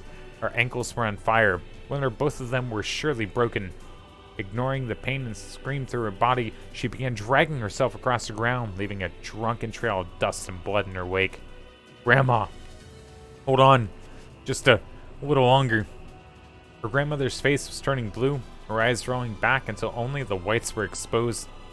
Kaine pulled herself across the ground with maddening slowness, The distance seemed to increase with every second that passed. The shade glanced between the two women and flicked out its tongue, giant mouth turning up at the corners, short, panting breaths belched from somewhere deep inside its core. Bastard! Laughing at us. She had no idea how such a mindless creature could experience emotion, but there could be no doubt the shade was taking joy in the suffering. Yeah, I see your plan. The shade moved its claw slightly, allowing Grandma to breathe again. It was clearly keeping her alive, only to snuff out her life when Kaine was close enough to touch her. I'm gonna kill this bastard. Summoning all her strength, Kaine rose to her feet. There was a sickening snap from her right ankle as the foot twisted backwards, but she forced it from her mind and began to hobble toward the monster. Wow. Pulling a small knife from her pouch at her waist, she leapt on the foot that pinned her grandmother and plunged the weapon deep. Give her back, she screamed. Give her back to me. It was like stabbing a rock. After a few swipes, the knife broke at the hilt with a dull snap. The shade panted laughter again, then raised its tail and sent it rushing through the air toward the young girl that was latched to its foot. Kaine never had a chance. The tail struck her square in the chest and sent her crashing into the burning wreckage of the home. As she lay on the ground with blood pouring from multiple wounds, a small, weak voice spoke up. Kaine. Kaine's vision blurred, but she forced herself to focus on the sound. Finally, her eyes cleared, enough for her to make out her grandmother's hand reaching out to her through the smoke. Grandma. Kaine, you gotta run. You can't best this one. Kaine grabbed the hand and held on with all her strength. Grandma, come on. We have to go. The old woman coughed loudly when her hands, slick with blood, slipped from Kaine's grasp and thumped to the ground below. Grandma, no! No! I said run, goddammit. You have to live. Have to get through. Thought would stay forever and finish. Before she could say another word, the shade's clawed foot descended, smashing through the remains of the roof and down upon the shattered figure of the old woman. Blood oozed from gaps in the creature's toes as it trembled, as the terrible putrid smell assaulted Kaine's nose once again.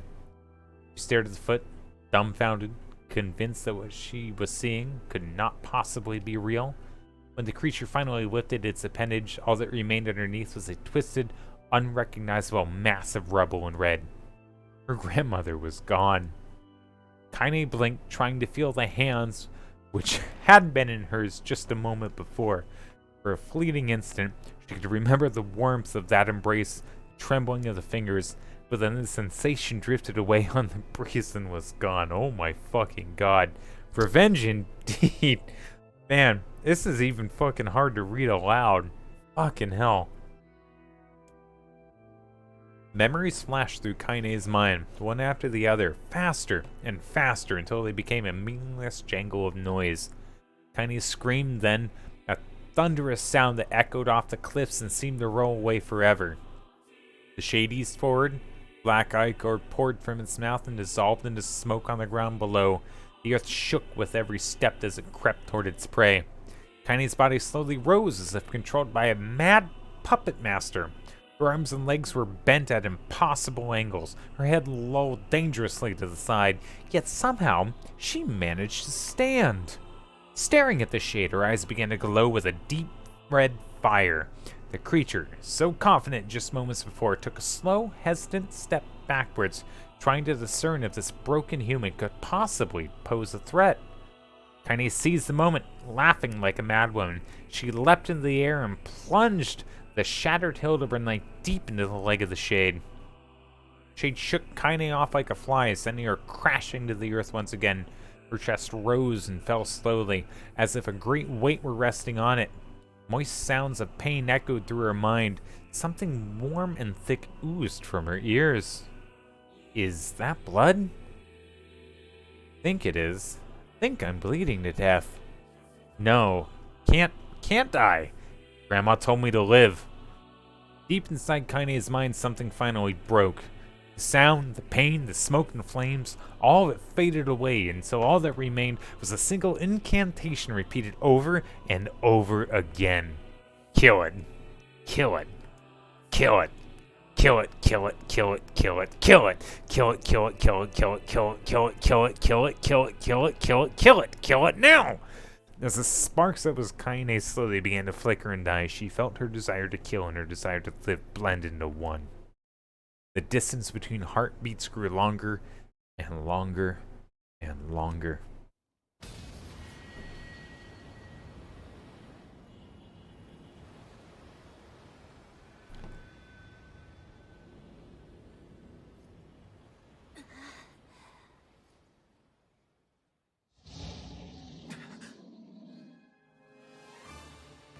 The beast approaches. Why no? I gotta do this fight again? Yeah, I know. Where are they, right? I mean, every boob's different. But I mean, those have gotta be high up. Oh my god, I get to play! Oh man. I ain't even doing shit right now. It's just nice to fucking do something other than read. It's not the blade, but the skill of the user. Strike it down.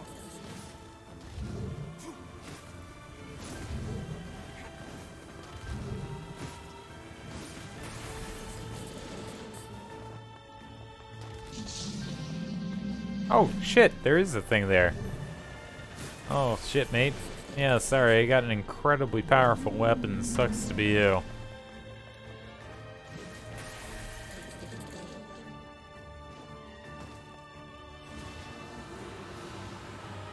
Oh my god. Mate, if I have to do that for Emil too, and Yona? Oh my god.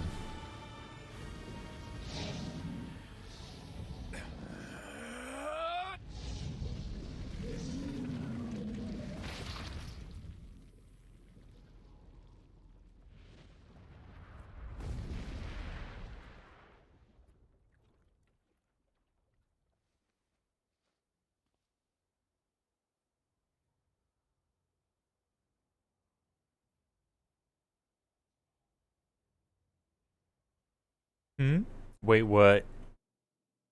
Oh no. Oh my.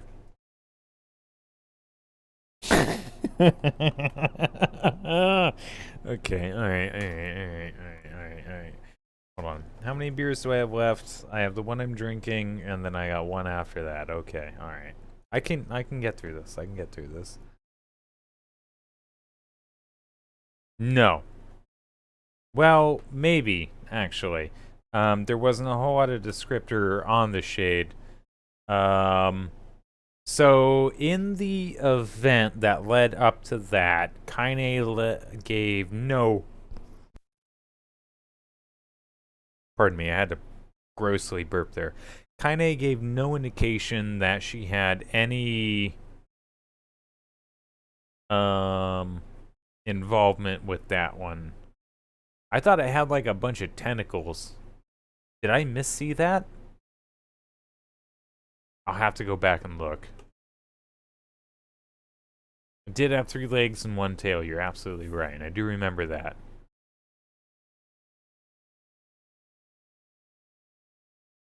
I was paying more attention as the targets I should be hitting as opposed to what the targets were on.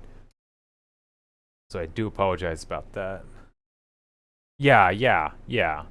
No, I totally get that, no. I guess that's just me saying, like, I wasn't focusing on the monster, just where I need to hit on the monster. Could be, though. That's true. But I mean, legs, tentacles, tail, tentacles, definitely a lot of things there. We'll have to go back. Have a look at it. But if that is the case, though, then that's actually kind of really cool. Because she never fucking mentions any familiarity with that shade at all.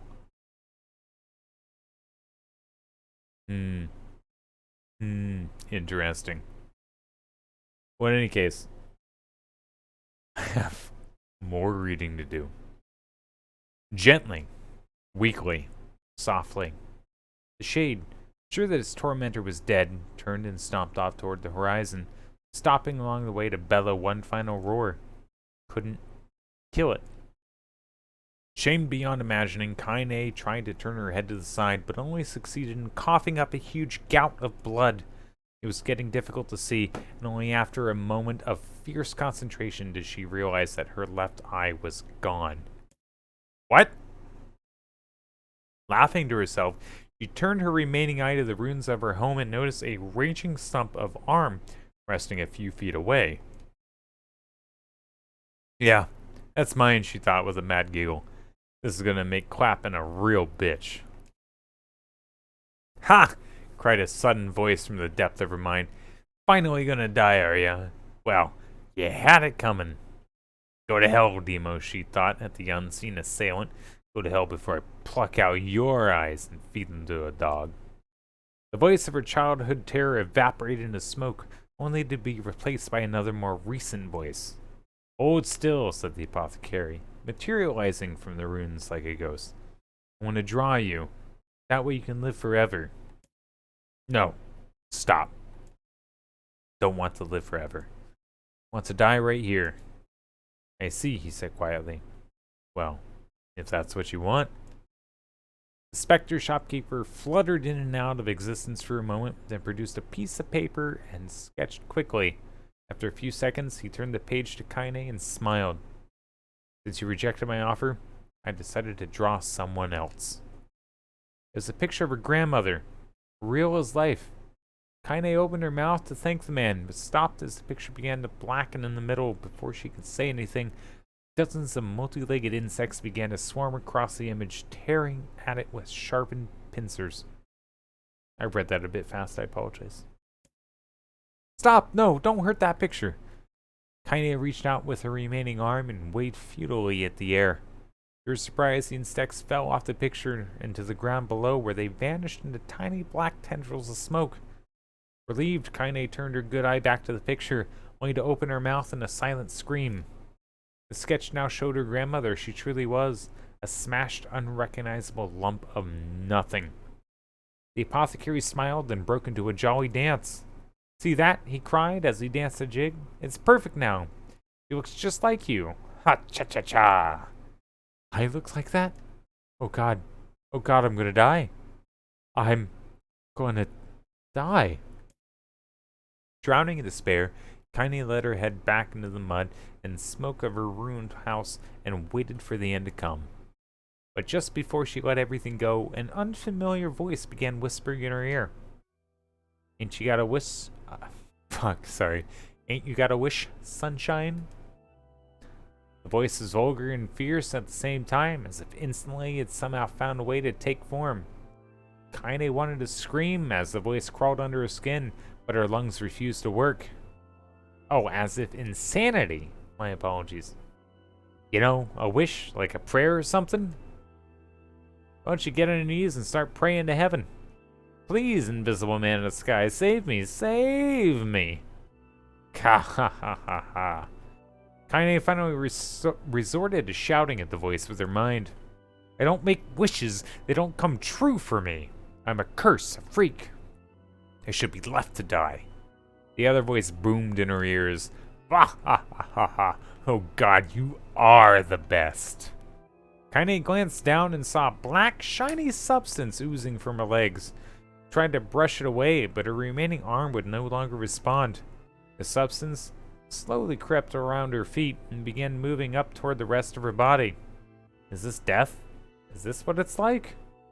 Or is my mind just losing itself? She could feel the slime oozing upwards, feeling the hot, searing pain it left in its wake. Whatever else might be happening, she was still alive, and this was real. Come on, said the voice. Let it go. Kaine tried to ignore the voice and concentrated on the pain, but the newcomer would have none of it. Newcomer. Don't ignore me, Sunshine. You ready to give up? Ready to die? So why not let me have it? Have what? Your body. Come on, give it to me. Give it to me. I want to stand on the ground, feel the rain, taste the wind. Voice paused as if licking its lips. When it resumed, it was filled with a mad, unabated joy. And I want to take your hands and use them to choke the goddamn life out of people. I want to tear out their throats and bathe in their blood, just like before. In response, Kaine shifted her head and vomited. The warmth of it crept down her front and mingled with the pain of the encroaching black ooze. Are you a shade? Yeah, maybe. What of it? The slime reached her face, crept up past her nose, and slowly oozed into the socket of her missing eye. The moment it touched her brain, Kaine was struck by the most powerful sensation she'd ever felt in her life. It was ecstasy. She wanted to scream with delight, but all she could manage was a small, whispered moan. Feels good, doesn't it? Asked a voice with a chuckle. Yeah, what can I say? I know how to please the ladies. Now give me that body. Come on. Give me the body and I'll give you more of this feel, and it's a fair trade. A black lump began to protrude from Kaine's side. As she watched, it grew longer and thicker, eventually taking the form of her missing arm. I can see better, she thought. My eye must be growing back too. The slime reached up to the to envelop the rest of her face, but she managed to brush it away. Stop, she whispered, marveling at how she had regained her voice. Stop. Black ooze hesitated, as if considering this request, then quickly shimmered down her body before disappearing in the cloud of smoke. Ah, what the hell, Sunshine, screamed the voice. We had a deal. I thought you wanted to die. Grandma said, can't die yet. A brief image of her grandmother, bloodied and broken, flashed before her eyes. She saw the shade that killed her and heard its mocking laughter, then closed her eyes and forced the image from her mind. Her whole body was quaking with rage. When she opened her eyes again, they burned bright red. Ooh, eyes! Multiple. The thing took my grandmother. I have to kill it before I die. Kaine glanced down and saw a mysterious pattern. The pattern of the shades burn itself into her left arm. Well, I'll be damned, said the voice cheerfully. Look at that, Sunshine. I think you and me are going to be good friends now. Kaine stared intently at her arm. The more emotional she felt, the more the letters seemed ready to puncture her skin and begin infecting the rest of her body. The arm clearly had a will of its own now. Stop. Gotta stop. Holding her left arm in her right, Kaine took a deep breath and tried to calm herself. Come on, don't fight it, pleaded the voice. It's my favorite dish and I'm hungry. Let it go. Feel the anger. Burn with the fire of revenge. Thirst for blood. Then get out there and shut up. Shut up and get the hell out of my body. Your body? Oh, that's rich, Sunshine. Real rich. Look, I just up and die so I can have this body all to myself. What do you say? I bet those buddy of yours in the area would love to see you dead. Kaine grabbed a nearby shard of glass and tried to saw off the shade-infected portion of her side. Before she could, her darkened left arm grabbed her right wrist, clutching it. Kaine screamed and dropped the shard as the sound of bone crunching on bone filled the air. Damn! Ha ha! Stupid idiot girl. You're possessed now, Sunshine, and there ain't no going back. The voice laughed again, a loud, long wail that seemed to go on without end. Possessed? Whispered Kaine. Yeah, possessed. You and me. We got you what you might call a timeshare arrangement. Remember how folks used to think you were a freak? Well, wait till they get a load of you now. Kaine looked up, tears in her eyes. The sky seemed smaller somehow, darker. Is this because of that? Shade? Is this how they will see the world? So, listen, purred the voice. I know this whole possession thing seems a bit sudden, but it ain't all bad. There's plenty in it for you, too. I'm a very powerful creature, Sunshine, and now that power belongs to you. You got enemies? People you want to kill? Oh, I can make it happen. That little fat kid who kept picking on you? That big old shade that squashed your granny? Well, we'll wrap them up in their own assholes. No more abuse for you, sunshine. No more pain. Wait a sec, kinda. You're Shade. Why would you help me kill another Shade? Fuck, my frame count's up to fucking 7.8%. I'm gonna have to call it after this. What? You think I'm some kind of racist? Some killing snob? I don't give a good goddamn who you murder, honey pants. I just want a drink from the well. Kaine considered this as she struggled to her feet, the power of the shade coursing through her. The smoke from her house was drifting away with the wind, and she enjoyed the way the cool evening breeze felt on her new left arm. After a long pause, the voice spoke up again. So, how about it? You and me? We could have some good times together. Look, I'll even take care of the bloody part if you don't want. Fuck off, asshole, muttered Kaine. I'll handle the killing. Ka-ha-ha! Screamed the voice. Look at you go! Oh, sunshine, we're gonna have so much fun. So listen, my name's Tyran, and if you ever need me, I'll just be hanging out in this piece of meat you call a heart. Tyran, huh? Kinda like that. 8.1%. Fuck. Now get to it. The more you kill, the more your heart turns rotten and sour, and I like rotten and sour. Kaine found herself nodding at the voice. Yeah, she said. Yeah, I think this can work. I'm gonna find that shade, and I'm gonna strangle it with its own guts. When I'm done, I'm gonna do the same to you, Tyran. You can count on it. Ah, Tyran. I've shit bigger than you, so good luck with that. Oh, and hey, and one more thing. Right now, you and me are sharing this body. But if you ever run out of hate, if you ever, you know, go soft, then I'm gonna take over everything. Keep on killing, sunshine, and watch your back. The voice grew fainter and gradually faded away, fading to somewhere deep inside Kaine herself. Kaine waited until she was sure the voice was gone, then waved her new left arm around a few times. Feels perfectly normal, she thought. It feels like mine. Desperately, she began poking and prodding at the new limb, determined to find something wrong with it. She didn't want it to feel normal. That would mean the creature inside her had already won. I'm not a shade. I am Kaine. Repeating this mantra in her head, she slowly began digging through the rubble of her house. She began careful to ignore a certain red-stained spot in the corner. Oh, being careful to ignore. My apologies. Finally, after what seemed like an eternity of heartbreaking work, she found what she was looking for. It was a wreath of lunar tears. Though it had been through hell and back, the garland's petals were as bright as ever. Kaine started to place it in her hair, and slowly lowered the wreath and stared at it. Sorry, Grandma. I'm so sorry. But I don't deserve to wear this anymore. I'm possessed, corrupt, a freak. And this time, I don't think there's any going back. Holding the flower to her heart, Kaine fell to the ground and sobbed. As night gradually lightened to dawn, the people of the area rose to their daily lives. She remained in that position, as if tears could somehow wash away the horror that now infected her world. Alive. Stay alive. Stay alive.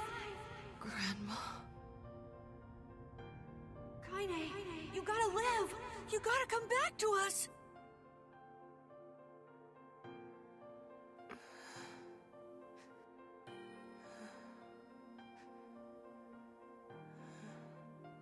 Oh, hey.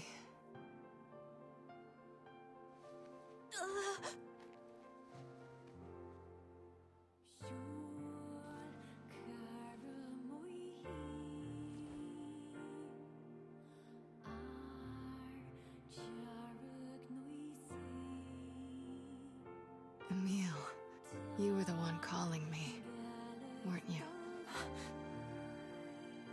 You still recognize me? Of course. I knew you right away. Thank you, Kaine. Welcome back, Kaine. You grew up. So, how long has it been? 5 years.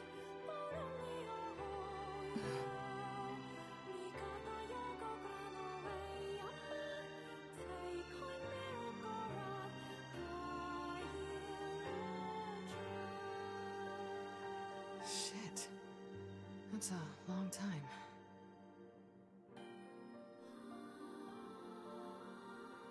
Is this even watchable at the moment? I'm watching my kilobytes drop down to like double digits. Jesus fucking Christ, this is absurd.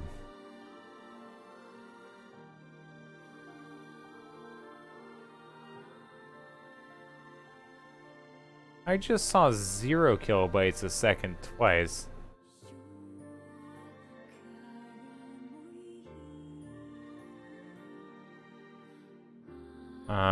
I need to save as soon as possible and hop off of here. This isn't tenable. We are still no closer to finding her. We need a way to locate the Shadow Lord. By the way, this is for you. That's a shame. Is that a lunar tear? It's not as good as your grandmother's, but I tried. No, it's great. Thank you.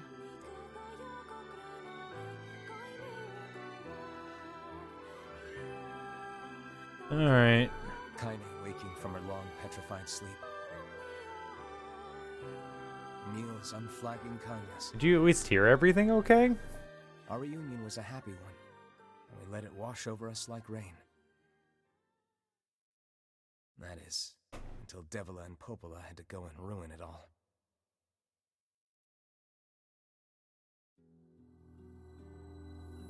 Are you kidding me? You can't be serious!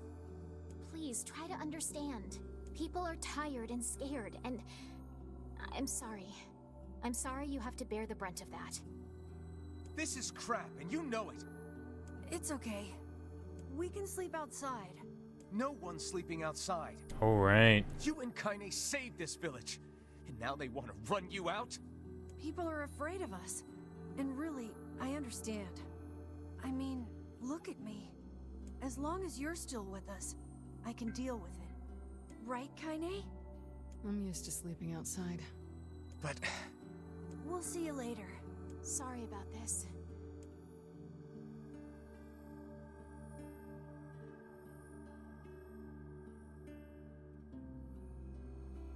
What is the matter? Kaine always sleeps outside. I never thought about that until just now. Never even occurred to me. Damn it. We should turn in. Oh my god, I'm getting so angry at my fucking bandwidth right now. I didn't get much sleep that night. For the first time in my life, I hated Devila. For the first time in my life, I doubted Popola. But those feelings are pointless in the end. They said and did what they did for the sake of the village. To protect it from the horror of the Shades.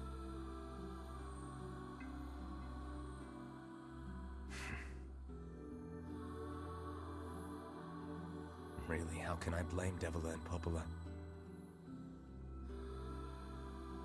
In the end, I'm just as bad. Because I never once stopped to think about Kaine and Emil's situation myself.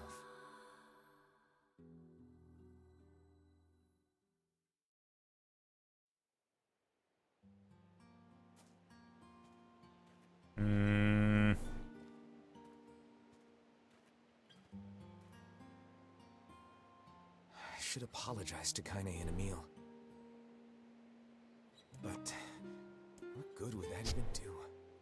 I got a fire going, Kaine. Wait, is that... Campfires? I'm so happy to get to talk to you again, Kaine. Yeah, me too. I tried everything I could think of to save you, you know. I polished you with a special cloth. I poured warm water over you. Wait, you poured water on me? Yeah, but it didn't really do much except make you all shiny. Hey, Emil. Thanks for saving me. I guess you noticed how I look different now. I'm sorry, Emil. I'm sorry for all of it. Well, I mean, this new form isn't all bad, you know? At least I can look at you when we talk, right? Hey, so why don't you tell me something about yourself? I'm not very interesting. Sorry. Come on, I just want to know you better. Please? Fine. This all happened when I was a kid. Before the whole shade possession thing. My body is different. And when the villagers found out about it, they started treating me like a freak. But one person, my grandmother, accepted me just as I was. No matter how bad things got, she gave me the strength to keep going. She's really special to you, huh? Yeah. Oh, hey! That gives me an idea. Since we cured your petrification, I know we can do it if we all work together. Heck, it'll probably be super easy. I'm sorry, I skipped a line there. Let me guess. More warm water? Okay, can we just forget I told you about that?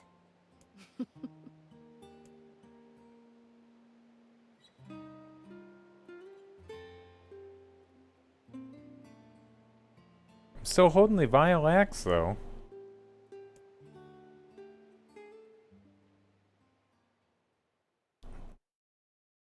I feel great today. No cough, no fever. Watch out, world, because Yona's coming out to play.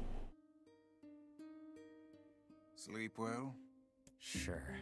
And yet your red eyes tell a different tale. Don't be so hard on yourself, lad. I need to go see Devila and Popola. Very well.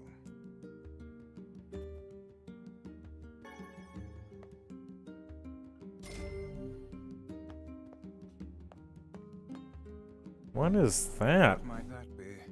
It's Mom's diary. What? I've not heard you speak much about your mother.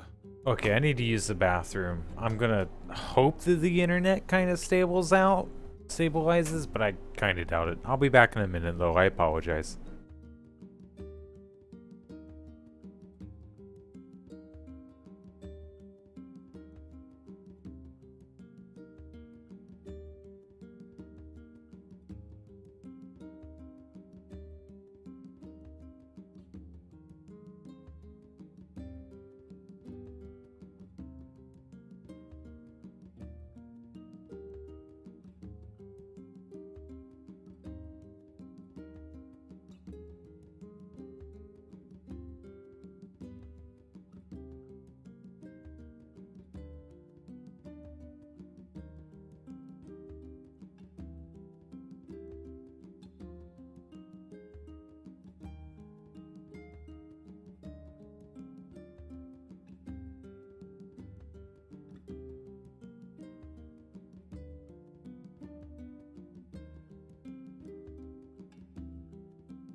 Alright, I am back yet again. Thank you so much for your patience. Died when I was little.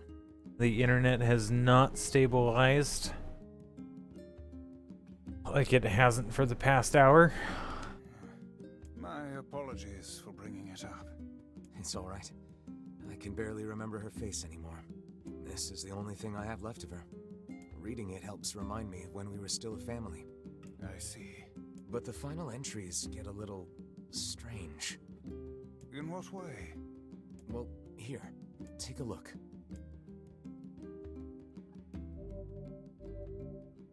Oh my god. Please, I don't want to do more reading. Say there, can you not hear me?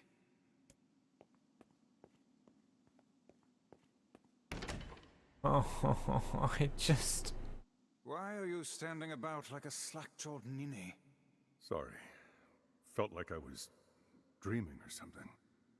Sleeping on one's feet is quite the talent indeed. Come now, There's the door. Right. Let's go. Why? My internet's acting so fucky. No. Okay, there's a fight.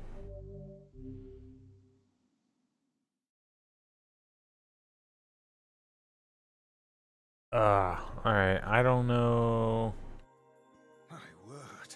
Something wrong? I feel as if I've just awoken from a most unpleasant dream. I know what you mean. That happens to me whenever I read it. Okay. That's a special fight. So it seems we're not done yet. And I still have like 10 other fucking weapons to find.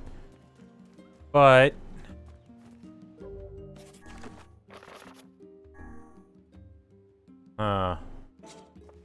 other quests have disappeared. Alright.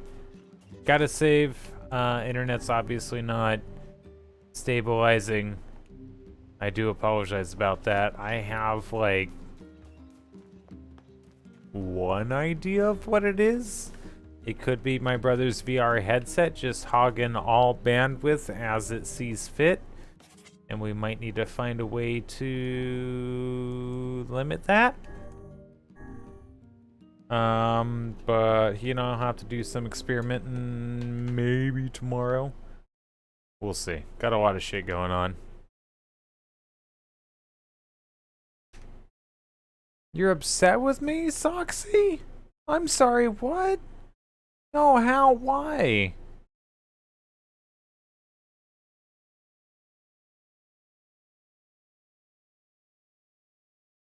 I'm so sorry to hear that.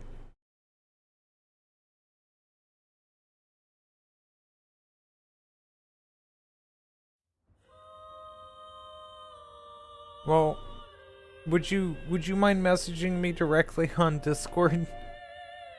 I'm afraid my internet's not being consistent and things are going between 0 kilobytes to the intended 400 kilobytes a second without any consistency. I'm up to almost 12% frames drop, sadly. You can save Yona, Vice.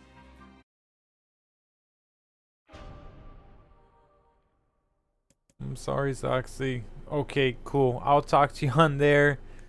Reiki, Soxy, was great seeing you both. Anybody else who might be out there, thank you so much for, you know, stopping by, sticking by, especially while my internet went fucking insane. No idea what could be going on there. I'll have to talk to my brother. It might be a couple days before I stream again, just because I have several things on my own vehicle I need to fix, and that has to be done after my work tomorrow. And then Tuesday I have extra meetings and shit after work that I need to attend to. And then Wednesday I might have some time off in addition to all the things I have going on. We'll see. I'm just saying it might be a while before I stream again. But I do apologize about the slideshow.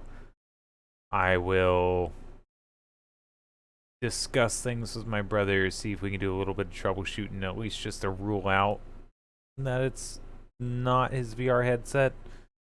And then hopefully we can do something to calm this down, because goddamn, I want to stream. With that, we'll see you all later, except for those who'll get a hold of me on Discord. Hope you have yourselves a wonderful morning, afternoon, and evening, and I'll see you next time. Bye.